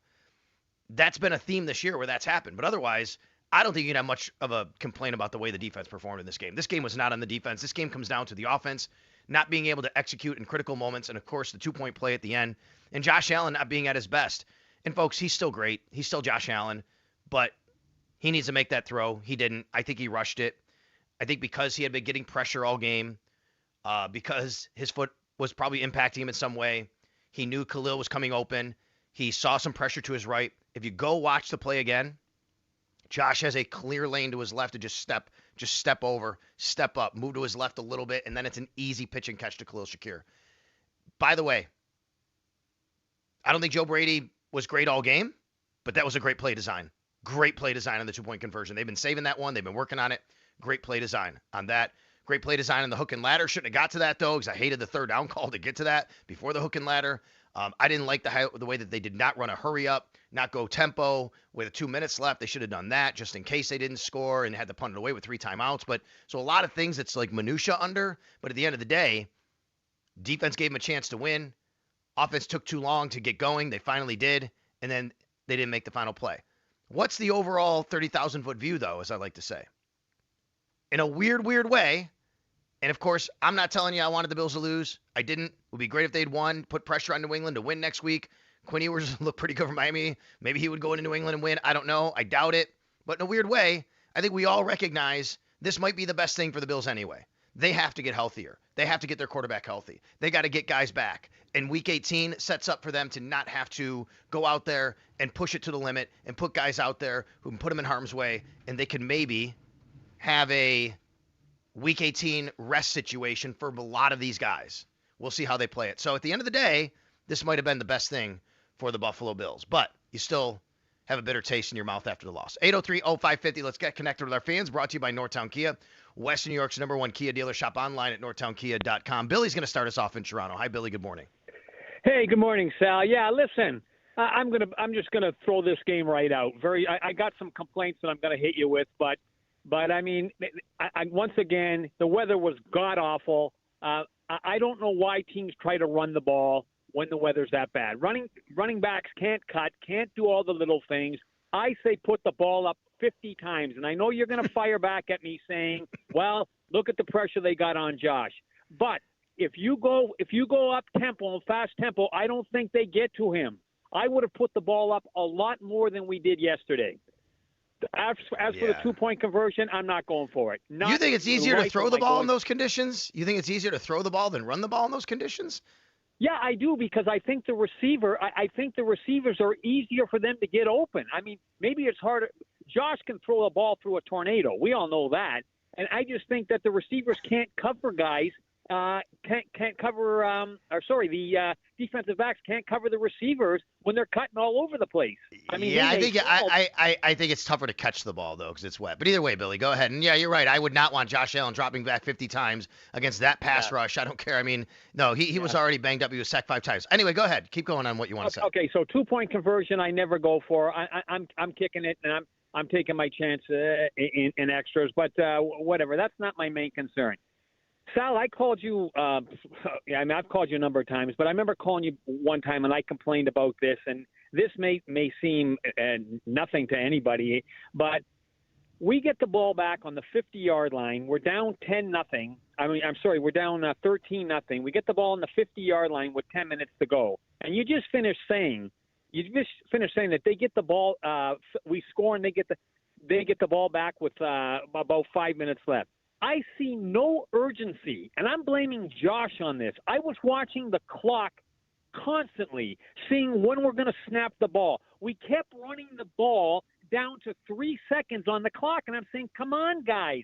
Get in the damn huddle and move it. I want the ball. If we get them 3 and out, we get the ball back with 7-8 minutes if we score. We ran it all the way down to 5 minutes, and yes, I know we got the ball back and we almost won the game.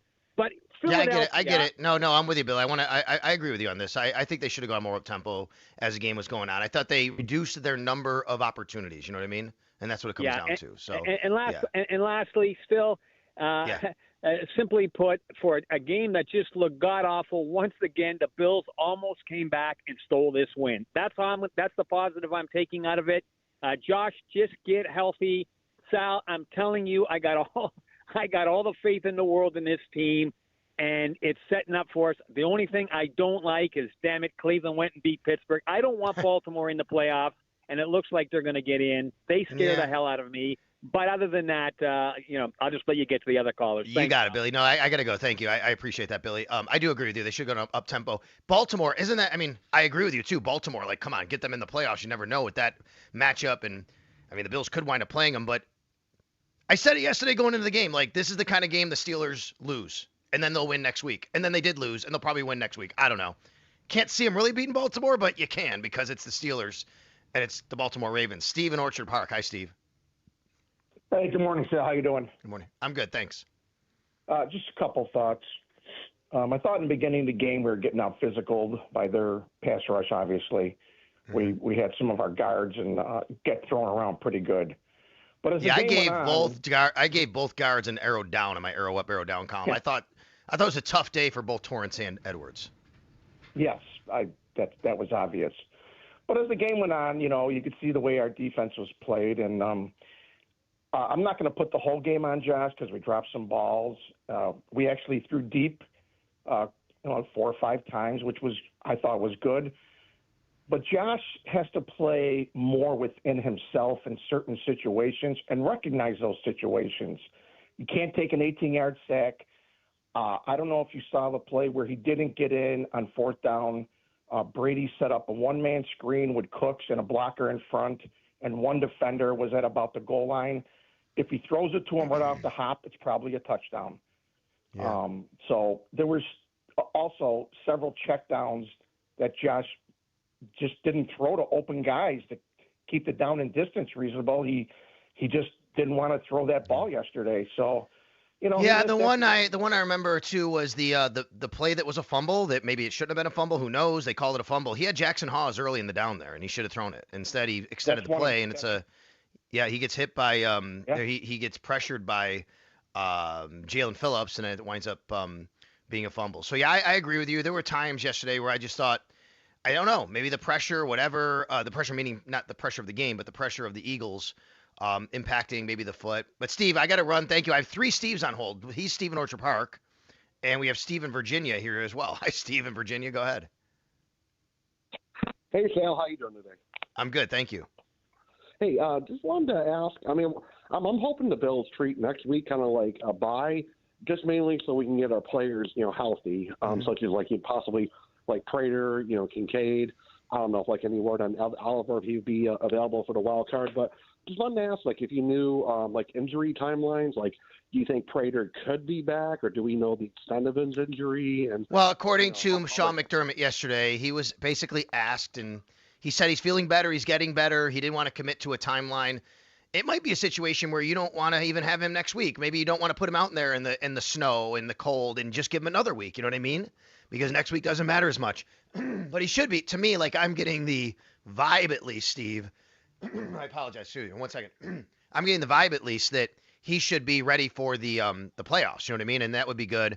At Oliver, Sean McDermott actually said he had a bit of a setback recently, but he still doesn't think that might impact his timeline. But he didn't give a timeline on that. So hopefully that's the case. Now, here's the issue, Steve. I agree with you. They should treat next week like a bye. Let Josh have his streak intact. Put him on the field for 1 snap, 2 snaps, get him off the field like last year.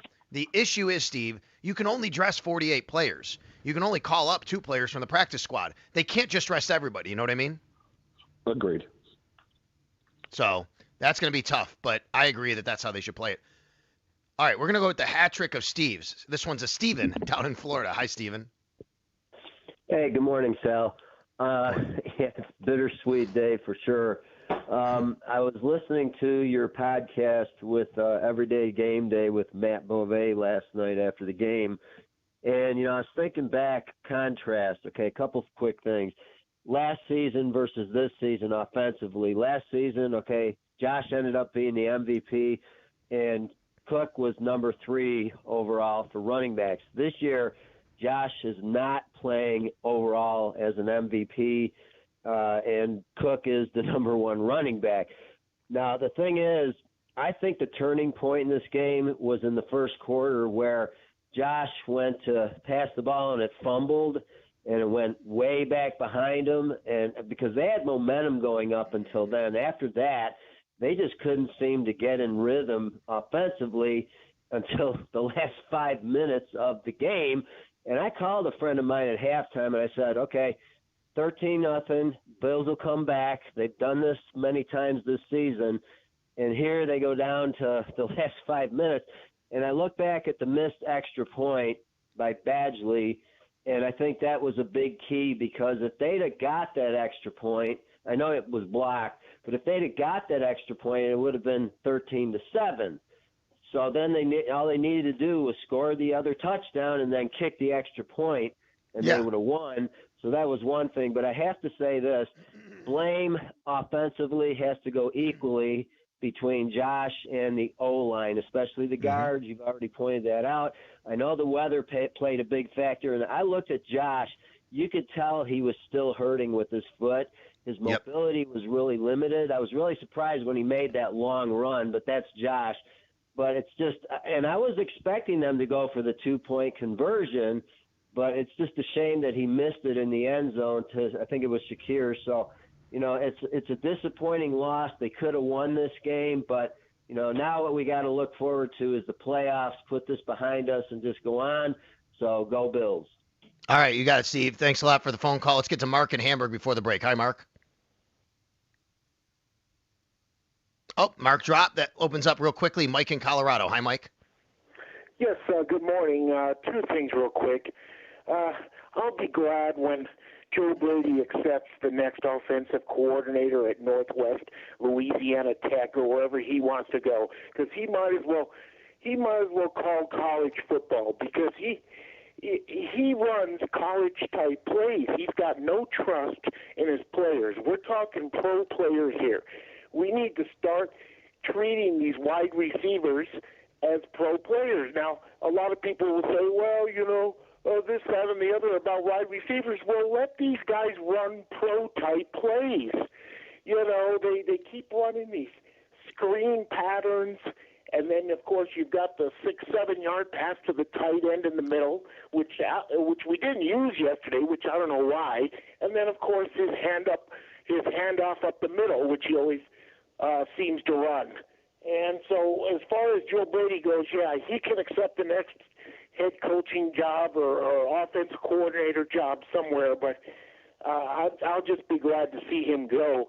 And then secondly, the offensive line, and I think they've pretty much struggled almost the whole year. They've had a few good games mixed in there, but our drag racing tackle over there, he's got he allowed a horrible sack yesterday. And, as far as I'm concerned, he keeps making Pro Bowls, but I don't get it. And I agree with your up or down as far as the guards go. They got emasculated almost the whole game.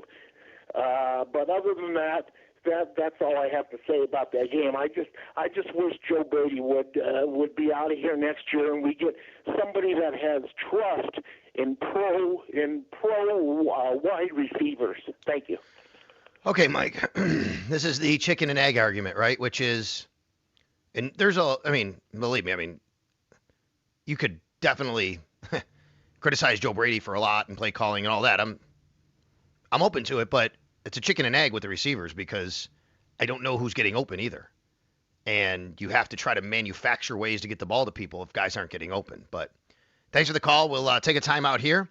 It is the Northtown Automotive Extra Point Show on a Buffalo Football Monday.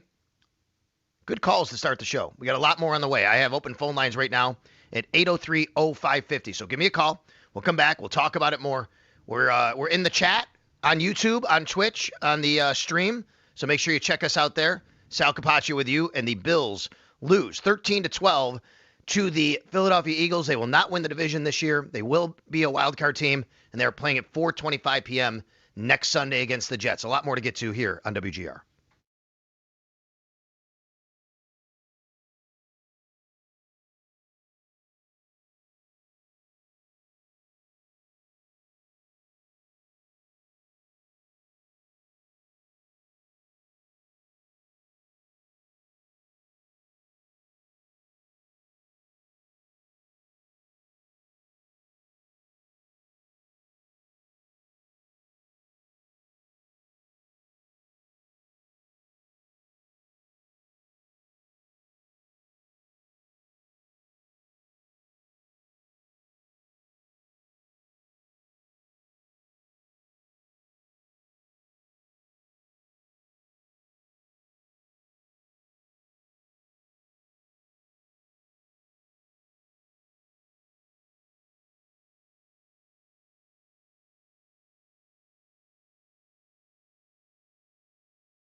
we got a lot of things we need to discuss as a leadership group. And I mean, you got the last game in Highmark Stadium here.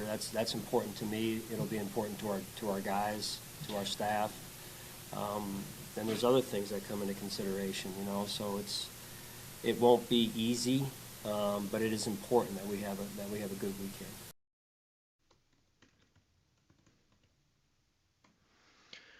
All right, I'm just having some fun in the chat box with some of you. I don't know if this is actually the question you're asking because I got in late, but IDL716 says, do we know the hook and ladder references? So the reason it's called a hook and ladder, if this is what you're asking, and maybe not, maybe I'm getting in late on this. It's a hook route. Generally, you run to the sticks, you turn around, it's a hook route because it's going to be open in the middle of the field or near the hashes, basically. And then when you catch it, you lateral it back. Hook and lateral. Hook and ladder.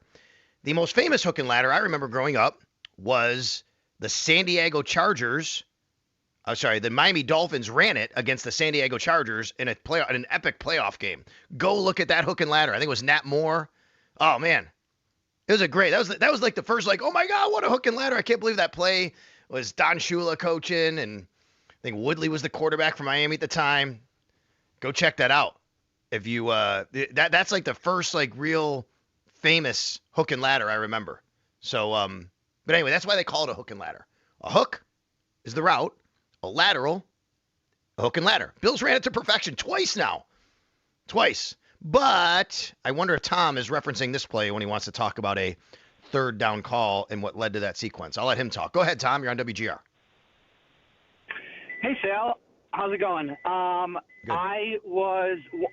Can you hear me? Yes, you're on the air. Go ahead. I can hear something beeping in the background as well. Oh, sorry about that, Sal. I was wondering about that third down where Josh took us out of field goal position. Mm-hmm. I was just wondering if he had thrown that ball, if it would have been intentional grounding. And because I know that he kind of ran outside of the pocket, but then had kind of come back in, and I've been a little confused on those rules.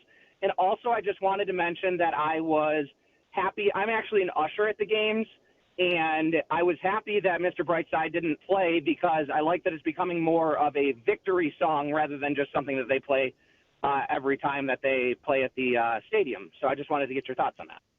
Okay, I think only times they've really played it are when they've been up big or about to win, or earlier this year they didn't play it until they did win. The question about Josh, so I believe – I'd have to check on this to make sure, to be honest with you, Tom, but I believe the rule would be if he went back into the box, he went into the tackle box and then threw it, it would be considered intentional grounding. But once you're outside the tackle box, if you throw the ball, it's not intentional grounding if you throw the ball away. So hopefully that answers your question. Corey is in Pennsylvania. Hi, Corey. You're on WGR.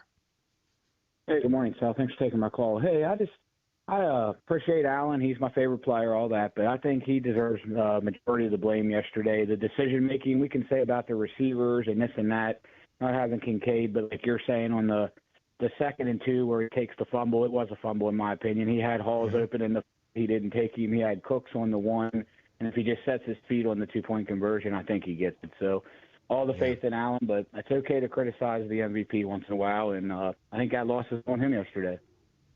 Yeah, it wasn't his best day. I gave him an arrow down, not only for his overall game, but also for the 2-point conversion. I mean, that's a play he's got to make, Corey. You're right about that. And you're right. Listen, I mean, nobody's above the criticism or, beyond reproach. We can certainly criticize Josh Allen. I think there's a recognition. I know you're saying this, which is for all the great things he does, there's times where you say, well, he wasn't good enough. And for all the times he's not good enough, he's better than good enough and great many, many other times, exponentially. So I hate doing it. Like, it sounds weird when you do it, but it's just the truth, right? Yesterday was not his best day. I think there's circumstances that lead to that, which are foot bothering him. He's under pressure.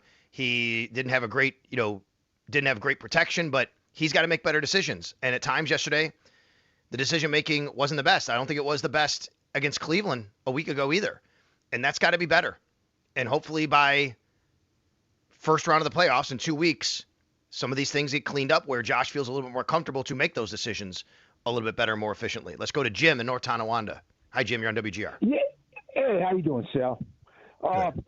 Yesterday, didn't the Bills know they had, were they both rookies and they had never played before in a regular season game or whatever? Who? The Bills. The Bills. We had some. I have no idea what you're asking. I'm sorry. Maybe I'm misunderstanding. Bills rookies. Who rookie? There were two defensive linemen that I didn't remember playing before. Oh. I forget their. Oh, the defensive lineman. No. They have Fedarian Mathis. He's been in the league a few years. But T.J. Sanders has been playing all year as a rookie. Deion Walker's been playing all year as a rookie. Who are you referencing? Oh, okay. I was thinking the Mathis. That's the guy that. No, Mathis. No, Fedarian Mathis was a second round pick just a few years ago. Who just can't remember where he went. Miami maybe, and it just didn't work out. And the Bills picked him up several weeks ago, and maybe a couple months ago actually. Because it seemed like yesterday with him in there and the other guy, and what's his name, Shaq Thompson, were tougher against the run, don't you think? Yes. I thought he played a good game yesterday. I thought Fedarian Mathis was good yesterday. And the thing is, his effort is always there, and I really like the way he played. Now, I don't know if I can, trust him to be on the field for 17 games or through a playoff run, but I thought he was good yesterday. And the Shaq Thompson point is something we talk about a lot, and it's been made a lot. Shaq Thompson, the minute he was inserted in the lineup, the Bills got better against the run. It's just the way it's been all year. And then yesterday, Terrell Bernard goes out with an injury. So we'll see about that. It's a calf injury. Sean McDermott didn't have anything else to give us on that after the game. So that's a good time to tell you about the Barnes Firm Injury Report, brought to you by the Barnes Firm. Injured? For help, call 1-800-8-MILLION. So the only official injury update we got during the game yesterday was Terrell Bernard, who had left the game, did not return with a calf injury. Shaq Thompson went back to the Mike linebacker spot. Terrell Bernard did start. Shaq Thompson's been the better middle linebacker this year for the Buffalo Bills. I don't think there's any doubt about that. I would also tell you it's good to have Terrell Bernard healthy and available because it gives the Bills options. Matt Milano played really well on the weak side. He had one play where he went out, and I think they were in maybe a dime situation when they put Darnell Savage in there. But Matt Milano's been playing a heck of a 3-down linebacker lately. But right now, let's get back to the injury report. Right now, though, Terrell Bernard, you'd love to have him healthy and available for the playoffs, but it still, to me, needs to be Shaq Thompson in the middle, even if that is the case. That being said, Sean McDermott was asked about Matt Prater's availability going forward. The kicker, obviously, he said that he's getting better. Talked to him, through the week yesterday. I don't know where that stands for next week. You might want to give him another week because maybe, you're playing the game where, okay, do we really want to risk him in a colder, maybe wetter field if it's going to snow or something like that? So that'll be something interesting to monitor. And then Ed Oliver, just so everybody knows, Sean McDermott said that he had a bit of a setback recently. Now, he also said, though, he doesn't know if that will impact his timeline or doesn't think it will impact his timeline, I guess, coming back. But we don't know what that timeline is. For all we know, maybe Ed Oliver starts his opening, they open his 21-day window this week. And if that were the case, if you think he can play in the playoffs, you might want to do that this week because you don't have to put him back on the roster. You give him a little bit of a ramp up. So we'll see where all that goes. Let's get to Dan in Lancaster. Hi, Dan. You're on the Northtown Automotive Extra Point Show. How you doing? Thanks for taking my call. Enjoyed listening to you on the radio.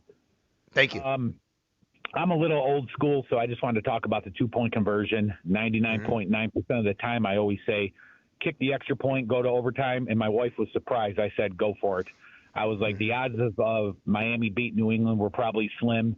And with all the injuries we had, I said, just go for it. You win, great. Then you play. If you lose, I still think it's a win for us. Sit the starters next week, or at least most of them. I'd play James Cook a little bit, let him get the rushing title. He's got to get a few more yards in case Taylor does good next week. And I think the positive, the defense, they're going up against the Super Bowl champs, Eagles. They played really good the second half. And, that's all I wanted to say is a lot of people were talking about the 2-point conversion, and it was a bad call. We weren't going to win. Yeah, I think I'm with you, Dan. I'm generally a kick it guy. I think that, I think in this day and age, there's many, many times where you should go for 2. I hate chasing points. And then later on in the game, if you go for 2 and you miss, you got to chase points. But in this situation, I agree with you. And I thought it was the right call. And everything you brought up is right, Dan. And I'll also bring up, you had a banged-up quarterback. You go to overtime. You got to expose him for another drive or 2. And I just don't think that was necessary for the Bills yesterday. All right. Well, thank you for the call. And hopefully we'll be road warriors this year. All right, you got it, Dan. Thanks a lot. Bills will be on the road for the playoffs, at least in the first round. I guess the only way they couldn't be in the second round is if they get the 5 and all the wild card teams win, 5, 6, and 7. Because then 6 would come to 7, 7 would go to 1.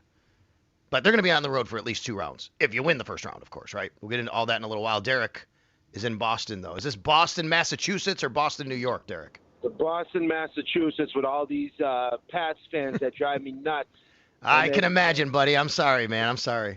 It's terrible. Sal, I love listening to you. Always respect your opinion.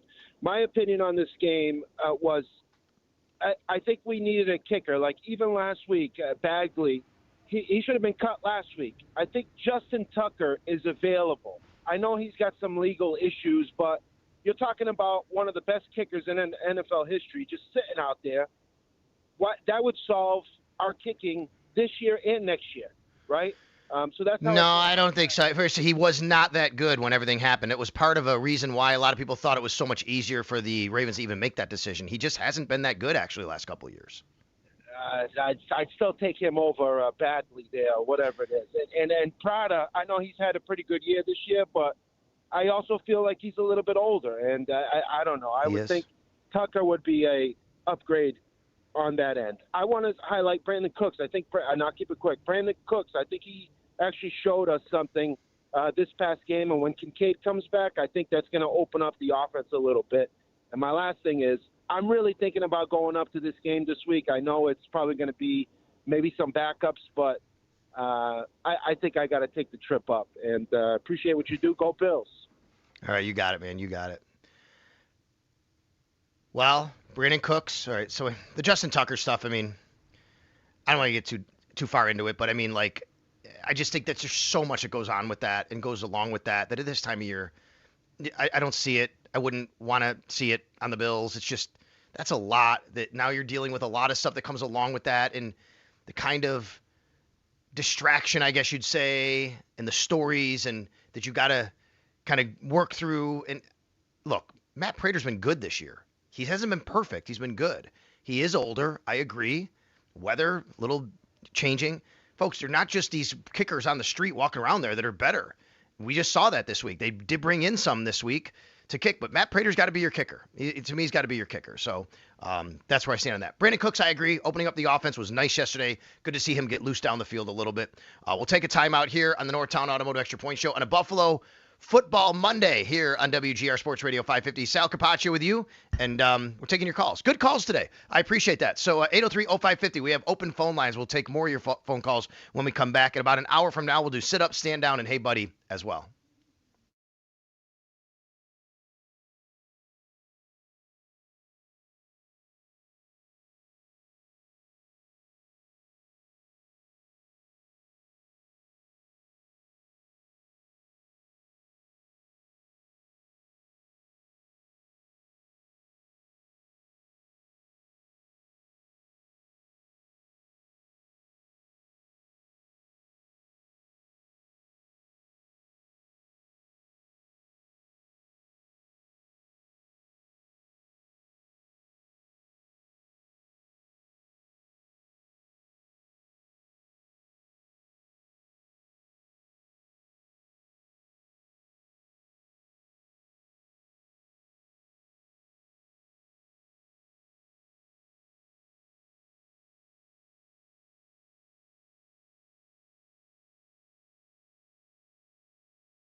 All right, welcome back to the Northtown Automotive Extra Point Show to Buffalo Football Friday. Let's get back out to the phone lines right now. Sal Capaccio with you here in Studio Capaccio this morning, and Maureen is in Lancaster. Hi, Maureen. Hi there. I felt bad for you yesterday and all that rain. My goodness. I just looked out the window now. Today you'd be blowing around. It is. Oh my God, I'll take yesterday over today. The wind is the worst. Oh my gosh, it's yeah, terrible. for sure. Anyway, I feel terrible that they lost, but I think, like most people, actually agree with the move for the 2-point conversion. I've listened to a little of the morning people on TV, and they're actually not killing the Bills for this or making it. They're more concerned about Josh, which I am too. I am concerned, and I think Coach was pretty much saying that yesterday. Yeah, how much he was concerned about Josh's foot. My concern for this team is the fact that they carry the weight of the city, this whole region, on their backs because they know we want a Super Bowl. Everything they do is examined under that piece. They're criticized for the littlest thing. But I really felt I felt bad for Josh, and I felt bad for Coach because they really, obviously they didn't plan on missing that kick. But I think in the long run, it maybe is the best thing because they will sit their starters next week and make them a stronger team. And on the road, who knows? You never know. But this has been such a difficult year. Yesterday, I think really what was overlooked is how great the defense kept, Philadelphia on their backs all second half. They didn't do anything, on the ground. They couldn't do anything. In the air, they couldn't do anything. We held them, and that's a good thing. Those are good things. So they think we need to focus on something that was good. Let everybody heal up. I don't know. I feel bad for my Bills. I never sleep well the night that they lose, and I had a lot of thoughts last night about them because I'm 75 years old, and I would love to see a Super Bowl. But I also acknowledge that they have brought us so many wonderful games, and that the community has benefited from so many things that this organization has done. Yes, I will keep praying every night. I will keep praying every night for my Bills, for my coach, for every player. I can never criticize them. They have heart, they have soul, they know they know what this community needs, and that's what they're going for. I feel bad sometimes that they're under so much pressure that doesn't always really get talked about. There. Thanks, Maureen. Hey, you have a great new year. Thanks for calling, okay? You too. Okay. All right, thank you. Always appreciate when Maureen gives a call. Nate in New York City. Hi, Nate. Hey, Sal. Long time no speak, buddy. How you been? I'm good, buddy. Thank you. Happy New Year to you. Happy New Year. Happy holidays to you and the family and your new dog. Yeah, Bernie. Yeah, I also want to echo the sentiments the lovely lady just mentioned. I agreed with the move to go for 2. I think it sends a message to the league too that we're not going to settle for overtime, that we're here to win, and I really liked it. The thing that I'm calling about though is I'm pretty frustrated with Joe Brady, and I think last night was kind of a microcosm of the entire season and the frustrations that a lot of us have with his play calling. And I'll just explain really quick. It just seems like there's a lack of diversity in the play calling and a lack of any ability to make significant adjustments, which is in such stark contrast to the defense. You saw what we did in the second half. I think if I read it right, we held Philly to 17 yards of offense in the entire second half. 16 actually on 18 plays, counting the kneel down, 16 yards on 18 plays. And yet on offense, we kept running the same structure, and we didn't try anything different. And this seems really to be Brady's Achilles heel, especially against aggressive fronts. We never seem to have an answer. We didn't have it in Atlanta. We didn't have it in Houston. We didn't have it last night. And it's got to be really frustrating because Last night seemed to be an example of what's been happening all season. Yes, we have the reigning MVP. Yes, we have the NFL's rushing leader. But when those things don't seem to click, they don't have the next thing to go to. And I understand we don't have world-beating receivers, but we have a really talented tight end. We had some long plays that made it yesterday. Gabe was essentially silent. It just seemed like, again, I know it's different when you're watching on TV and you're not really taking it, but every time we seemed to get some momentum, we ran Cook into the back of the center and got a yard. And then next thing you know, we were in third and unmanageable. And it's really frustrating. I get it. I think this is one of those deals, Nate, where I struggle with personally. Like, it's like a painter, and far be it from me to use an artistic reference. I'm the worst artist in the world. I draw stick figures, okay? But like a painter and the tools and the paint that he has and the brushes that he has, and I don't really know what he's supposed to do sometimes with the talent or lack of at wide receiver. They are a very good run offense. I do think they're more creative than you're giving them credit for in the run game. Like it's zone, it's inside zone, and they do a lot of different things in there, and they pull guys different ways. I think in the passing game it looks like that a lot of times, which you're not wrong, Nate. But at the same time, I don't know what else he can do other than try to manufacture ways to just get the ball to guys in their hands. You know what I mean? And it's tough. Here's my biggest frustration, Nate. When I watch, okay. When I watch around the league and I see, and the Bills used to be this team all the time, which they're not anymore. Josh Allen takes 5 steps, his foot hits the ground, he throws the ball, and someone catches it. I just don't see that anymore. You know what I mean? Yeah, it's true. That's a frustration I have. It's not people want create this, create that. Like, I just want the simple get in a 5-step drop, throw the ball to the outside, and a wide receiver catches it. Like, I don't see that anymore. Right. And a lot of that, though, and again, this is not a slam Joe Brady call. It's the frustration that we have. A lot of that is the schemes, right? We almost never seem to hit a receiver in stride in the middle of a route. It's almost like the plan is run to a spot and turn around. And when you see Josh running around and running for his life, it's because the receivers aren't open.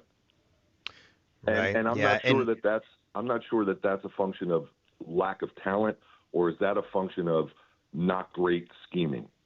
I think there's room for both in debate, and I've debated many people on this, and I don't know the right answer. I'm not going to tell you that it's all Joe Brady, it's all wide receiver. I think there's got to be a mix of that in both, protection issues, and Josh himself, right? And Josh himself, he's got to be better in some of these decisions. There's guys open sometimes that he's not choosing to throw to. Nate, I got to run. Thanks a lot. Good hearing from you, man. Good to talk to you, brother. Happy New Year. All right, you got it. Happy New Year to you too. We'll take a timeout. Another hour of a great show today. Really good show. I like it. A lot of good calls coming in on the Bills 13-12 loss to the Eagles. And I think the right tone today from a lot of you, which is, look, here's some things that went wrong yesterday, but we're looking ahead, and this is what you got to fix, and this is what went right, and what you like, what you don't like, and we'll keep doing that here in the Northtown Automotive Extra Point Show on a Buffalo Football Friday.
Good defense. That's the defending Super Bowl champs for a reason.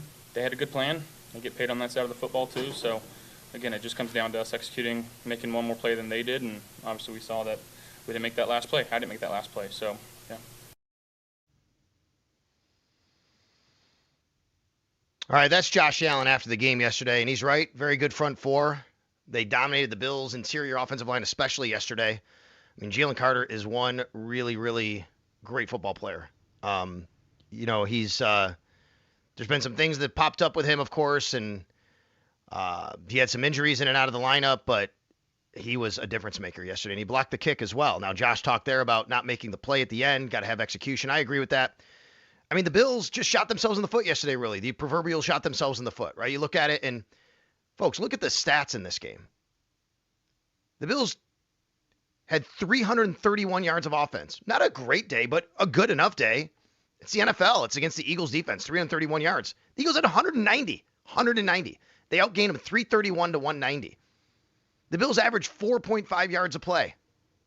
Eagles 3.5 yards a play. 4.5 is not a lot. 3.5 is minuscule. The Eagles had, in the second half, 1 first down.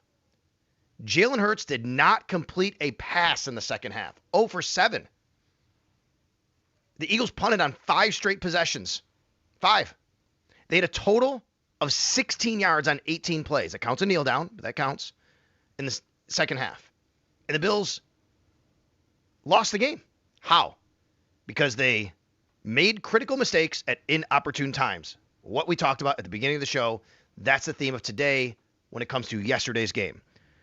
There's still a page to turn to move forward to next week. We'll talk about that, how the Bills are going to play it.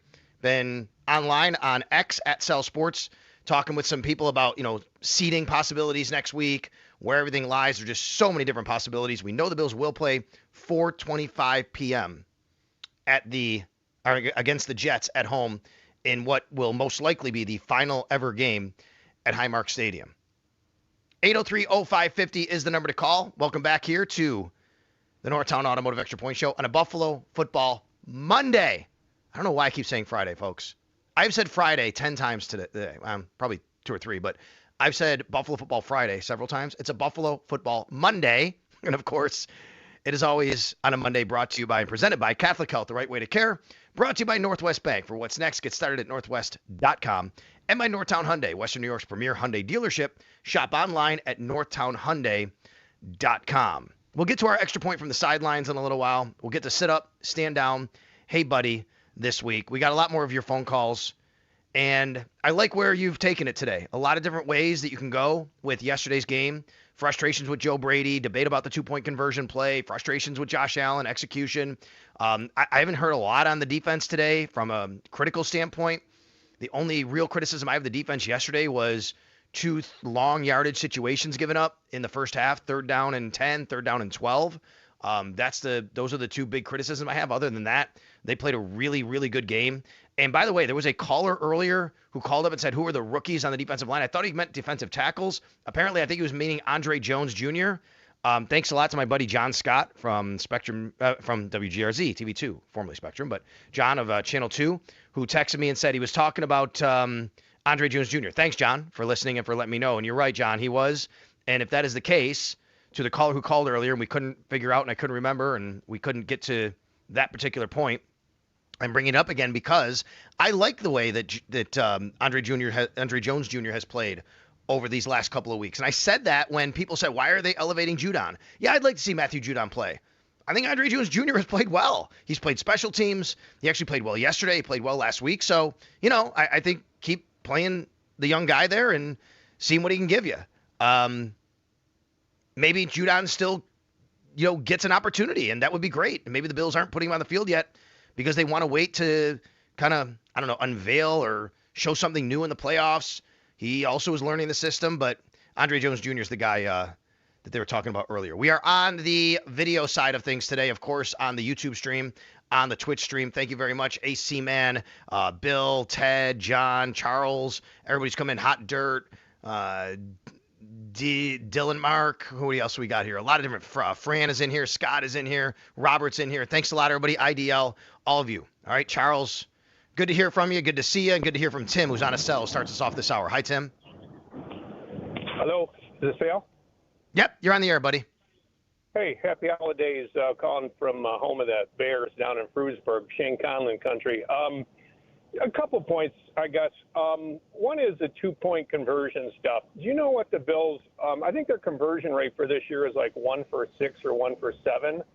So my idea is that whatever they're doing isn't working, that they need to really look at that and see what they can do better. I mean, someone like Josh Allen, a talent like him, he should be at least, you would think, 50%, right?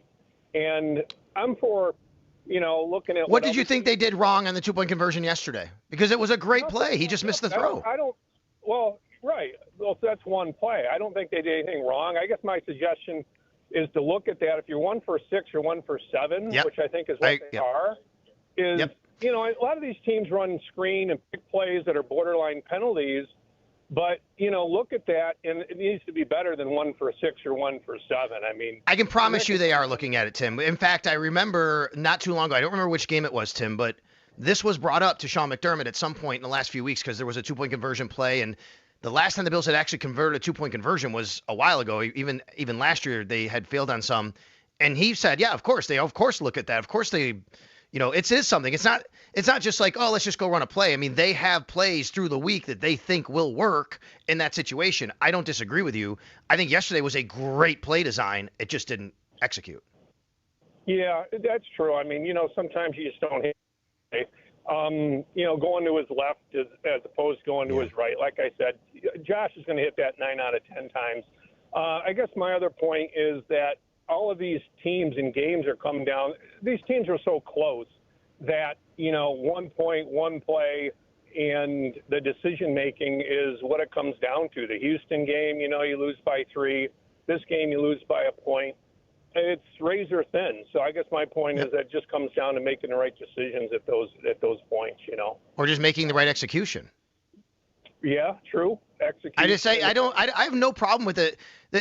I think it feels like you're blaming this on the decision to go for 2, and I have no problem with it. I mean, you have a banged-up quarterback. I have no problem going for 2. In fact, I think that's a great – no, I don't have a problem with that. It's just the body of evidence. You're 1 for 7, and you need to figure something out. I mean, no doubt. Play, so. I'll tell you what, Tim, I will agree with you with this, what I said. When they were lining up for it, I turned to somebody standing next to me and I said, you got to get Josh on the move here. Let him make the decision. He wants to throw it or run it, right? That's what I would have done. That's what I thought. It was a great play design anyway, and they should have hit it. They didn't. I agree that, you got to look at those things. They do. And what Sean McDermott said after the game, Tim, was exactly what you just did. He said in these games, it comes down to little details. So that's what you're talking about, and I agree with you, buddy. Oh, yeah, for sure. I mean, and, that's what the playoffs. I mean, you're going to be facing Houston or New England or all these good defensive teams, and that's what it's going to come down to. So, well, thanks for, the time. And I was first-time caller. No, you got it, Tim. Thanks. I hope you call again. Thanks. Way to work through that. I appreciate you working through that with me. All right, let's get to you know what? There we go. Let's go to Ed in Massachusetts. Hi, Ed. Go ahead. You're on WGR. Hey, Sal. Good morning. Nice job. Good morning. Really well done. Thank you. So maybe you can just help me think through this season. Like, this is somewhat confounding, but on the other hand, if you ever told me or somebody told you, look, Bills will go into the playoffs and Kansas City won't be there, Cincinnati won't be there, Baltimore might not be there, you'd say we might be able to punch our ticket. Now, on the other hand, it's on the third hand, in order to get this done, they're going to have to win 3 on the road. And I went back and looked at, how they've done on the road in the playoffs. I don't think they've won a playoff game on the road in ages. They go all the way back to 95, I think.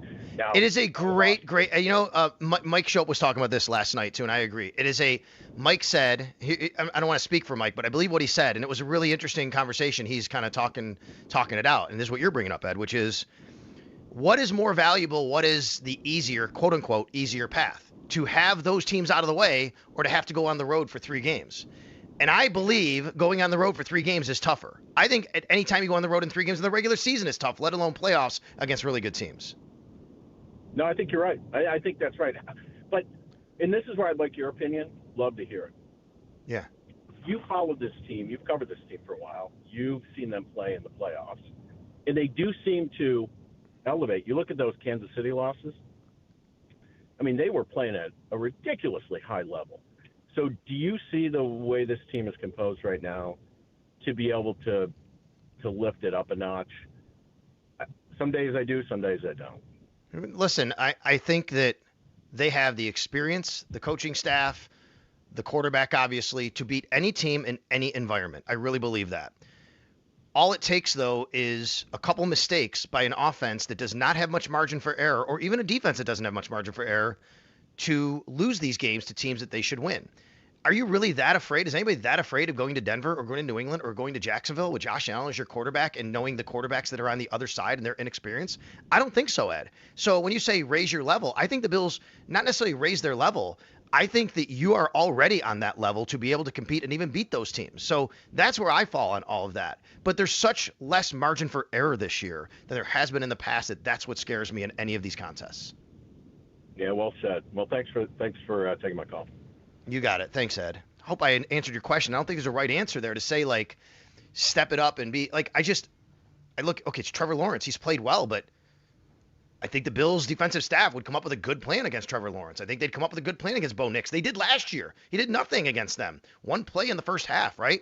Yes, it's a good pass rush for Denver. No doubt about it.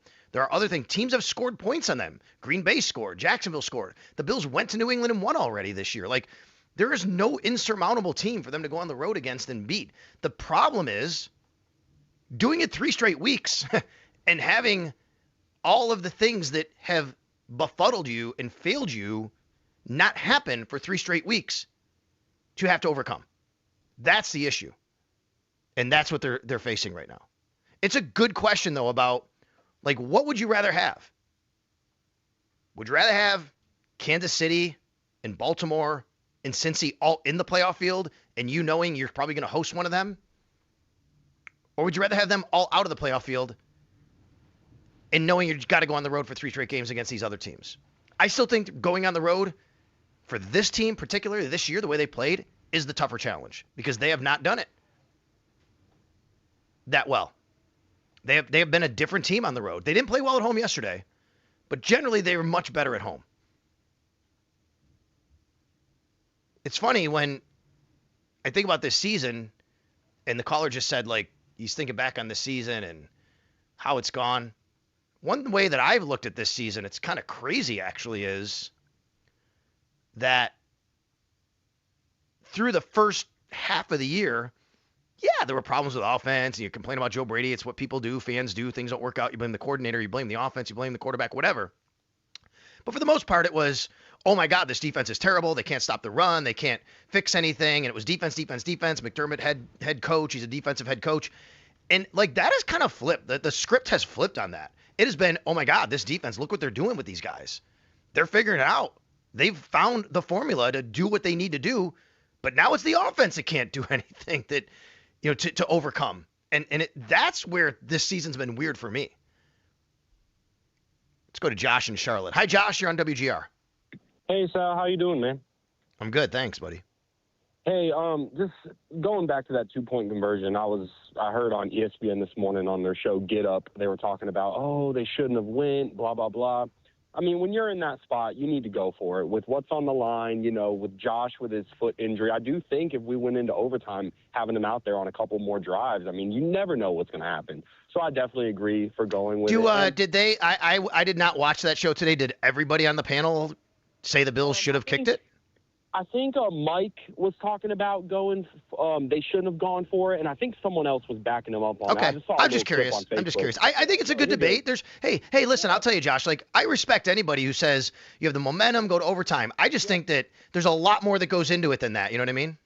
Oh yeah, I think so too. And then with how the conditions were. Well, Sal, you were out there. Was it still raining pretty bad at the end of the fourth, or did it lighten up a little bit? It was raining. I wouldn't say pretty bad. It was lightly raining still at the end of the fourth, I believe. Maybe not that. I would say this, Josh. The weather to me did not factor into any part of this game, other than maybe one fumble by Josh Allen and a couple of drop passes, I guess. Exactly. And honestly, I mean, did you even think that was the fumble? It was so close to call.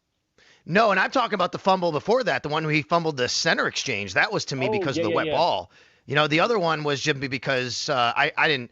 I mean, they ruled it a tuck rule fumble, so that's why. It was one of those. It was kind of hard. They called it a fumble on the field, so it was like, I was okay with that one. But going back to the 2-point conversion, I know Josh Allen had Shakir open, but you know what's crazy, Sal? I think you had mentioned this earlier in the show. Josh Allen makes that throw 95 out of 100 times. And he's done so much for us, this year, putting everything on his back and stuff. And it's hard, but you know what? I think going forward, I think we'll be able to come up with a good game plan against some of these teams. I know it's going to be really hard to go on the road and, beat a lot of these teams. But with Josh Allen, anything's possible with him. So yeah, and the head coach, the head coach agreed with you yesterday. He said Josh makes that throw, and I would give him the ball again, and he'll make that throw the next time. That's what he said. So. Oh yeah. No, most definitely. But I just wanted to comment on that. It's weird. With some of these losses, I've definitely been defeated. I mean, like a lot of Bills fans. But this one, I'm like, you know what? Okay, let's rest the guys going into Week 18. Well, not all of them, but a good bit of them. Let's get Allen, healthy again. Just get him on the right mindset. And you can tell. I mean, you saw how frustrated he was after he missed that call. I've not seen him that mad in a while. He looked pissed. Yeah, for sure, Josh, for sure. I got to run, buddy. Thanks a lot for the phone call. Let's get to Mike, who's up next. Hi, Mike. You're on WGR. Hey, Sal. How are you? Happy holidays. Happy holidays to you, too. Thank you. Hey, I'm just calling to say, this is just my personal opinion on the matter. Everybody else is entitled to their own opinions and whatever else like that. Last night, I watched a quarterback play his heart out for this team and for this city. I think we can all agree upon that. And I think we can all agree upon the fact that Josh needs help on the offensive side of the ball. It's not Josh's fault. It's not the coach's fault. It's not the player's fault. If you want my honest opinion on the matter, what it boils down to is the person who called into your radio show, I think it was a day or 2 days after the draft, and decided to basically come at all the disc jockeys and everything else like that you had on in the morning and everything, all because some people wanted to criticize him on the fact of, yet again, we do not have a number one wide receiver for Josh. He's out there basically trying to make the best of the situation and whatever, and we can only expect so much out of one man. And there's only one person in the position right now to bring in number one receivers to the organization, and that's Brandon Beane. And yet again, we are seeing again with the Patriots, we're seeing it again with pretty much everybody else that's in the playoff race right now in the AFC, why you need a number one and a number two threat receiver in order to help your quarterback in this league, or otherwise you're just not going to have any success. All right, 3 things, Mike. Okay, number 1, you never have to qualify it with, having that is your opinion, because you're calling it is your opinion, buddy. So I got you, right? It's your opinion. You have to qualify that. I know that. That's why, and I appreciate you calling. Number 2, just so you know, it wasn't like Brandon Beane called into the radio station because people were criticizing him, like unprompted. It was a scheduled post-draft radio interview. You know what I mean? Like it was something that they had set up that he was going to be on. Number 3, I agree completely. They have to address wide receiver, and Brandon Beane needs to do that this offseason. Assuming he's still the GM of the Bills, I guess you can never know, but I agree with you that they did not handle wide receiver well this year, and they need to do a better job. So I hope I touched on everything for you, buddy. Absolutely. Have a good weekend. Yeah, you got it. Thank you. Weekend. How about week? See? I did it to him. I said Friday like 3 times, so now he said have a good weekend. It's Monday. Hi, Brian in Florida. Go up. You're up next here on WGR on the Northtown Automotive Extra Point Show. Hey, Sal. How are you? I'm good, thanks. Congrats on the new dog there with the new family member. That's awesome. Yeah, and, thanks, Bernie. He's great. We love him. Hey, look cute there on social media, and yeah, I can't blame the caller here. It feels like it's a whole big weekend here the last 2 weeks of the year, but yeah, no kidding. I get it. I get it. I called in last week, and I've been critical with McDermott and Beane this year with a lot of the moves, but the one thing I think that myself and probably the rest of the fan base can't be critical of is the resilience with this team this year. I get that they've come up short in a few games, but for them to be down as much as they've been down, and for them to claw back in the second half or even one quarter like they did yesterday, that speaks volumes to, I think, the tight-knit group that they have up in that locker room at One Bills Drive. But more so, I want to get your take on, listen, this is a team that has not won in the playoffs on the road since 1992, okay? They do not have a playoff win in the last 30-something years on the road. I get, 17-year playoff drought. But listen, the last 7-8 years, you've been in the playoffs with McDermott. You got 4 losses against the Chiefs. Great, they're not there. You got the 1 wild card loss against the Texans. You're telling me, though, that you like them going on the road against a team like the Texans or like the Jaguars, who have a defense that can absolutely shut you down immediately. I don't think anybody has said they like him going on the road in that situation. I mean, that's the thing, I mean, and now here we are. They're going to have to win 3 straight on the road. Sure. But Yeah, no, I've said that's tough. That's a tough deal to ask anybody to go on the road for 3 straight games. I like their chances much more against Jacksonville than I would against Houston because of that defense. But no, I don't think anybody likes the prospect of going to Houston on the road, and it's tough. Brian, I mean, I don't think anybody's. I will say though that I think they can beat any of these teams on the road or at home. I think the challenge is doing it 3 straight times like that. You know what I mean? It seems almost impossible, but then I don't know. This year, and a lot of the experts said there was not, you don't really know what this team is, especially going into the last week of the season. But then last week, I think you said it perfectly. They want to win games. They're going to have to find the ways on the ground to pound the rock with not just James Hook. I think with all 3 backs. Hopefully they can get Allen some rest here in the next 2 weeks if he's a key cog. But, man, I think the absence of Kincaid, when they have Kincaid in that offense this year, that 3 tight end set, they can go become like that mid-2000, kind of New England Patriots. And I get they don't have some of the receivers like they did. But if you could control the clock and you can control that line of scrimmage, I'm going to go on the notion that, again, I talked about, again, that resiliency. They make those second half adjustments. Could you imagine if they're playing all 4 quarters like they do, in the second half this year? Holy smokes! All right, let me touch on that, Brian. I got to get going, okay? But let me touch on that, Brian. He was all over the place in a lot of things. Good call, Brian, but I didn't know which way you were going there. You were talking about how much you love the resiliency, but then you were, oh my God, they can't go on the road and win in the playoffs, and then they got to control the line of scrimmage, but then you be like the 2000s New England Patriots. So a lot there. I know you're just trying to talk it through, so let me just say this on the resiliency point. 100% right, very resilient. It's a group that knows they can come back at any point. We've seen it this year. You can't get down like that in the playoffs to these teams. These teams are too good to be able to come back. You just can't do it. And you got to start faster. You got to start better. You got to have a lead. The Bills in the locker room even said that. Like, we can't put ourselves in that position. And they have too much this year. And he also said Jaguars. I saw that. You guys in the chat, you noticed it. Brian said, and Brian was in Florida, and he said Jaguars. Jaguars, folks. It's the Jaguars. It's also not a Friday. It's a Monday. I've said Friday 3 times today. It's a Buffalo Football Monday. We have sit up, stand down, hey, buddy, on the way. More of your phone calls as well here on a Buffalo Football Monday on a windy Western New York day today on WGR. Make sure you're tuned in to News Radio 930 WBEN for any weather updates today. A lot going on with the weather today, so make sure you tune in on the radio dial, the 930 AM, our sister station, News Radio 930. In the meantime, we have more coming your way here on the Northtown Automotive Extra Point Show.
Do we think that Josh Allen and the Buffalo Bills have enough to go on a Super Bowl run? Can we stop asking this question? No. The answer is yes. No. I love Josh. I've championed Josh. We have to stop building in excuses for him. He's an unbelievable player and an MVP winner, and probably they have a top 5 offensive line. They have the best run game in football. They have one of the, if not the best, tight end trios in football. They got one of the most dynamic backs in football. They have a top 5 defense. As long as he's got Dalton Kincaid. If he has Dalton Kincaid, there's enough to go win and get into the Super Bowl. And absolutely.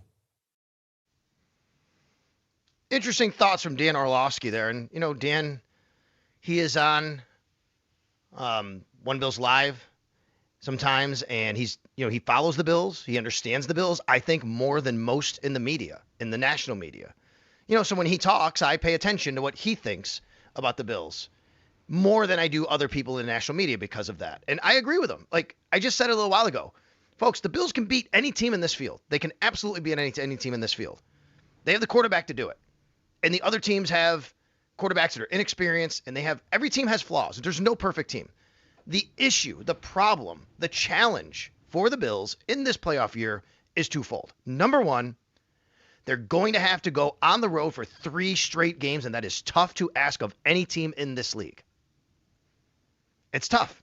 Tough environments, tough defenses, communication, everything. That's just a tough ask. They can win any game in a vacuum, I think. I think going on the road 3 straight games is tough to do. And the second issue, which I've said many times this morning, is there's just not much margin for error like there has been in the past. They've had teams where they're just supremely talented compared to the other team, and they can afford to have mistakes that don't compound things that they can overcome. They can overcome mistakes more through a game. They can't as much this year. And we saw it yesterday against a good team. Yesterday the game is going on. The Bills make a couple mistakes. There's a fumble. There's the Josh Allen plays that, the sack and all that. And I said during one of the radio breaks to Chris and Eric, I said, this is how you let a bad team beat you, let alone a really good team. I mean, the Bills are still there at the end, and Bills had 331 yards of offense, 333 would have won the game. I know it wouldn't actually counted, but 2 more yards would have won the game. Despite all that, that's why they can beat any team. But they couldn't overcome their mistakes. And that's why they can lose.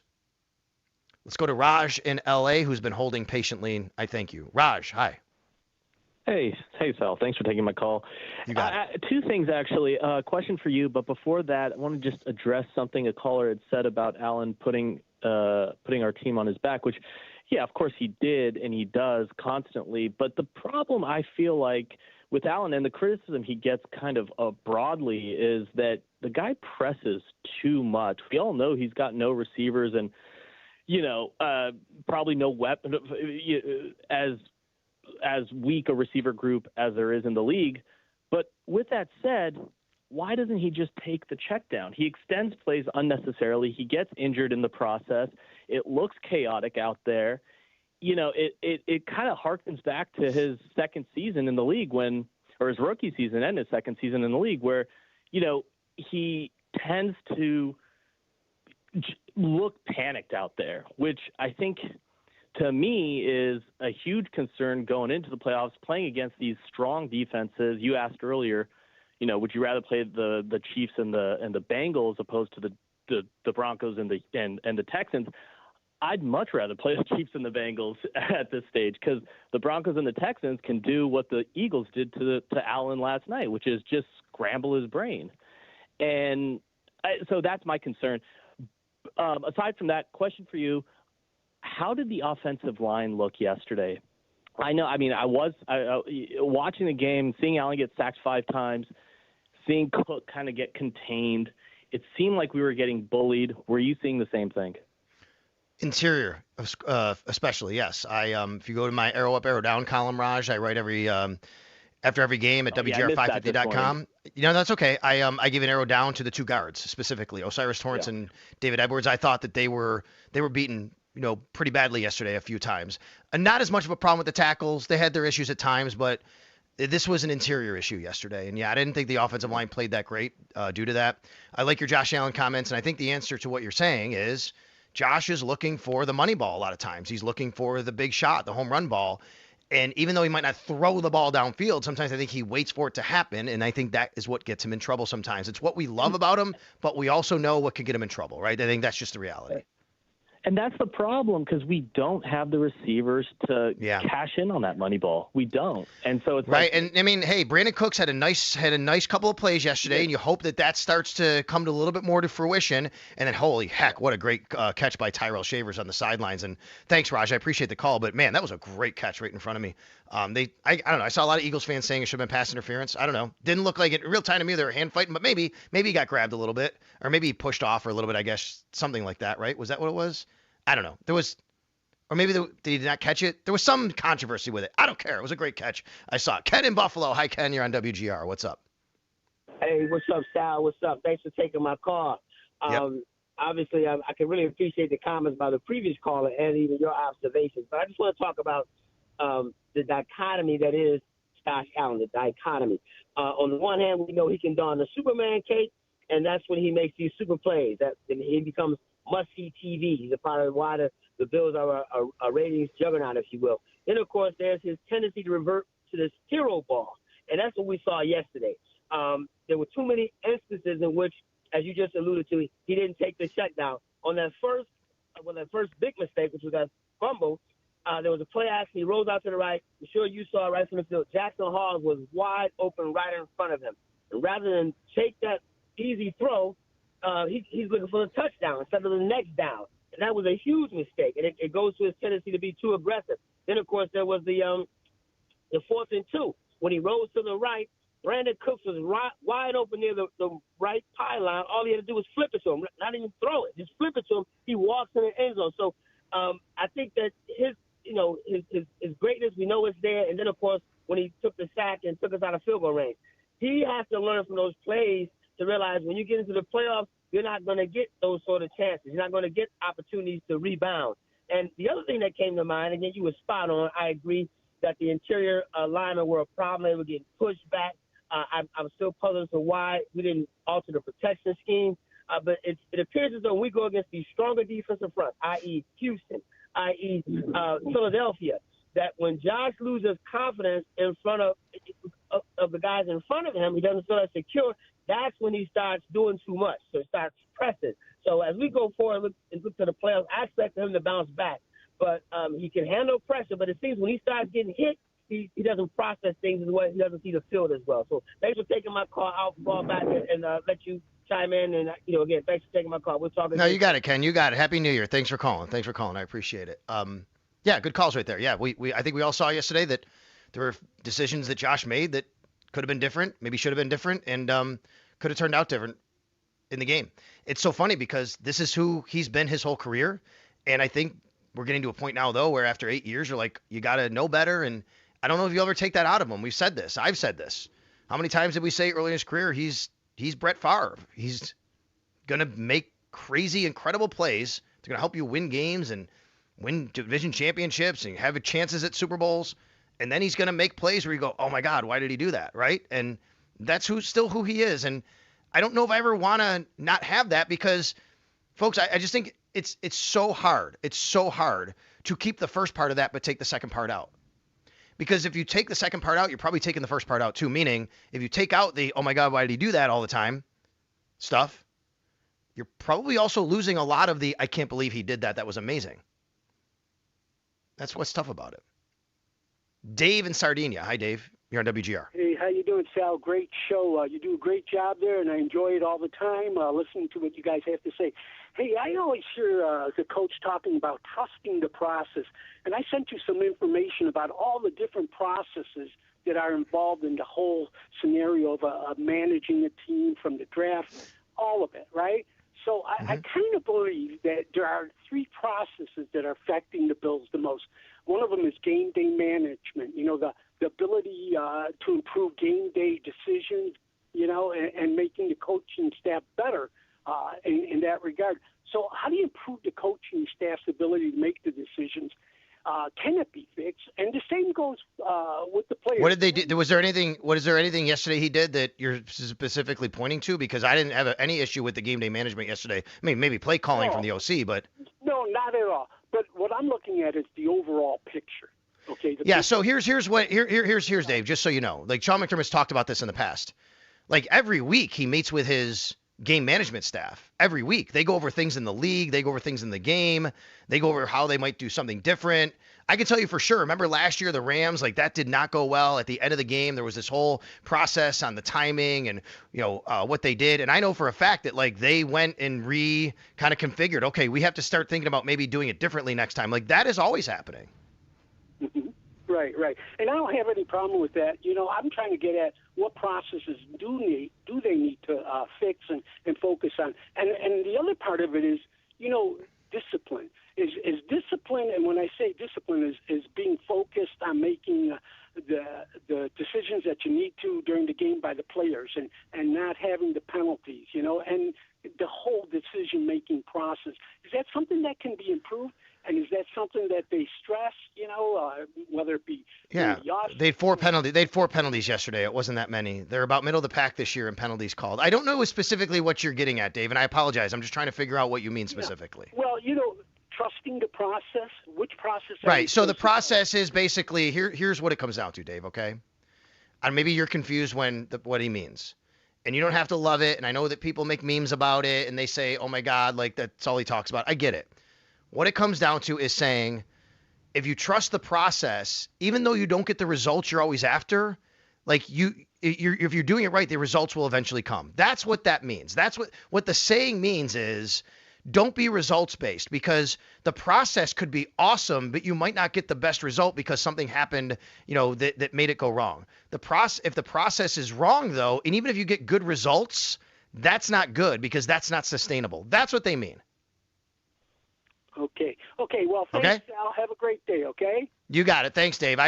I'm sorry. I don't really understand what you were trying to ask me specifically, so if I screwed that up, I apologize, but I think that you're just wondering what it means. So when anybody says, it's not just Sean McDermott, when anybody says, trust the process, we've seen this in many instances in sports, in life, what it means is if you're doing things right all the time, even if you don't get the right result right away, just keep doing it right because eventually it's sustainable to get the right result, right? You can't be results based because a lot of times you'll be like, well, it worked out, so it was good. For example, yesterday's 2-point conversion. I think this is a great actual point of this. The process of everything that led up to that play, to me, was right. The quarterback didn't hit the throw. So I think it's wrong to go back and say, well, it was a terrible play call. It was not. People do this all the time with play calling, which is it didn't work, it was a terrible call. No. Or it did work, it was a great call. No. That's what trust the process means. And when you talk about a big picture with an organization, whether it's in radio or a business aspect of life, you own a store, you're running a football team, if you do things right on a daily basis, that's what it means by trusting the process. Okay, I've spent too long on this. I tried to help out. We'll take a timeout. We'll come back. Sit up, stand down. Hey, buddy, on the way next. And finally, on a Buffalo Football Monday on WGR.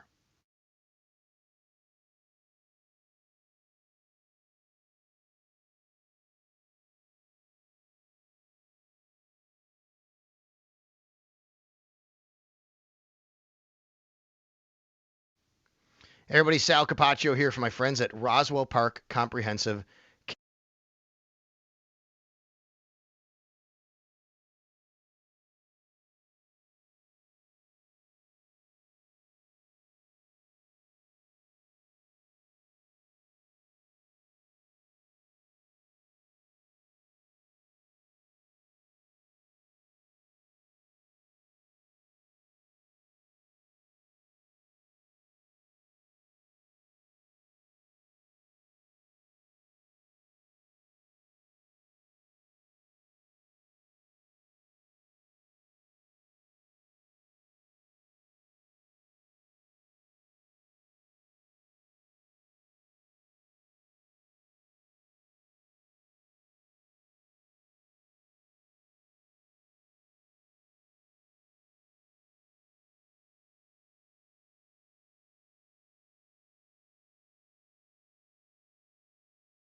All right, let's get to our extra point from the sidelines. Brought to you by Catholic Health, the right way to care. The sidelines were wet yesterday. Oh, my goodness.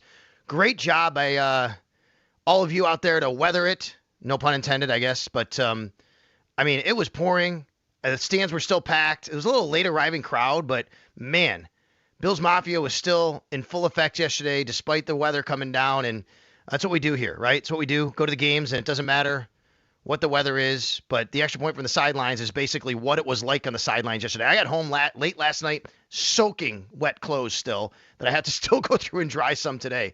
That was our extra point from the sidelines, brought to you by Catholic Health, the right way to care. Let's sit up on James Cook having a chance at the rushing title next week. He is 47 yards ahead of Jonathan Taylor, and because Jonathan Taylor plays first at 1 o'clock, the Bills will know exactly how much James Cook needs for the rushing title, which is great. Let's sit up on that. Or maybe he doesn't need anything. You just sit him out and he's got it. Let's go. Bam. That would be great too. Folks, just got to stand down in this weather. This weather is terrible today. Terrible pretty much the next day or so. And I need to plug again one more time. WBEN, News Radio 930. Make sure you check them out for all of your weather updates. News Radio 930 WBEN for the weather updates. Stand down on this weather, the wind, and the snow. Let's get to Hey Buddy.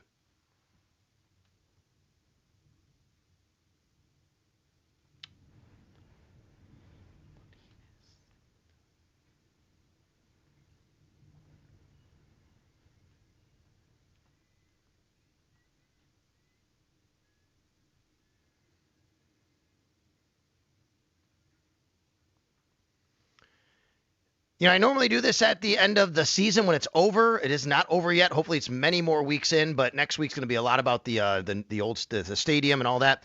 So I'm going to make my buddies, the incredible, awesome radio crew that I work with, Chris Brown on the call, Eric Wood on the call, Mike Mullane, our spotter, who works up in the booth. Mark Murphy works up in the booth. And, of course, Todd Brody and Greg Harvey.